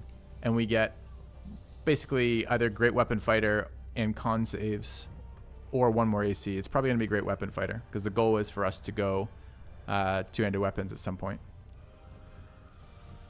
And I have not installed any difficulty mods yet. All right. Or, so that's Fighter or Paladin. Or we go Cleric, and we can take basically any race we want. The optimal races for this, I think, are Gith, because I think Gith Yonki's going to give us Perception, which is nice. And we get to go Cleric. And we get like a War Cleric for some extra attacks per long rest and some spells that we wouldn't get access to otherwise. Now, yeah, I'm kind of there. I'm kind of on Gith War Cleric. That's kind of where I'm at. Why Sork and Warlock? Because I want to play a Dark Urge character, Flipper, and I think the Warlock as a Dark Urge character is going to be fun. And why Sork? Because I want to cast Twinned Haste. Yeah, and we pick up Guidance and Bless here, although I guess Bless is good early. So you guys are on Gith War Cleric, huh? All right, who's not on... Let's do it this way. Who's not on Gith War Cleric? And what are you on instead and why?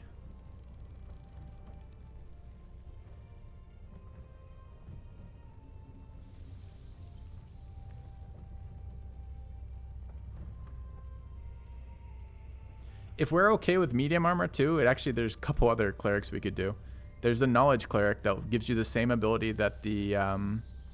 that Gith have, right? The Astral Knowledge ability. I think you get Astral Knowledge as the Knowledge Cleric. So we could go Gith Knowledge Cleric and have all of the intellect skills and all of the wisdom skills covered at proficiency.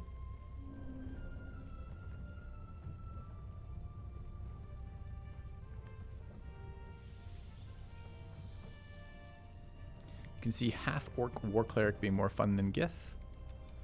You're on half-orc Druid. Go Fighter and put another level for Action Surge. It's a good argument that the Action Surge off Fighter later might be nice. Tempest more interesting. Bard Warlock for you. I think 1 point in Tempest is not very interesting for us though, right? How was I using the bonus actions on the wild barb? Use it for push. You use it for dash, which is part of the eagle barb stuff. Use it for jump to set up eagle barb death from above. You use it for poisons. You use it for potion drinking for health. Use it for oils on your weapons, etc.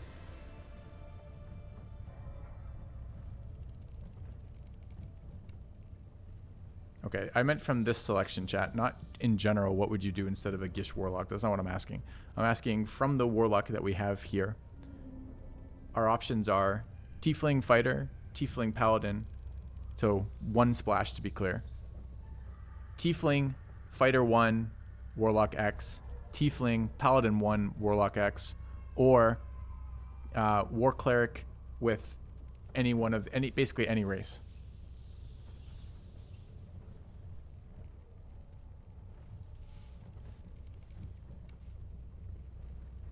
All right. Then let's decide. I hear the half orc argument. Let's talk the difference between half orc and Gith here. So Gith gets us Mage Hand. The jump is, I don't know if the jump stacks with other jump. I think it doesn't. Jump being a non-ritual, once per long rest, 10-turn buff seems pretty useless as that. Gith itself is bringing to the table no class features outside of... So it's basically perception. So Gith is basically perception. Perception and teleport or Misty Step. Misty Step's pretty sick. And we actually are not super saturated on bonus actions either.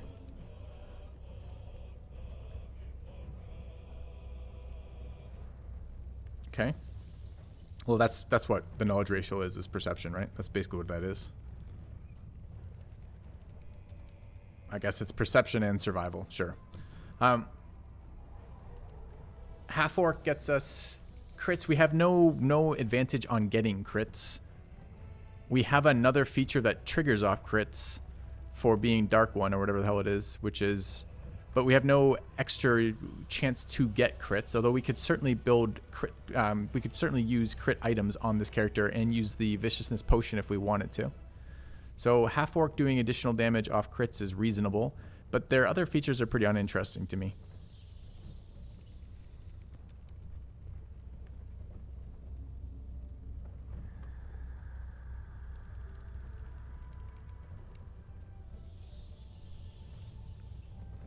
Light cleric slaps in the Underdark. If we go Gith, we get medium armor, but we don't get heavy armor. The problem with light cleric is it doesn't bring us heavy armor. I also expect this character to eventually want to be Great Weapon Master, right? I don't know if it can, though, since it's building Charisma. It might not actually be able to end up being Great Weapon Master. I'm not actually convinced we ever get to use two-handers on this weapon, but we'll see.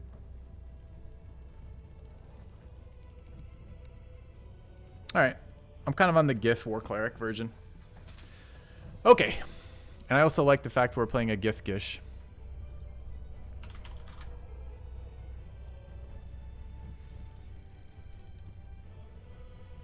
Alright, so remove this.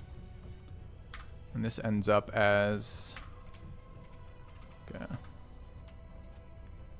Have to figure out what feat we're taking. Am I doing respecs? Only in the sense that I will respec companions out of their starting shit and into the stuff we're building. But I'm not doing respecs along the way. No.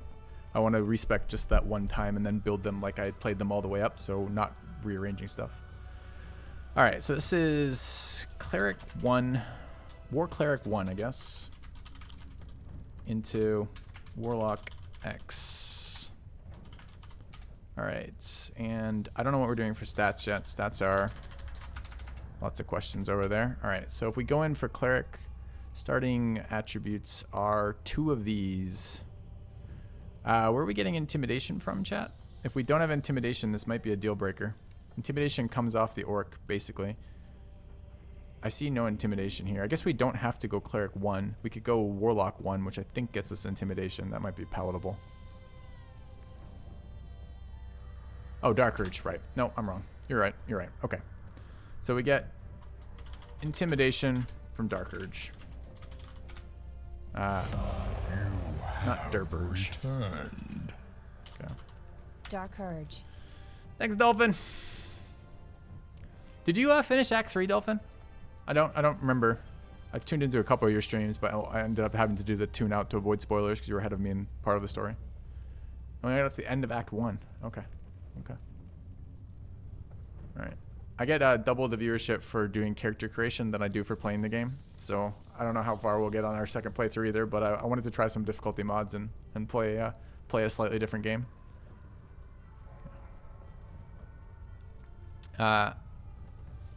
If it works, it works. That's right.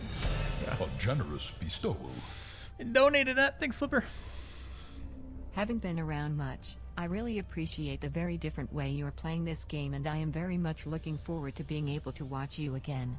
Yeah. Healthy love. I'm also looking forward to that being one of the side benefits of maybe starting a second run, is that all the people who don't want to watch because they don't want to spoil their run get to watch this run because it's beginning at the beginning and they're well past it in their own playthroughs. So I'm hoping that has some value too. We'll see. Okay. All right. Let's take a look at the cleric builds here. So we look at the cleric builds here. We can pick up.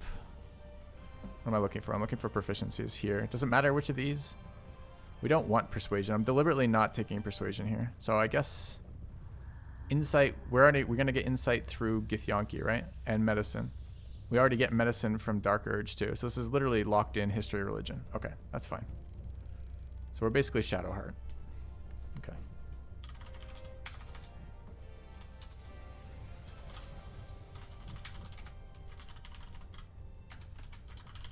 All right, and then background we already have, so those are the two we get from there. That stays the same. We get nothing from Warlock. All right, so we are good there, right? Anything else we need to be worried about for this? This is just Gith. Okay. Any plans on playing multiplayer BG3? I assume that no one has that type of lifespan left in them. I'm too old to start a multiplayer BG3 game. I wouldn't live to see the end of it, so if I were a younger man, I'd consider it. What are we doing for stats on this guy? So how do we... I can't yet see. We get no, we do get shields out of this. I don't know what we're going to do for actual gear on this character. Maybe they're just open to being able to use both. Do we want to try to aim Dex 12 with this? Oh, and there's no acrobatics on this build, chat, or athletics. That is maybe fatal to this build. No acrobatics or athletics. Does Warlock or Cleric get either of those? Warlock does not. And Cleric does not, right? Where'd my Cleric go?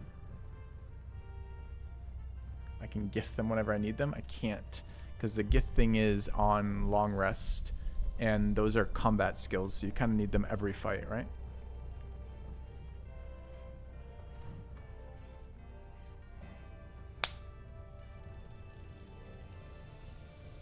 I like that idea, AQJ. We can't replace, and no one can replace this roll bacon because the Dark Urge background is a origin background, so it replaces companions. So none of the companions can be this. Orcs have athletics, they don't, they have intimidation. Quitters never win. Thanks, Rob. Appreciate the 8-month sub.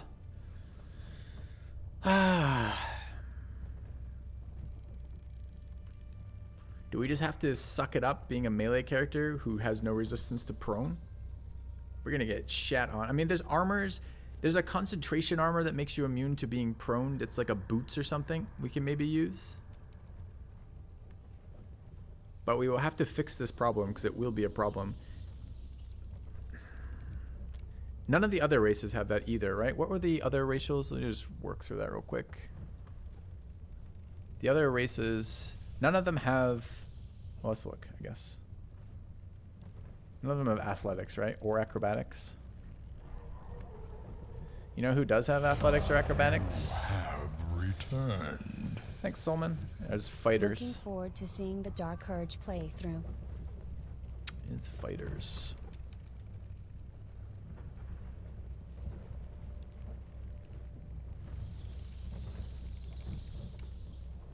Imagine being a dwarf. I don't see it. I don't see anything that helps with this here outside of this.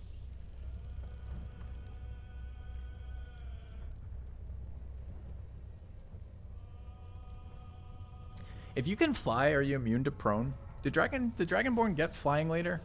Or is that just the Dragon Sorks or whatever? Is getting prone a big deal? Being shoved off cliffs is a fairly big deal. And is being prone a big deal in general? Yeah, pretty big deal. Humans can choose athletics. Why did I just look through all the races and miss that? It wasn't in this stuff, it was in the other one. That's interesting. Let me go look at that again. Would really prefer not to be human. But you're right. There is a skill of a choice. Did anyone else get skill of one choice in here? What do half elves do for that? They don't get that, right? No.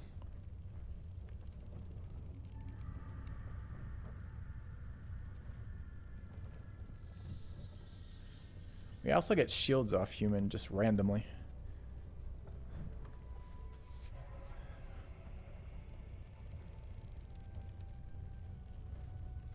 Still doesn't do it though, does it?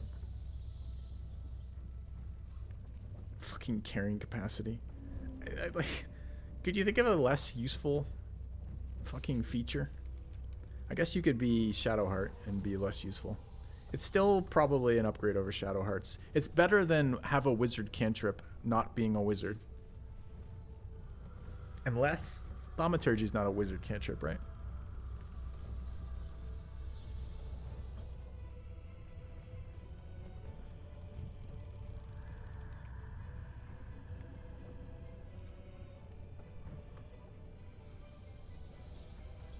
What does it tell me? What? No, it's a cleric only. Yeah.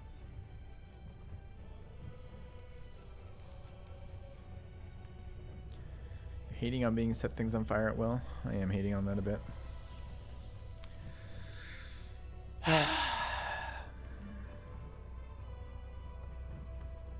So we would have no athletics or acrobatics. Can we live with that? I mean, we can die with it.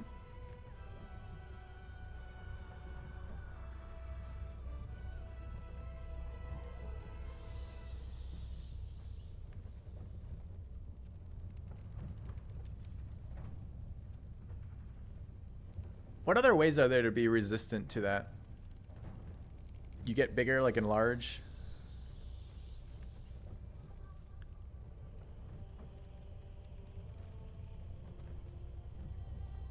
Thanks, Bruce. I know you keep telling me I could astral knowledge it every time, but we're planning on astral knowledge something more useful than it's. I think the situational is weaker for that one, right? Anyway. Act 2 heavy armor. Okay. So there's other ways to do it. We just will need to build into that. Okay. I can live with this. I think this is going to be the setup that we play moving into the final, or the second playthrough is going to be this, I think, right here.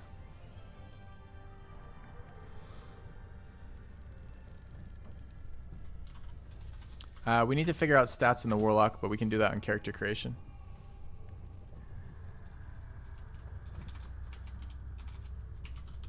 I don't know if we're dumping strength on the Warlock. We probably are, thinking about it, right? Because this wants to be Constitution, Dexterity, Wisdom, and Charisma.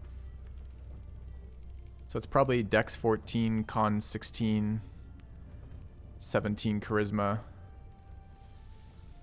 Can't get 16 Con.